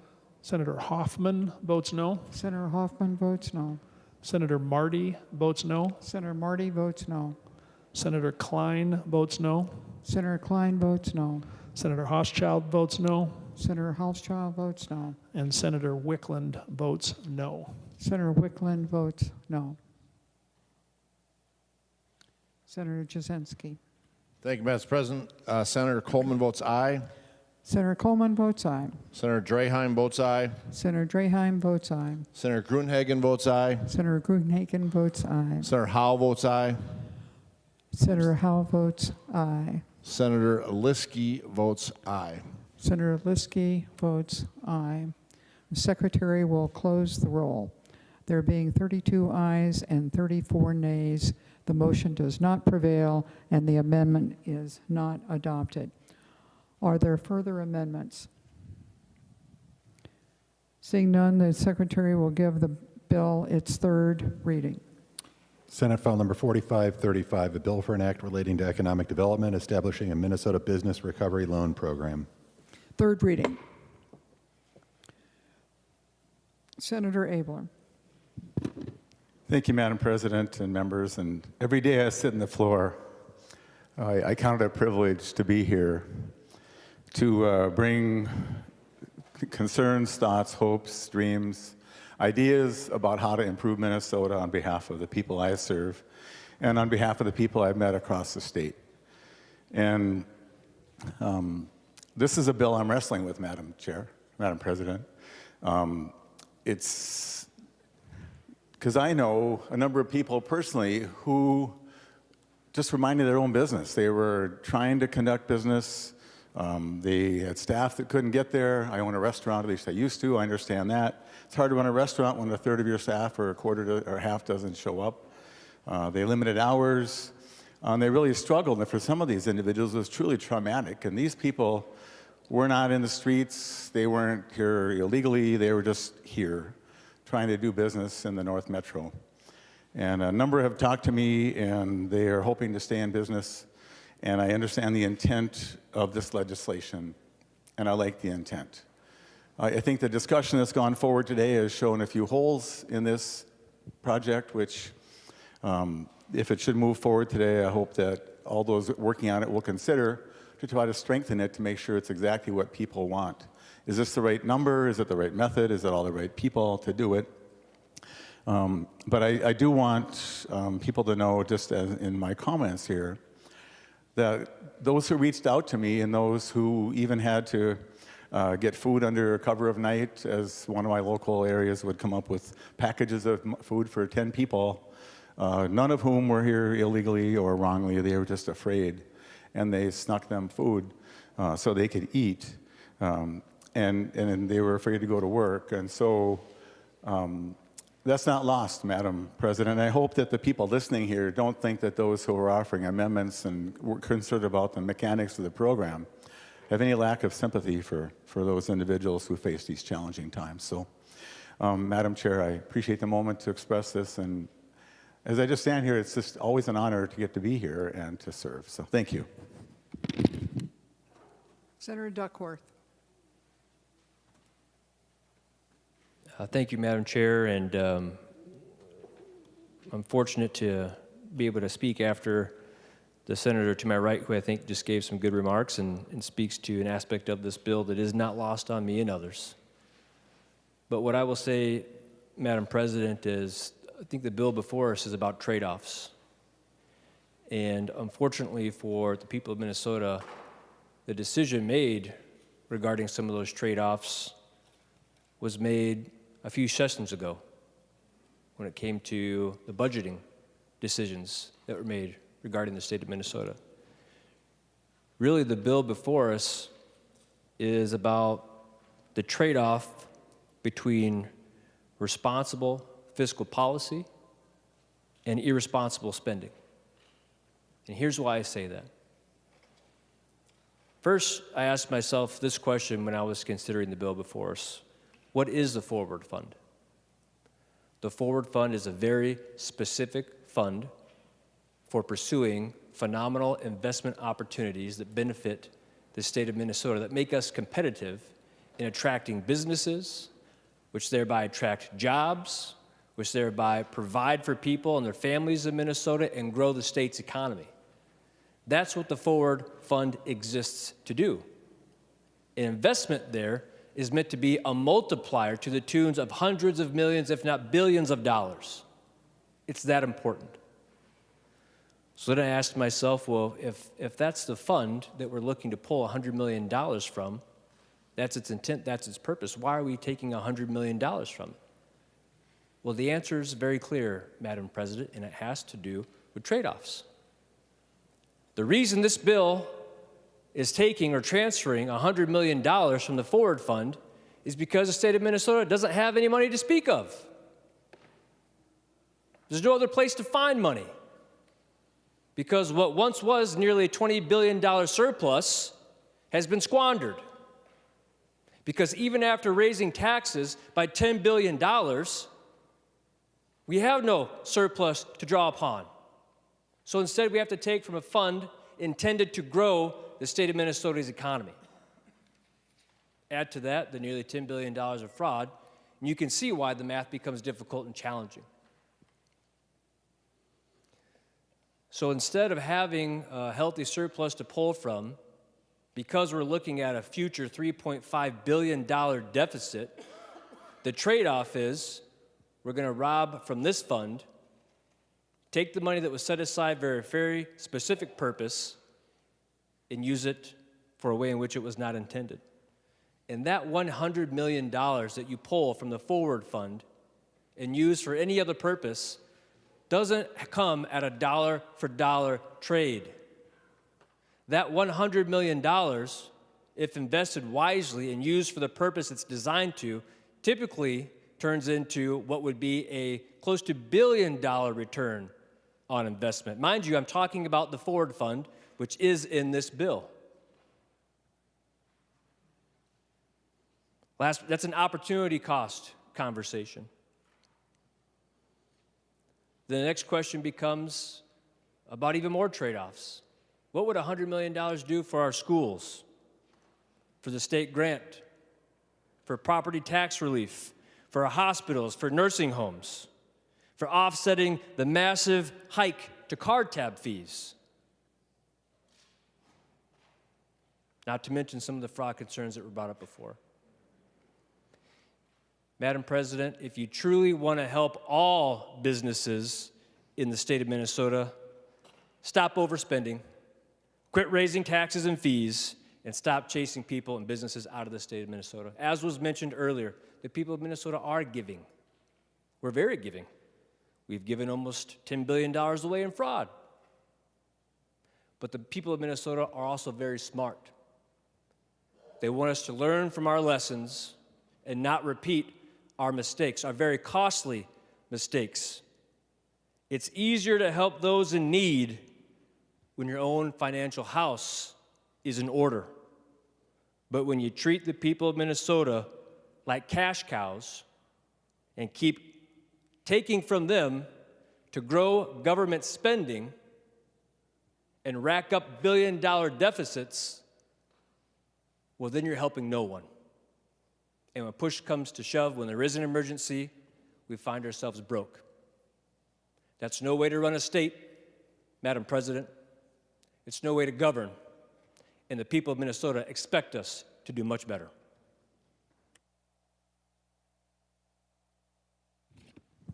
Thank you, Madam President. I want to thank the good senator from Minneapolis and the good senator from Brooklyn Park for their work on this bill. I have constituents in my district who've owned businesses for 20, 30 years, some longer than I've been alive. They own restaurants and clothing stores, all-purpose stores, construction businesses. And having constituents come to me and say, I was ripped out of my car, thrown into a truck, trafficked to Texas, and after a few weeks where nobody knew where I was or guessed where I was let out onto the streets of Texas to find my own way home because I hadn't done anything wrong.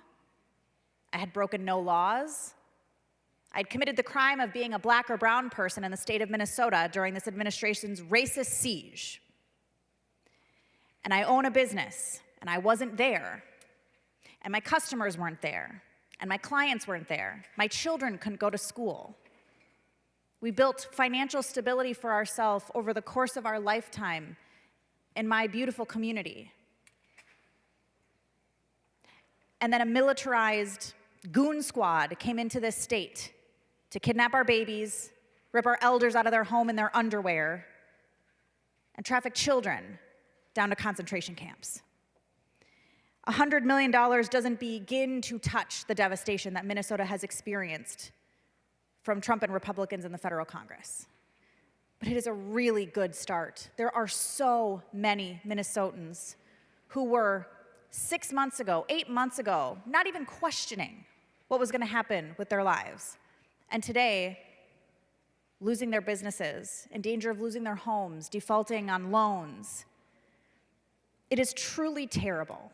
And it doesn't have to be this way. It is all a policy choice made by racist people who want to terrorize Black, brown, Asian, and indigenous people in this state.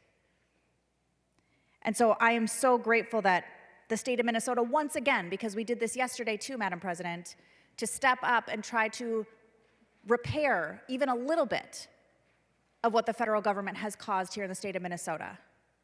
People are losing their health care and their food benefits. Hospitals are going to close. This, not to mention that gas is more than $4 a gallon as of today in Minnesota for a war that nobody asked for. That cost $25 billion so far, Madam President, which I can think of a lot of people who could use health care for $25 billion. The state of Minnesota has stood strong and proud in the face of this authoritarianism. And I'm so proud of our communities and of the legislators in this room for stepping up to show the kind of courage that Minnesotans across this state have done, where we turned neighbor into a verb. So thank you to Senator Champion and Senator Pott and all of the members of the committee to get this bill here today so we can vote and we can show Minnesotans that when the federal government comes to attack us, we stand up, we say no, and we help one another. Thank you. Senator Pott.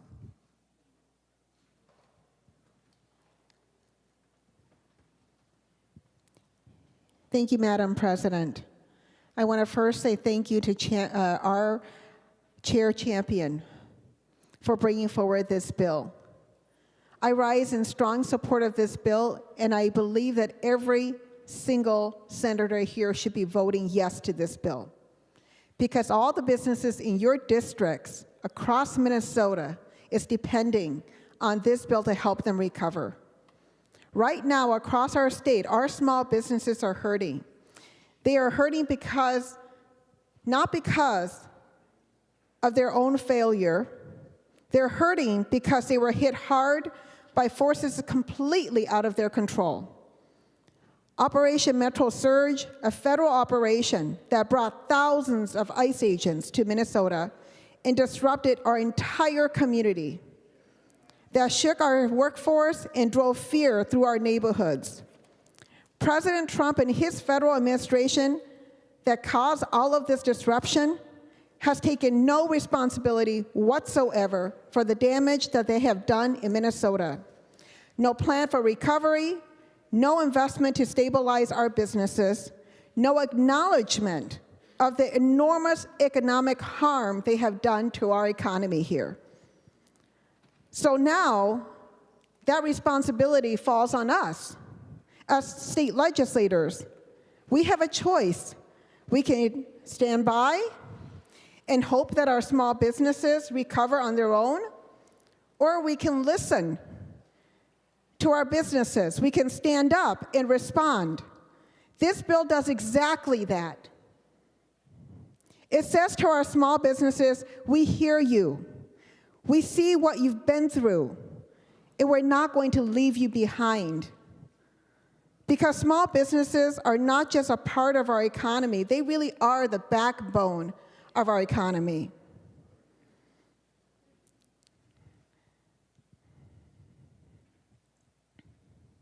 If we do nothing, we will not just slow down our economy, we will undermine it. Members, this is a moment, an important moment to act, to lead, a moment to show that when Minnesota businesses are knocked down, that we are there to also help them get back up. I urge your support, and thank you again to Senator Champion for leading on this bill. Senator Westrom.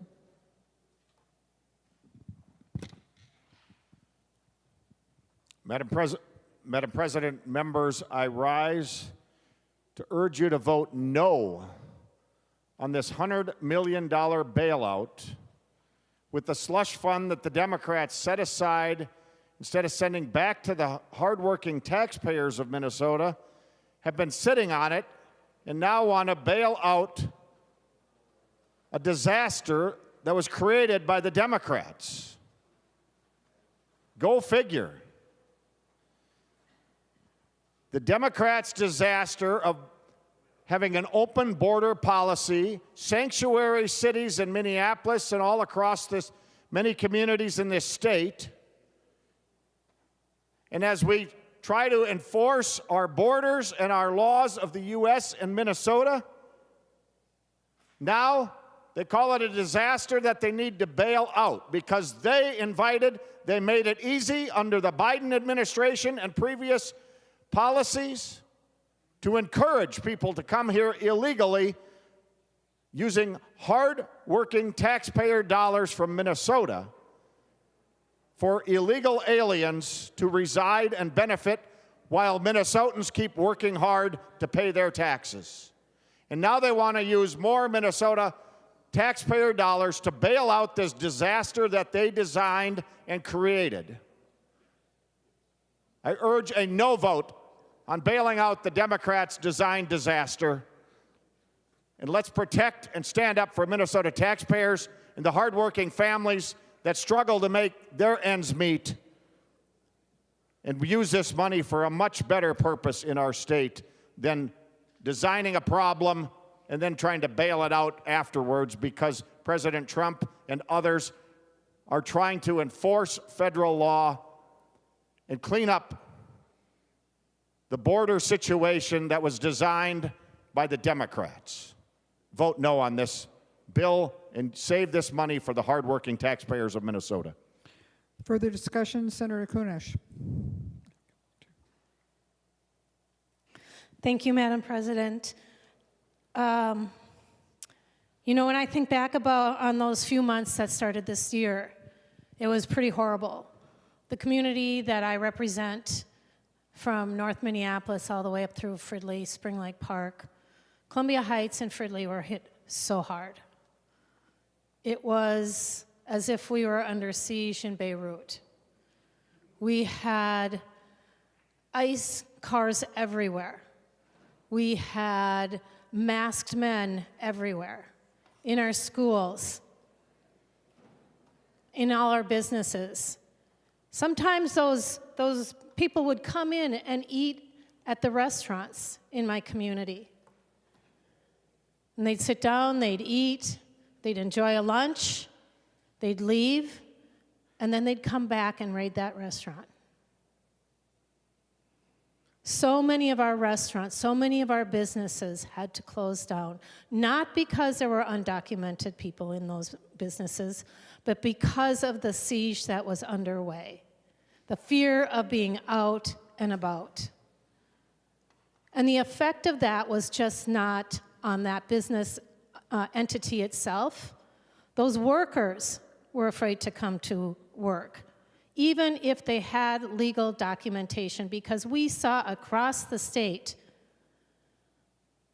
these ICE agents pulling people out of cars, taking them. Their cars are left abandoned in the streets, still running.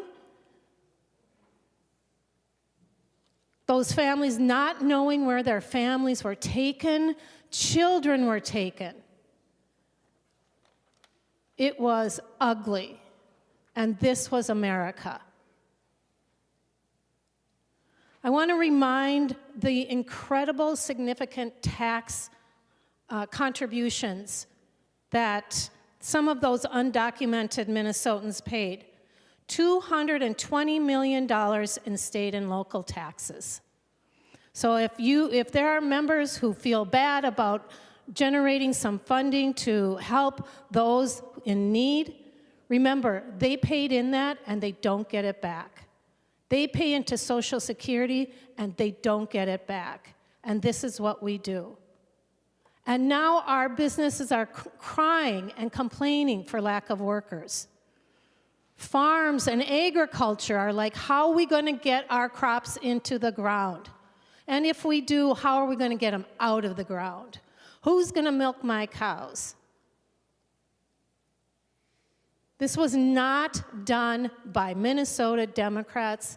This was done by authoritarian regime at the federal government. And it was cruel, it was heartbreaking, and right now we have an opportunity to make a difference, and I thank Senator Champion and all of those that worked on this, because we actually owe it to them and we owe it to Minnesota. So I suggest everybody vote green. Senator Truskowski.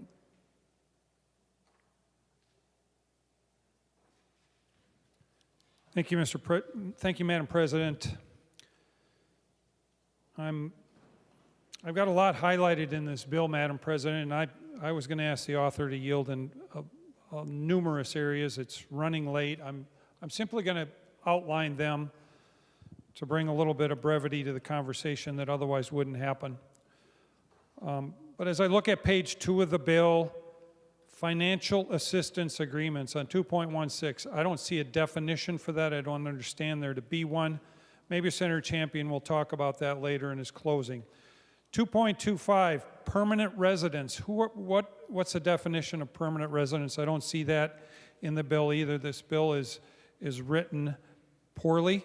I don't know that it has received the amount of scrutiny that it needs to go through the process.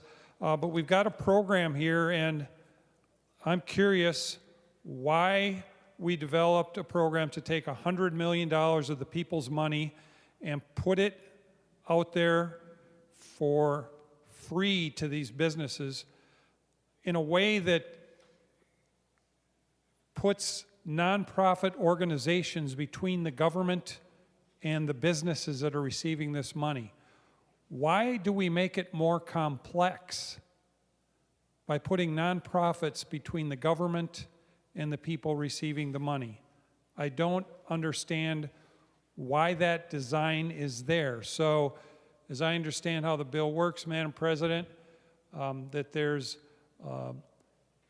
a group of nonprofit partners that are identified in the bill, and these nonprofits provide grants. Well, they're called forgivable loans, or 60% of them are forgivable and 40% they have to give back. So 60% of the loans are actually grants.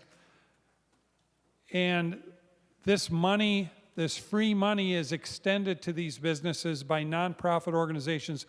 Madam President, members, we don't have to go very far to remember and learn the efforts of the Office of the Legislative Auditor. Go back to the 2023 report on nonprofits, and on page 37, chapter 4, systemic non-compliance with requirements is what's happening from our government. Now when our government's giving out grants in the Department of Education and the Department of Public Safety, in this example, Madam President, we're talking about the Department of Employment and Economic Development here, one that was not studied here, but not only is that department who, as I understand, is administering the Promise Act, Madam President, which the governor has acknowledged that there's loopholes in the legislation that was written around the Promise Act that was exposed by Channel 5 to be giving money out to businesses that didn't qualify.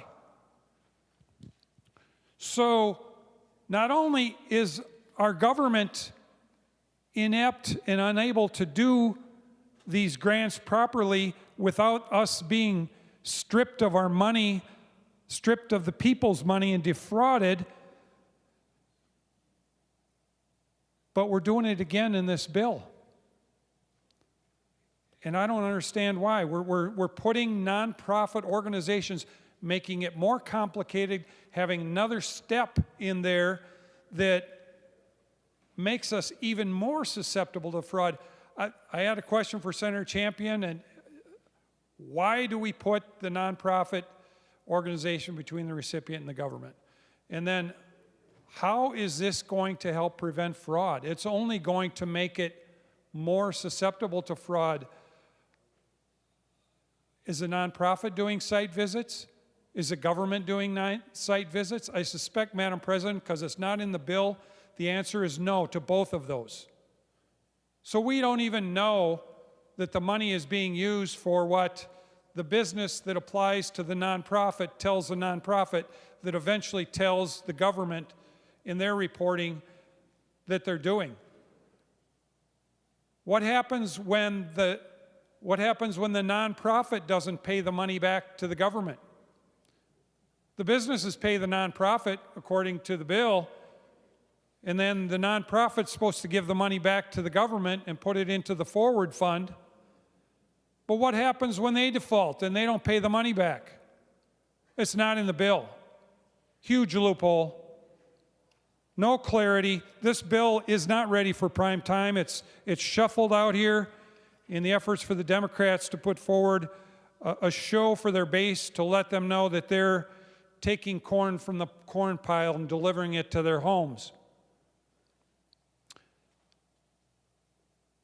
Page 4 of the bill in Section 1, Subdivision 11, fraud deterrence measures.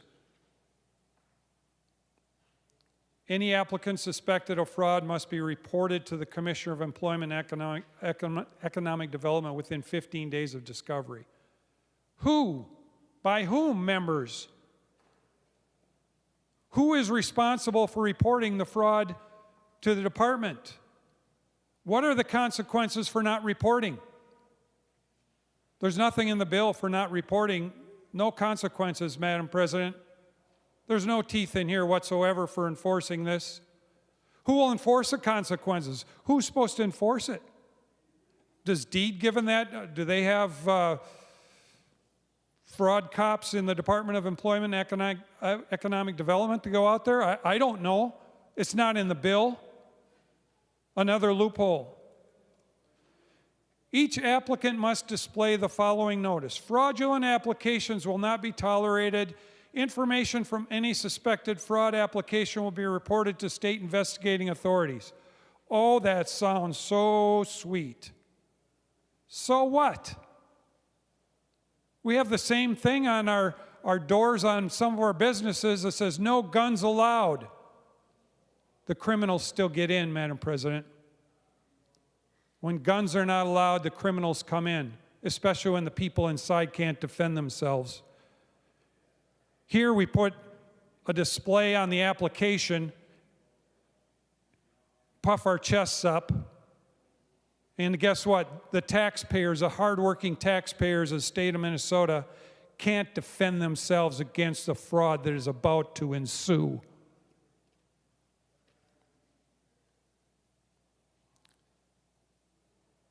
Page 5 of the bill, I'm going to read it. Loan payments received from borrowers by partner organizations shall be remitted to the Commissioner no more than 30 days following the end of the calendar. The nonprofits collect the payments and then pay the Commissioner. As I mentioned earlier, what happens when the nonprofit doesn't pay? Nothing in the bill. Line 5.19, 5.20. Reporting requirements. Each compiled report must also identify any business that has not submitted a report required by paragraph A. What are the consequences when they don't comply and file the report? What are the consequences? There's none in the bill. Again, we puff up our chest and present a big loophole here. The taxpayers of Minnesota are exposed to the criminal fraudsters that roam the streets and fields and other places of Minnesota. The expiration on page 5 on the bottom. This expires in 2033, Madam President. 7 years. We've had the proponents of the bill tell us what an emergency this is. They even call it a disaster. If indeed there's a disaster going on, does it take seven years for the people who are supposedly victims of the disaster to show up?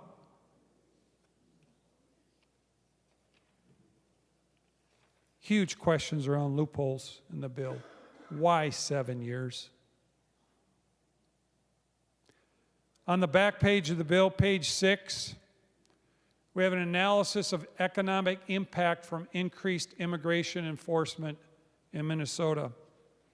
And it goes through all these impacts and things that are purported to maybe have contributed to economic impact. But you know what's left out? The impact of the coordinated shutdowns that happened in Minnesota in December, January, and February in this state. We had a coordinated, organized effort by Democrats. This system of signal chat groups, some of which were coordinated by sitting legislators, Madam President. The signal chat groups acted as paramilitary organizations, coordinated a communication system to send people into harm's way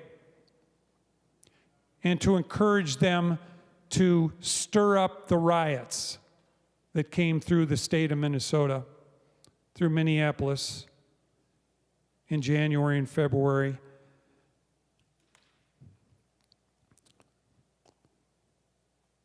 January 13th, 2026 was announcement of the Day of Truth and Freedom, a statewide event coordinated by a coalition of faith leaders, labor unions, and community organizations.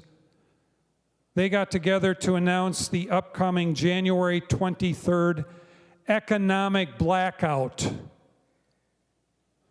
The Democrats and their coordinated organizations intended to black out the economy in Minneapolis. Madam President, then on January 23rd was the Ice Out of Minnesota Day of Truth and Freedom. Don't work, it says no work, no school, no shopping, economic blackout to protest Operation Metro Surge in the law enforcement effort that was going forward. It was a deliberate effort by the Democrat-run organizations in Minnesota, the Minnesota AFL-CIO, faith leaders, University of Minnesota graduate labor unions, AFSCME Local 3800, Black Student Union, excuse me just a moment, Madam President, and other community organizations. January 30th, a national shutdown. They coordinated it through 50 states. The intent was a national day of strikes, walkouts, consumer boycotts. No work, no school, no shopping, to show their opposition for the law enforcement effort that was going on in our state.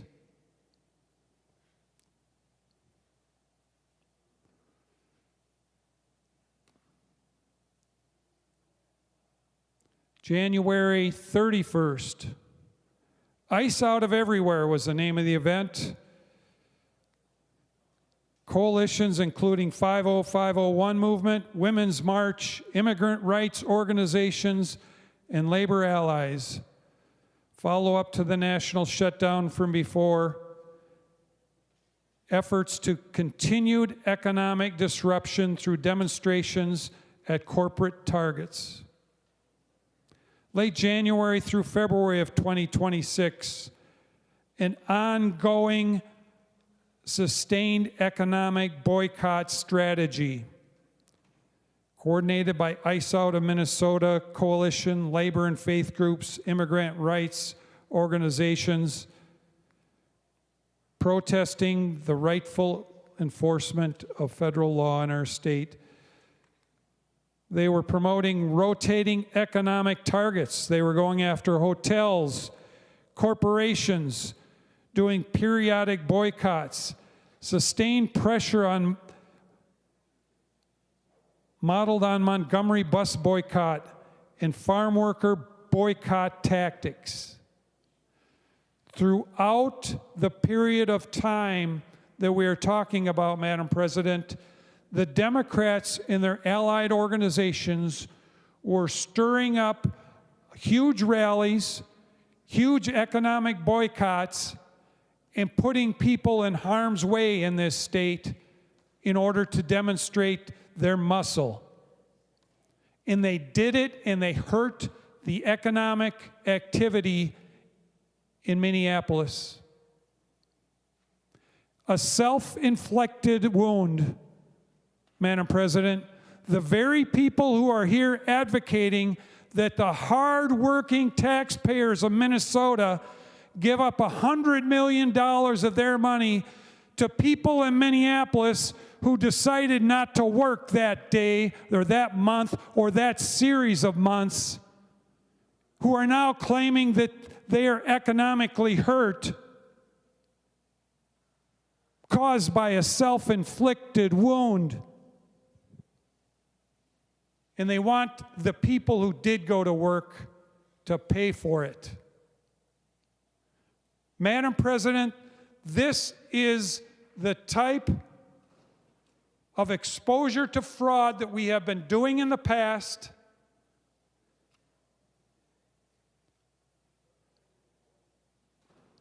Set up for more corruption and exploitation in our state, brought forward by a veil of circumstances that are being brought forward by the proponents that were caused by the very people that they're trying to give the money to. This is horrible policy, members.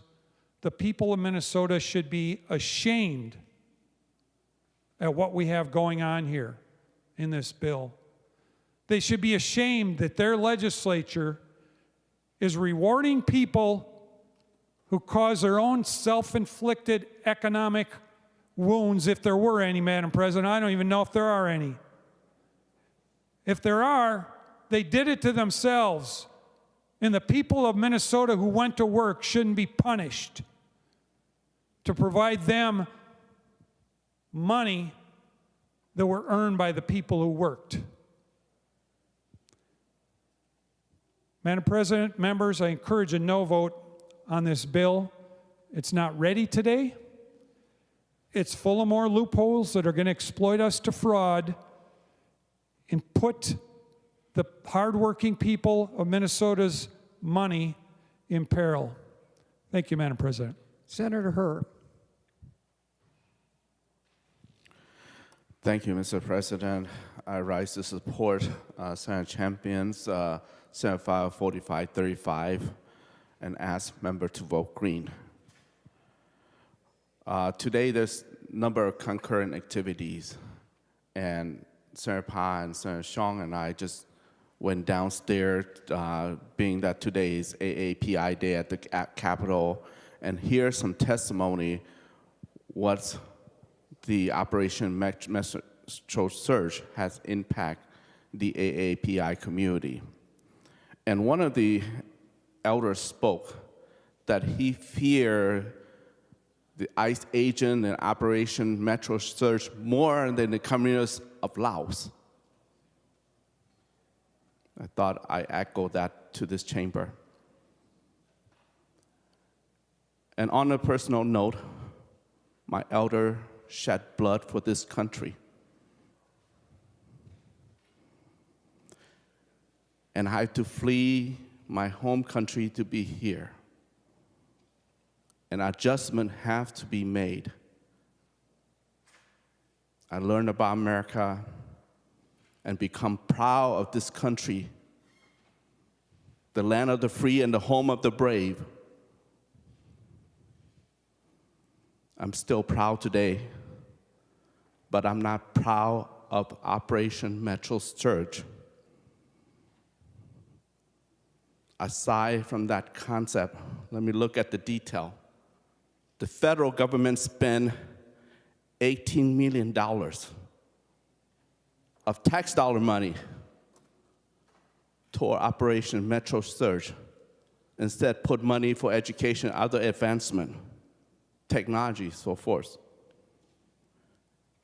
And it cost Minnesota $600 million of economic setback.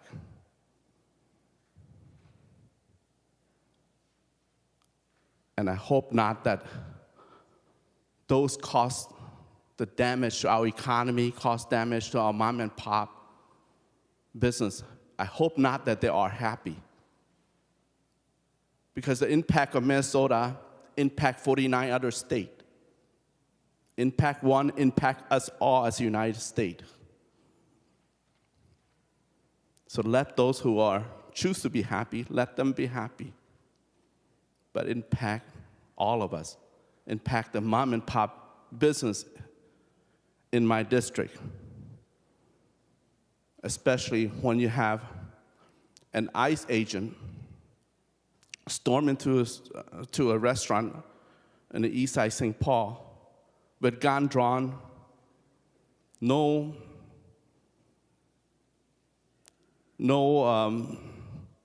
criminals in place, looking for somebody. If you do that too many often on any restaurant, your business will be closed. Let's look at the opposite.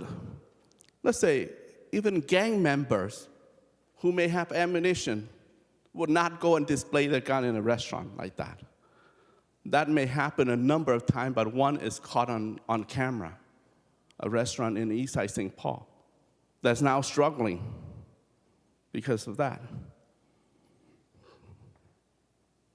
But I'm still proud of Minnesotans that we stood together with our bell and whistle,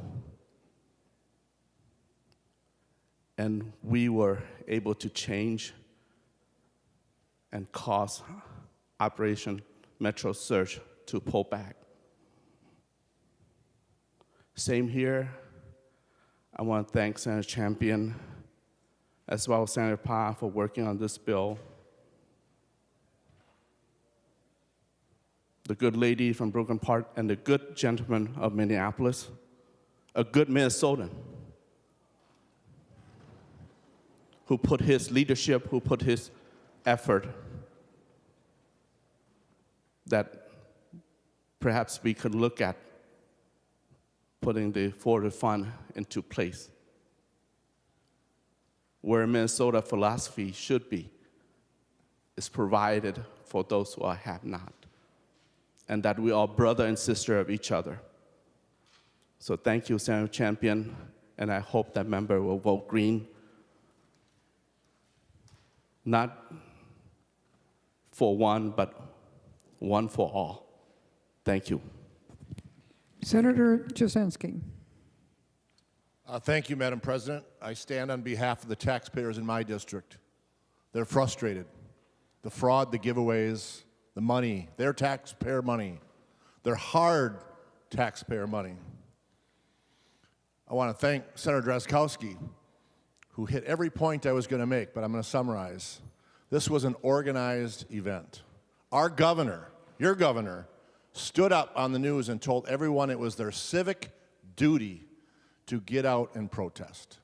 Your civic duty to protest. And I made the comments before about being an air traffic controller and trying to get work done if someone was whistling, spitting, and screaming in my ear while I was trying to work, that it wouldn't be safe. And that's what happened in Minneapolis. The chaos that was created by our governor encouraging people to get out and protest. Now, I agree there's different ideas of how you protest, but what happened, the end result was, it was chaos.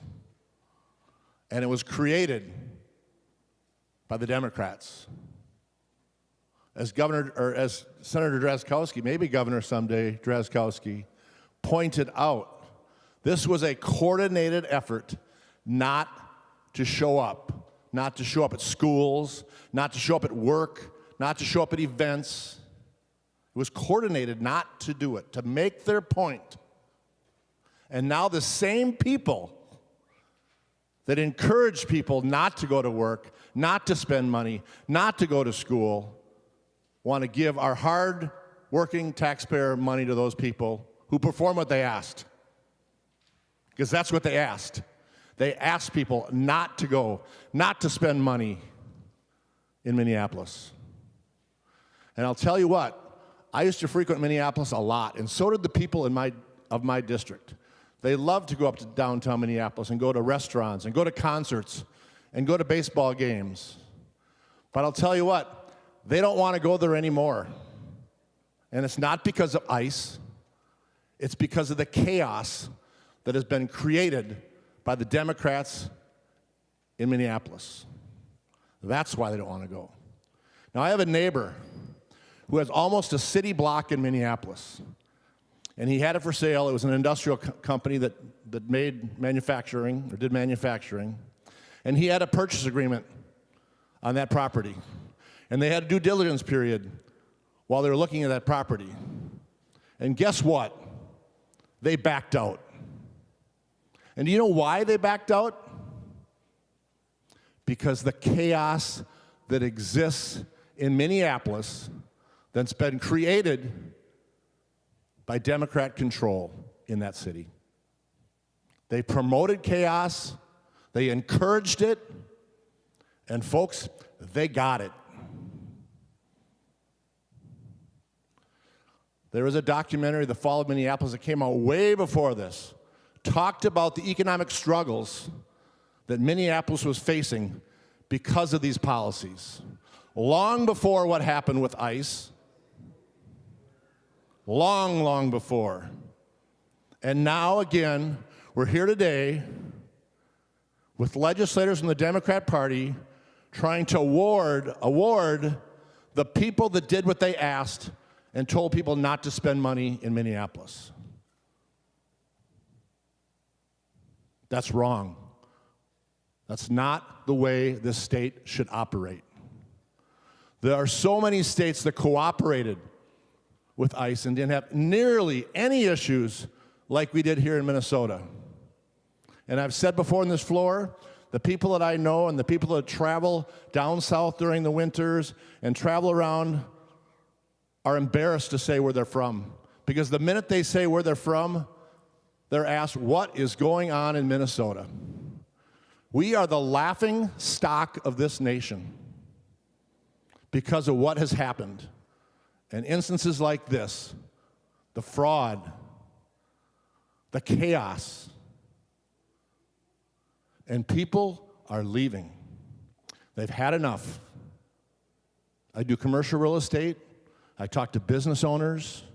I talk to people that work at those businesses. They're leaving.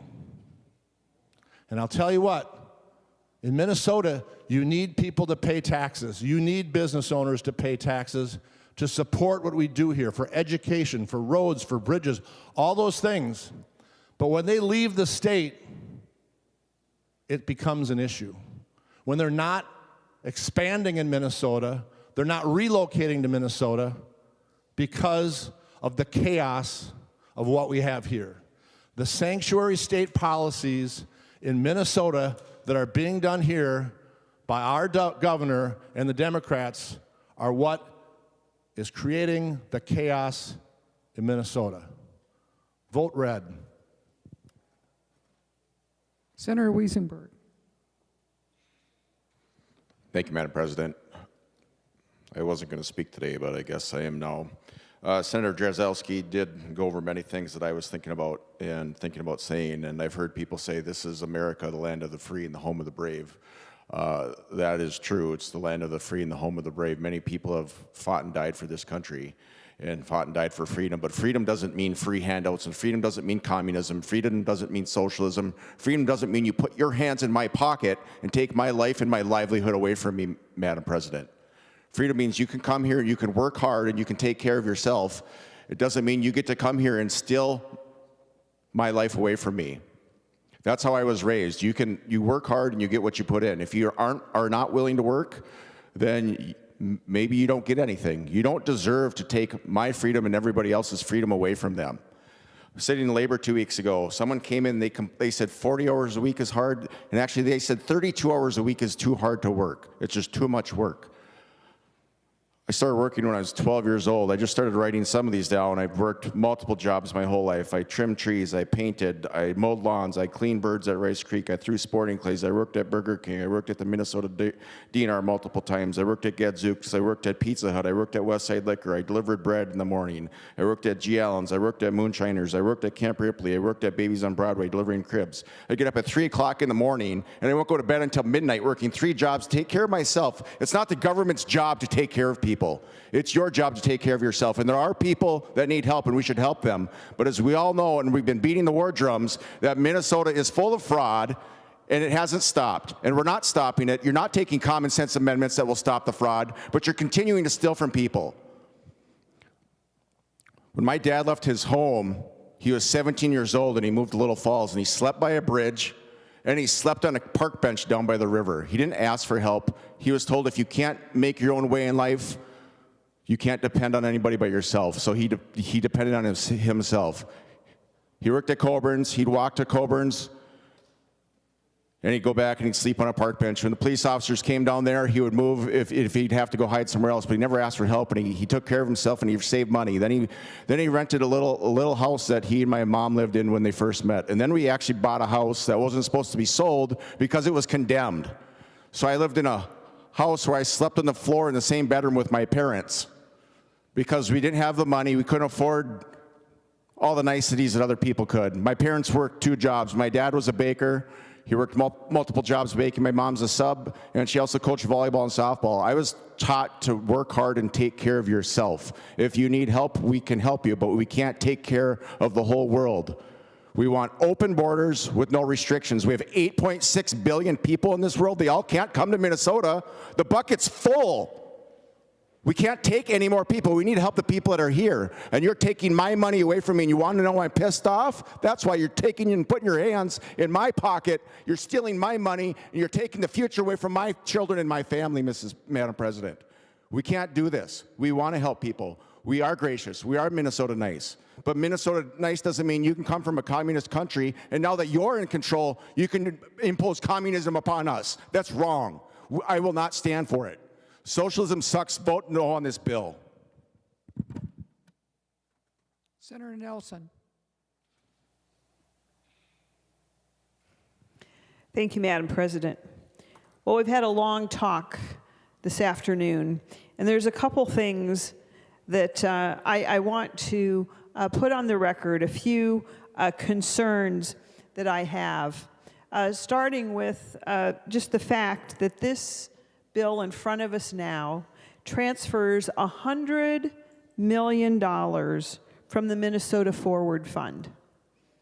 Yet the Minnesota Forward Fund, maybe some of you don't know what it is. Maybe some of my constituents don't know what it is.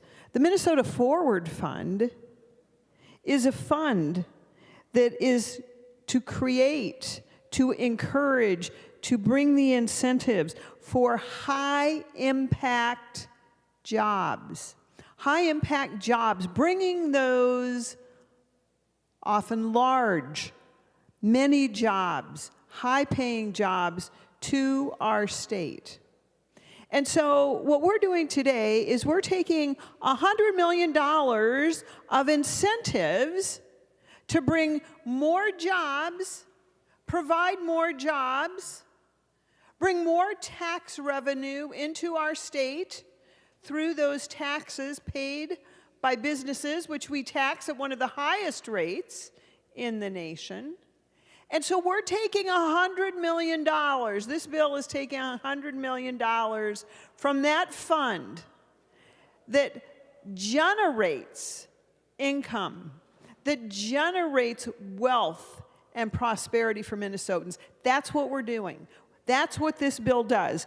And I am concerned about that. $100 million. And instead of providing jobs, paychecks, increasing tax revenue to our state, it's going to be going to largely the metro area. And I'm concerned that we are shortchanging Minnesotans on that. And so that is very concerning to me. I'm also concerned to think that we could be in a better place today. We could be using, think about all the things that you think that your constituents would like to see with that $100 million. What could that do for our school districts that are struggling with the costs of the unfunded mandates this legislature slapped upon them in the last few years? What could that $100 million do to help with uncompensated care that one of our hospitals is dealing with right now. It has so much uncompensated care, it is millions of dollars that are needed there, ongoing. And yet, we're using the money to come into the metro area, $100 million for things that happened that perhaps weren't as we had hoped, but many times there were choices that were made. So I am concerned about that. And lastly, I have to think about, what about us? We could be in a very different place today, members, and yet here we sit, here we are in the Minnesota legislature this session, after our last budget session where we had $18 billion surplus. I mean, just wrap your mind around that. An $18 billion surplus. Think what it would be like today had we not spent through that surplus, plus the additional $10 billion in new taxes. We would be in a much better place to help our neighbors. But because of the poor decisions that have been made here, now year after year, we find ourselves in a difficult situation, and we are robbing the Minnesota Forward Fund of $100 million at the time that our state is incredibly, incredibly uncompetitive. At the time that we need more businesses coming here. In fact, it's so bad, you're going to see in the tax bill, maybe in the tax bill, we've heard in the tax committee, that our tax rates are so horrendous in this state that we have to have special tax incentives for border cities because they can't compete with what happens just on the other side of the border. So, members, while I regret and I am sad at much of what happened in the metro area in the last few months, what we are doing today is the wrong solution.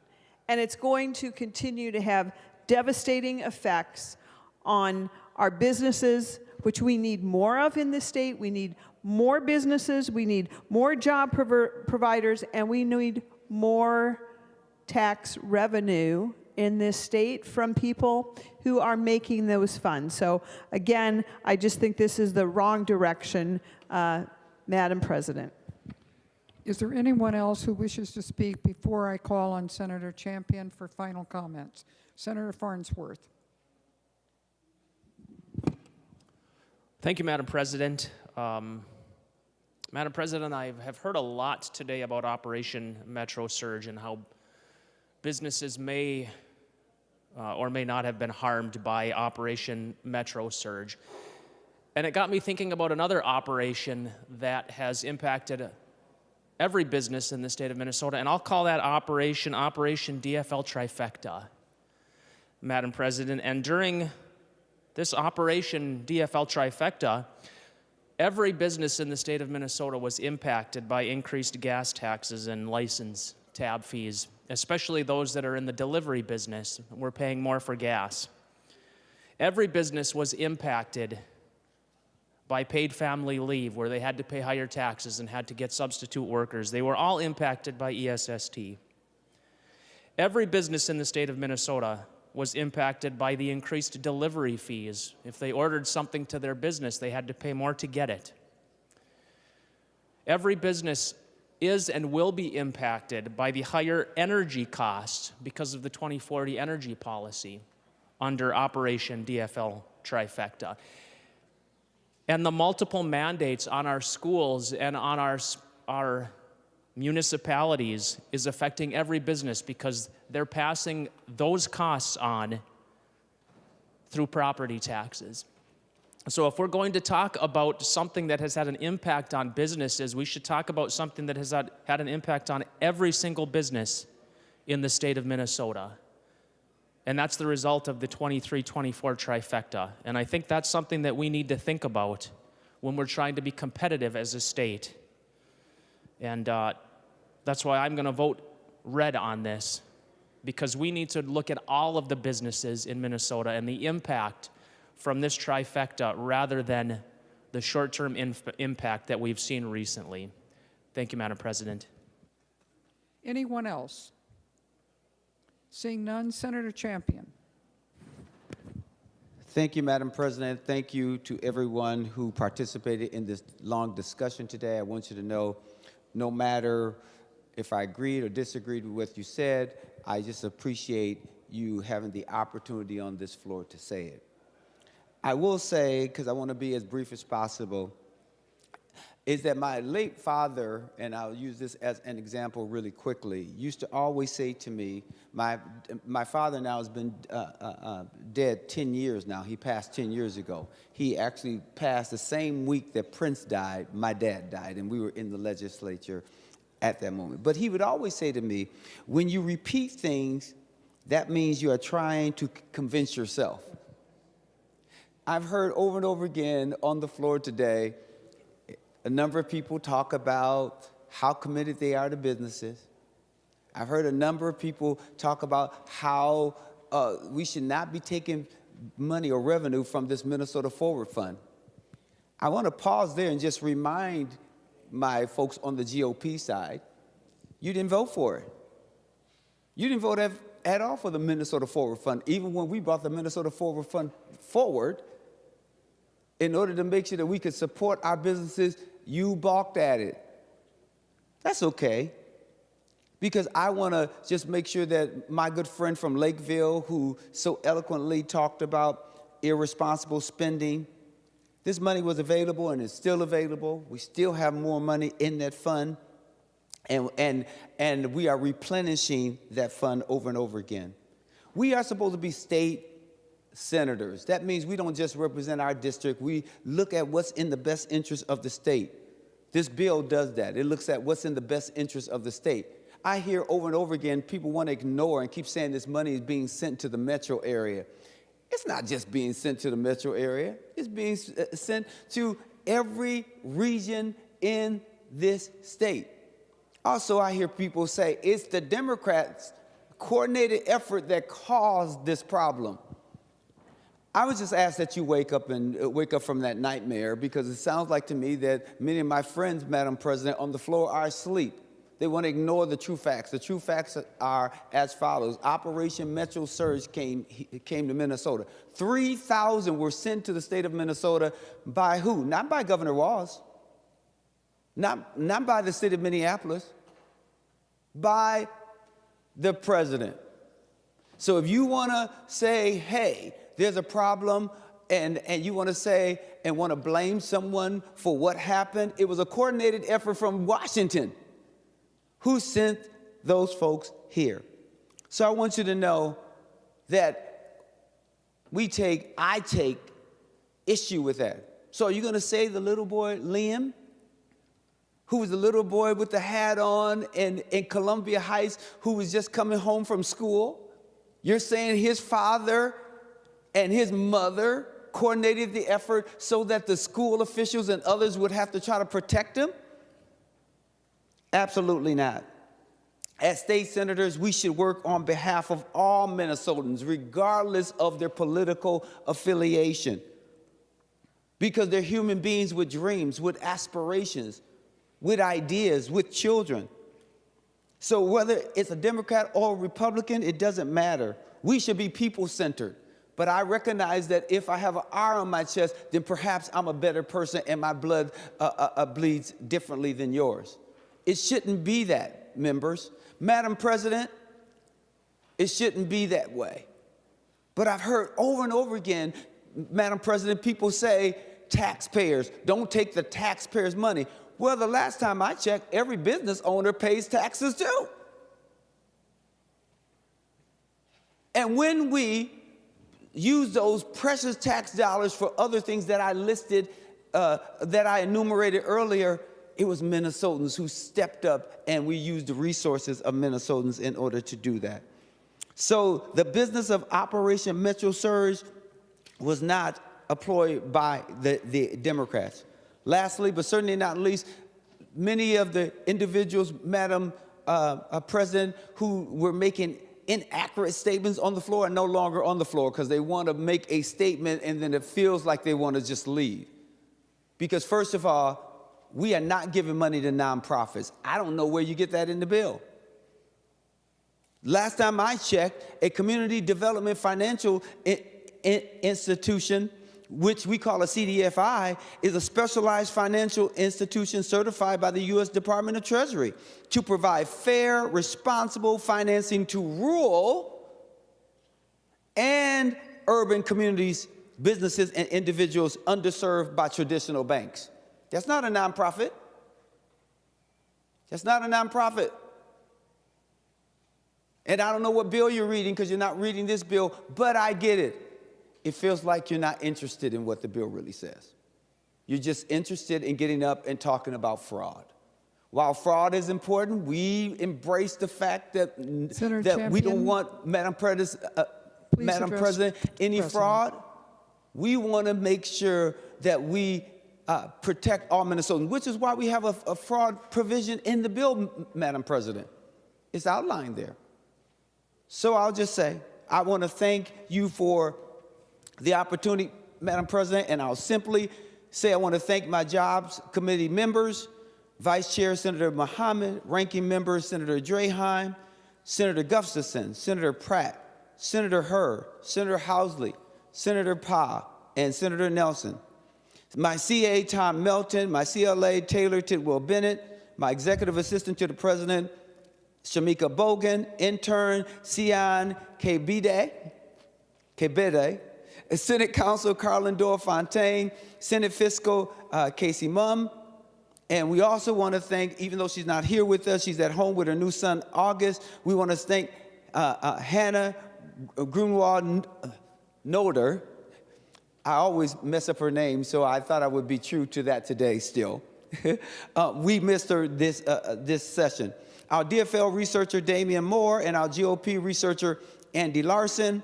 Our pages, Brooklyn Carlson and Fennenin, Joyce Valens, Georgia Barnes, who is Senator Muhammad's LA, the team at Deed, including but not limited to the Commissioner Verlek, Deputy Commissioner McKinnon, and Devin Baldry, who is the Director of Government Relations. And I just want to say thank you last to everyone who wrote us, who testified in any of our committee hearings, and all the stakeholders who helped us make this bill as effective as possible. This bill represents Minnesota. This bill represents all of Minnesota and the best of Minnesota. So I hope that you'll vote green. Thank you. The Secretary will take the roll on Senate File 4535.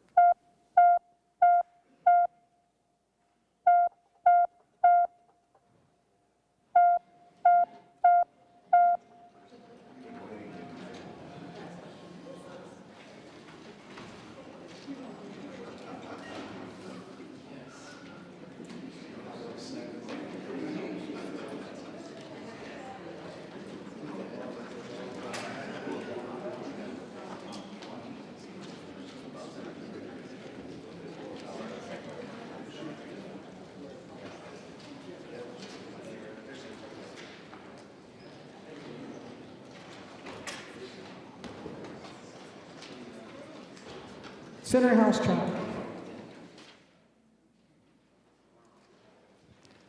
Thank you, Madam President. Senator Carlson votes aye. Senator Carlson votes aye. Senator McEwen votes aye. Senator McEwen votes aye. Senator Port votes aye. Senator Port votes aye. Senator Putnam votes aye. Senator Putnam votes aye. Senator Mohammed votes aye. Senator Mohammed votes aye. Senator Fateh votes aye. Senator Fateh votes aye. Senator Hoffman votes aye. Senator Hoffman votes aye. Senator Marty votes aye. Senator Marty votes aye.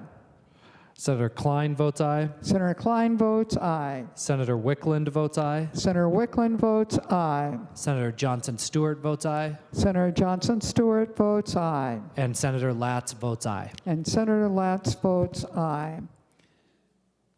Senator Jasinski. Thank you, Madam President. Senator Coleman votes no. Senator Coleman votes no. Senator Draheim votes no.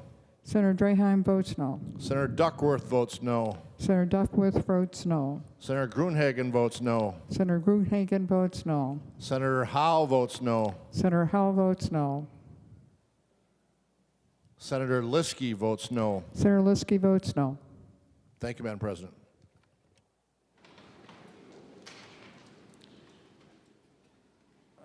All members having voted, the Secretary will close the roll. There being 35 ayes and 31 nays, the bill is passed and its title agreed to. The next bill on special orders is House File 4224, Senator Kunesh. Thank you, Madam President. Senate File 4225 amends a 2023 statutory change that requires wastewater treatment facilities and domestic sewer system owners to notify all potentially impacted downstream water users in the event of releases of untreated or undertreated sewage. My bill here today would change and add the tribal governments to the list of those who should be notified in the event of an unintentional release. Existing law already requires notifying those downstream users, but the law is intended to protect the health of people who swim, who fish, or recreate in waters that become polluted with sewage, and especially those whose drinking water comes from directly impacted water body. Under the existing law, tribal governments should already be receiving these notifications, but tribal leaders have raised concerns that they are sometimes being missed. This bill is an effort to ensure that tribal governments are receiving the same notification that has already been given to downstream drinking water facilities, local governments, and members of the bill. And members, I urge you to support this bill. Any other discussion on House File 42224? Any other discussion? Seeing none, the Secretary will give the bill its third reading. House File Number 4224, a bill for an act relating to environment, modifying notice requirements for water discharges. Third reading. Any other discussion before we go to final passage? Seeing none, you're going to say something? Do you want to say anything else, Senator? Okay. Seeing no further discussion, the Secretary will take the roll for final passage on House File 4224.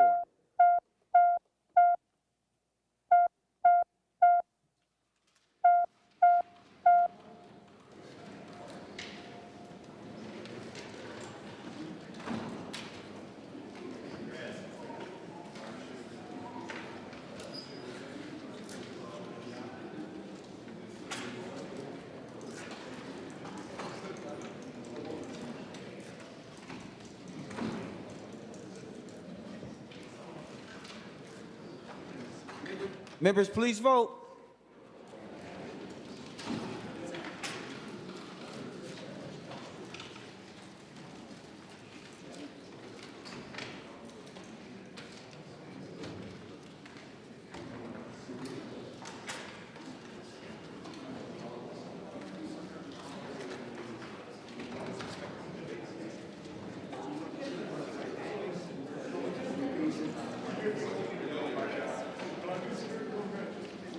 Senator Jasinski, for those voting pursuant to Rule 40.7.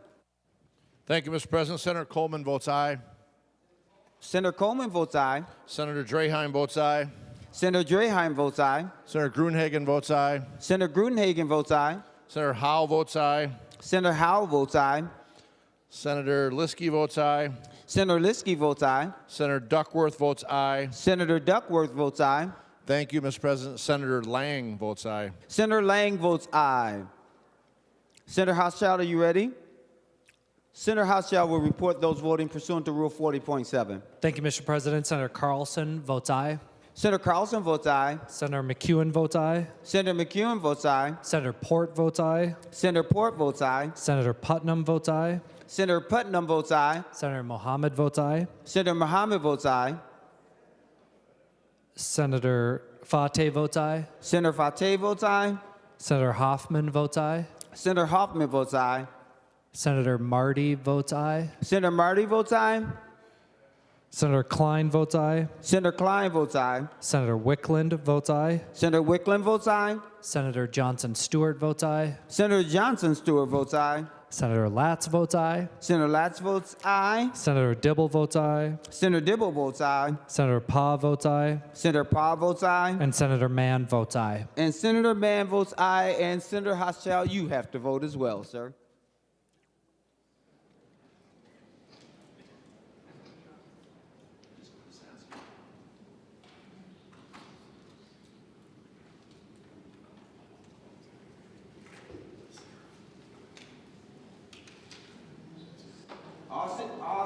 All senators having voted who desire to vote, the secretary will close the roll. There being 65 ayes and 0 nays, the bill is passed and its title agreed to. Members, we will now go to,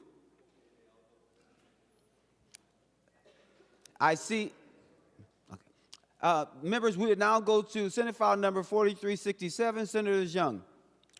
Thank you, Mr. President. I have before you Senate File 4367.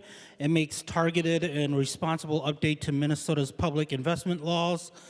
This bill allows certain cities, counties, and housing and redevelopment authorities to invest a portion of their funds in high-quality fixed income investment vehicles that are largely backed by federally guaranteed securities and designed to support housing development. These are not speculative investments. They're structured, regulated funds with strong safeguards, including requirements that at least 80% of holdings are federally backed and that local governing bodies formally adopt investment policies acknowledging risk and ensuring oversight. This bill does not require any entity to invest. It does not create new state spending.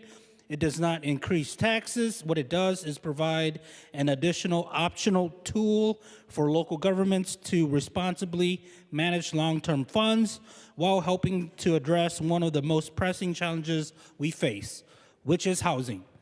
We have similar models at work in practice, generating solid returns while supporting housing development and creating jobs here in Minnesota. With that, Mr. President, I ask for your support. Thank you. Any other discussion on Senate file number 4367? Senator Pratt.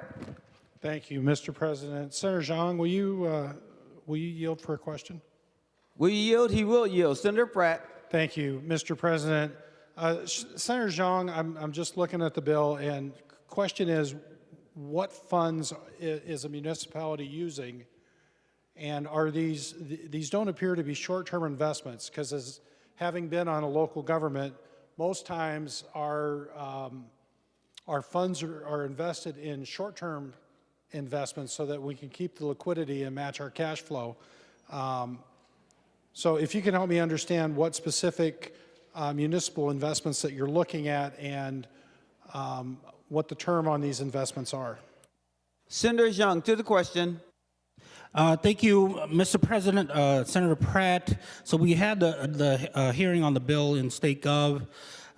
So it was local government reserve funds, and they mentioned not pensions. Senator Pratt. Thank you, Mr. President. And Senator Xiong, can you help me understand what these local government reserve funds are? I did see, I've seen the letter here from the building trade saying that pensions have been able to invest in these funds in the past, but that's not what I'm asking about. I'm asking specifically about the funds where these funds are coming from at the local governments. Senator Xiong. Oh, could you hold on a moment, Mr. Yes, President? I'll give you as much time as you need, Senator Xiong.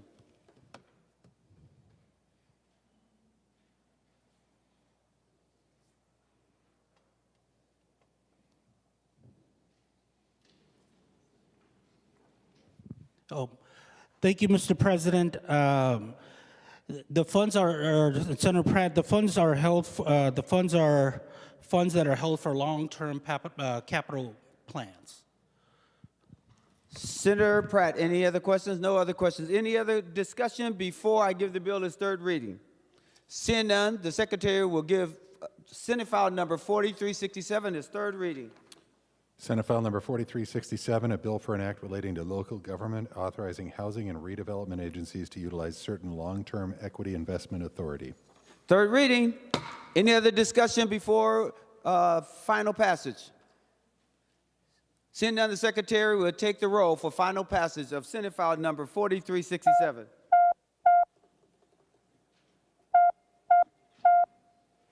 Members, please vote so we can move expeditiously.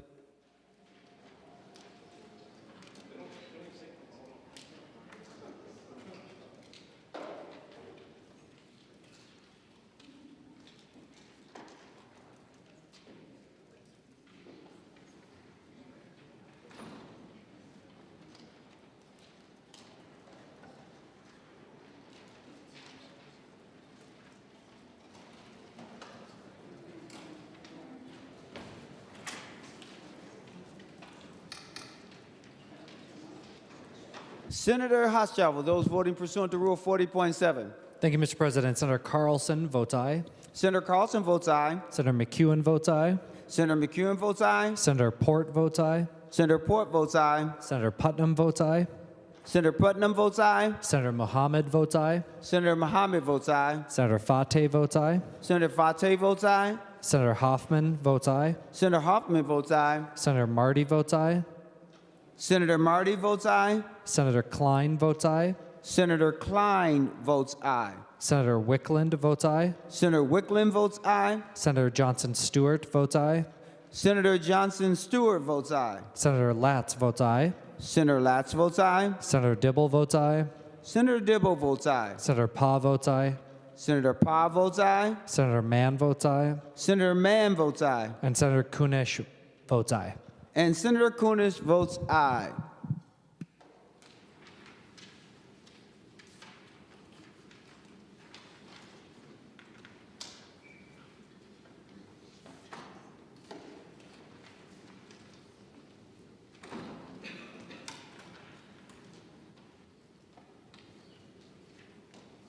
Senator Jasinski, for those voting pursuant to Rule 40.7. Thank you, Mr. President. Senator Coleman votes aye. Senator Coleman votes aye. Senator Draheim votes aye. Senator Draheim votes aye. Senator Gruenhagen votes aye. Senator Gruenhagen votes aye. Senator Howe votes no. Senator Howe votes no. Senator Liskey votes no. Senator Liskey votes no. Senator Duckworth votes no. Senator Duckworth votes no. Thank you, Mr. President. Senator Lang votes no. And Senator Lang votes no. Senator Johnson, you voting? There you go. All senators having voted who desires to vote, the Secretary will close the roll. There being 45 ayes and 21 noes. The bill is passed and is titled agreed to. Members, we will now go to House File 3970. Senator Gustafson. Thank you, Mr. President. I have a motion that the amendment made to H3970, HF3970 by the Committee on Rules and Administration in the report adopted April 28th, 2026, pursuant to Rule 45, be stricken. All right, Senator Gustafson, will you explain the differences between the House file and the Senate file? Yes, thank you, Mr. President. The House language of the A2 amendment incorporates technical improvements by the real property section of Minnesota State Bar Association that strengthens due to the process and clarify the judgment process, and it is the stronger vehicle. All right, to the motion, Senator Gustafson moves that the amendment made to House File 3970 by the Committee on Rules and Administration in the report adopted April 28, 2026, pursuant to Rule 45, be stricken. On that motion, all in favor say aye. All those opposed say no. The motion prevails. Senator Gustafson, if you can explain the bill. Thank you, Mr. President. Members, this is a bipartisan bill that fills a gap in existing law and protects victims of domestic violence, sexual assault, and other forms of domestic abuse. This bill addresses a problem faced by unmarried victims of domestic violence who find themselves bound as a co-purchaser in a contract for deed with an abuser who abandons the home and ceases to make any monetary contributions toward the contract. In these cases, the survivor continues to make all the payments and wants to remain as the equitable owner and eventual sole owner of the home. However, the survivor finds themselves in an untenable predicament of sharing a property interest forever with the person who has committed domestic violence and is not bearing any responsibility for contract payments, homeowner insurance, property taxes, or maintenance on the home. Currently, there is no viable legal remedy that can extricate the survivor from this untenable and unfair situation. The process of partition is the closest possibility, but partition contemplates the sale of the property and the division of the proceeds, not the outcome the survivor wants. This bill is supported by the domestic violence advocacy community, has been vetted with the Minnesota Title Association, Minnesota Bankers Association, Minnesota Credit Union Network, Minnesota Realtors Association as well. And I would also like to thank my co-authors, Senator Cruen and Senator Uma Verbaeten, and I want to thank the Real Property section of the Minnesota State Bar Association for its thorough review and its very helpful recommendations, all of which have been incorporated. So members, this is a good bill with very little, if any, opposition. It's an opportunity for us to provide some relief to victims of domestic violence. I hope we can light up the board with green votes, and I'd appreciate your support. I'm happy to stand for questions. Thank you, Mr. President. Any discussion on House File 3970 before we give the bill its third reading? Senator Lucero. Thank you, Mr. President. Wondering if Senator Gustafson would yield for a question. Senator Gustafson, will you yield? She will yield. Senator Lucero. Thank you, Mr. President. Thank you, Senator Gustafson. So I want to draw your attention to line 5.3 through 5.5 of the bill. And my question is, it says here that nothing in this section, meaning the jurisdiction, would infringe upon a tribal court in the matter of a petition to terminate the interest of a respondent in a contract for deed. So, Mr. President and Senator Gustafson, my question is, can you just provide some background or further clarity on what is the current status quo of the adjudication of contracts for deed or maybe potentially real estate or real property in a larger context in the relationship to a tribal court? Senator Gustafson, to the question. Thank you, Mr. President. So the answer is that tribal nations are sovereign governments and they have their own court system, and so that is what is being respected and honored and recognized in the bill. Senator Lucero, any additional questions? Yes, thank you. And thank you, Senator Gustafson. So the question is, in my mind here, so if she would yield. Senator Gustafson, will you yield? She will yield. Senator Lucero. So just to make sure I understand that nothing in this bill, so I don't have to ask you to yield twice. I'm just trying to understand the scope here and how this fits in the precedent or history of real estate. So do I understand correctly that nothing in this bill that you're proposing will will it impact anything in tribal land? And then is that also true of all real estate disputes or property or law? Because if I heard you just answer the other question that they're a sovereign nation, so how about other disputes that are contract for deed? Are they also adjudicated in tribal courts, or are other contract for deed dispute matters adjudicated in district courts? Senator Gustafson, to the question. Thank you, Mr. President. On tribal land, they have a tribal court system, and that is what's being honored and respected and recognized in the bill. Senator Lucero. Thank you, Mr. President. Okay, what I'm trying to understand here is there's a unique carve-out for the contract for deed language here, or globally for all contract for deed disputes that might go before a court. Do they go to the district court or do they go to tribal courts? Or is this how something unique that this would go to the tribal court? That's what I'm trying to understand, and that's what I'm not getting clarity on, if she would yield. Senator Gustafson, will you yield? She will yield. Senator Gustafson. Thank you, Mr. President. We will consult with counsel if everybody would like to stand by. Stand by. We'll stand by. And Mr. President, while we're standing by, what I'm trying to determine here is if I do have an amendment drafted that would potentially delete this, if this is something new, Or is this language just putting it in conformity to all other contract for deed language? That's what I'm trying to determine here. And the answer to the question would, if this is not new and creating something new, then I wouldn't offer the amendment. That's what I'm trying to establish. Members who are on standby, and I believe that Senator Gustafson is ready. Thank you, Mr. President. This doesn't change anything that's already in existence. If there's something is happening on tribal land, it goes to the tribal court system. This doesn't change that. This is just, again, recognizing what's already there. Senator Lucero. Mr. President, would Senator Kroon yield for the question as a co-author to the bill? Senator Kroon, will you yield? He will yield, I think. Okay, he will yield. Senator Lucero. Thank you, Mr. President. Thank you, Senator Kroon. I know that you're a real estate lawyer. You're also a co-author, and it's truly, Mr. President, it's not a gotcha to Senator Gustafson. I'm just trying to understand. So perhaps Senator Kroon might be able to provide some more clarity, given that he has some background.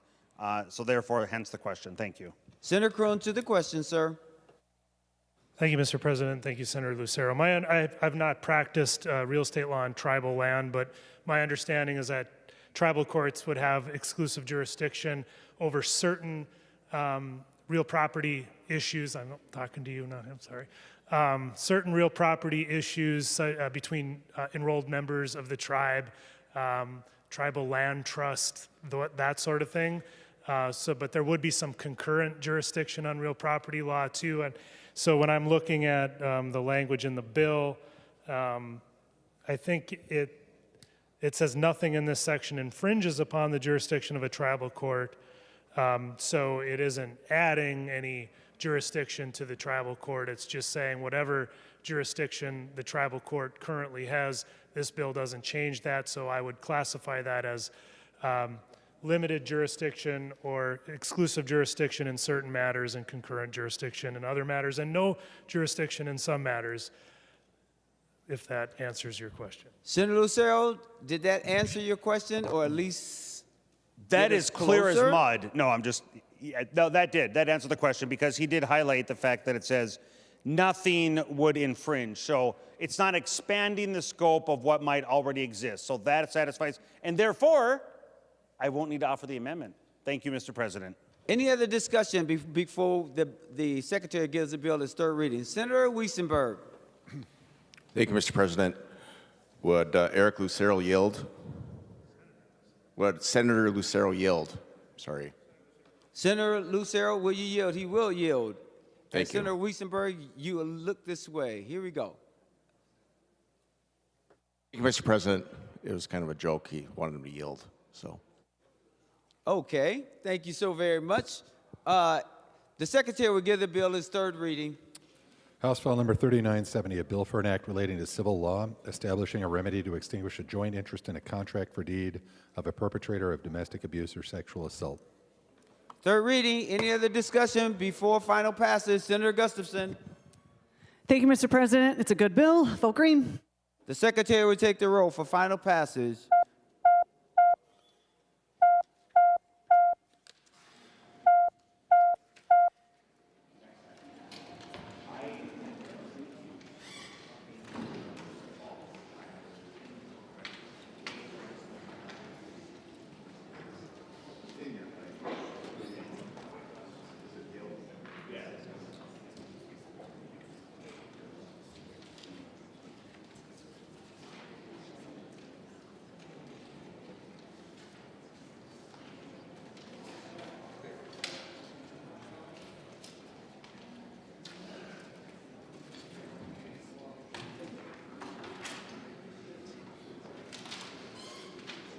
Members, please vote.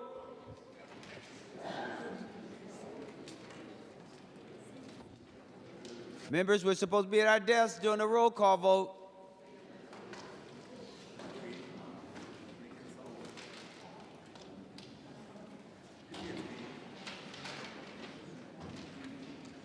Senator Hochschild, are you doing the votes for those voting pursuant to Rule 40.7? Senator Hochschild. Thank you, Mr. President. Senator Carlson votes aye.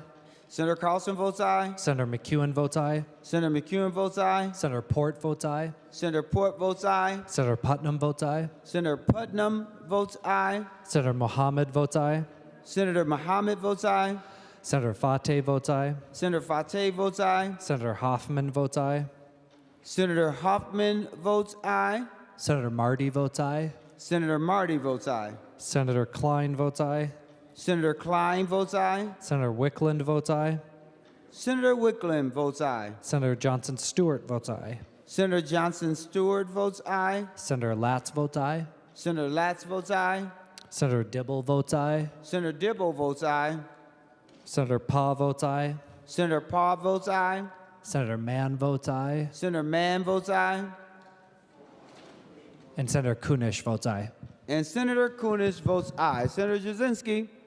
Thank you, Mr. President. Senator Coleman votes aye. Senator Coleman votes aye. Senator Draheim votes aye. Senator Draheim votes aye. Senator Gruenhagen votes aye. Senator Grudenhagen votes aye. Senator Howell votes aye. Senator Howell votes aye. Senator Liskey votes aye. Senator Liskey votes aye. Senator Duckworth votes aye. Senator Duckworth votes aye.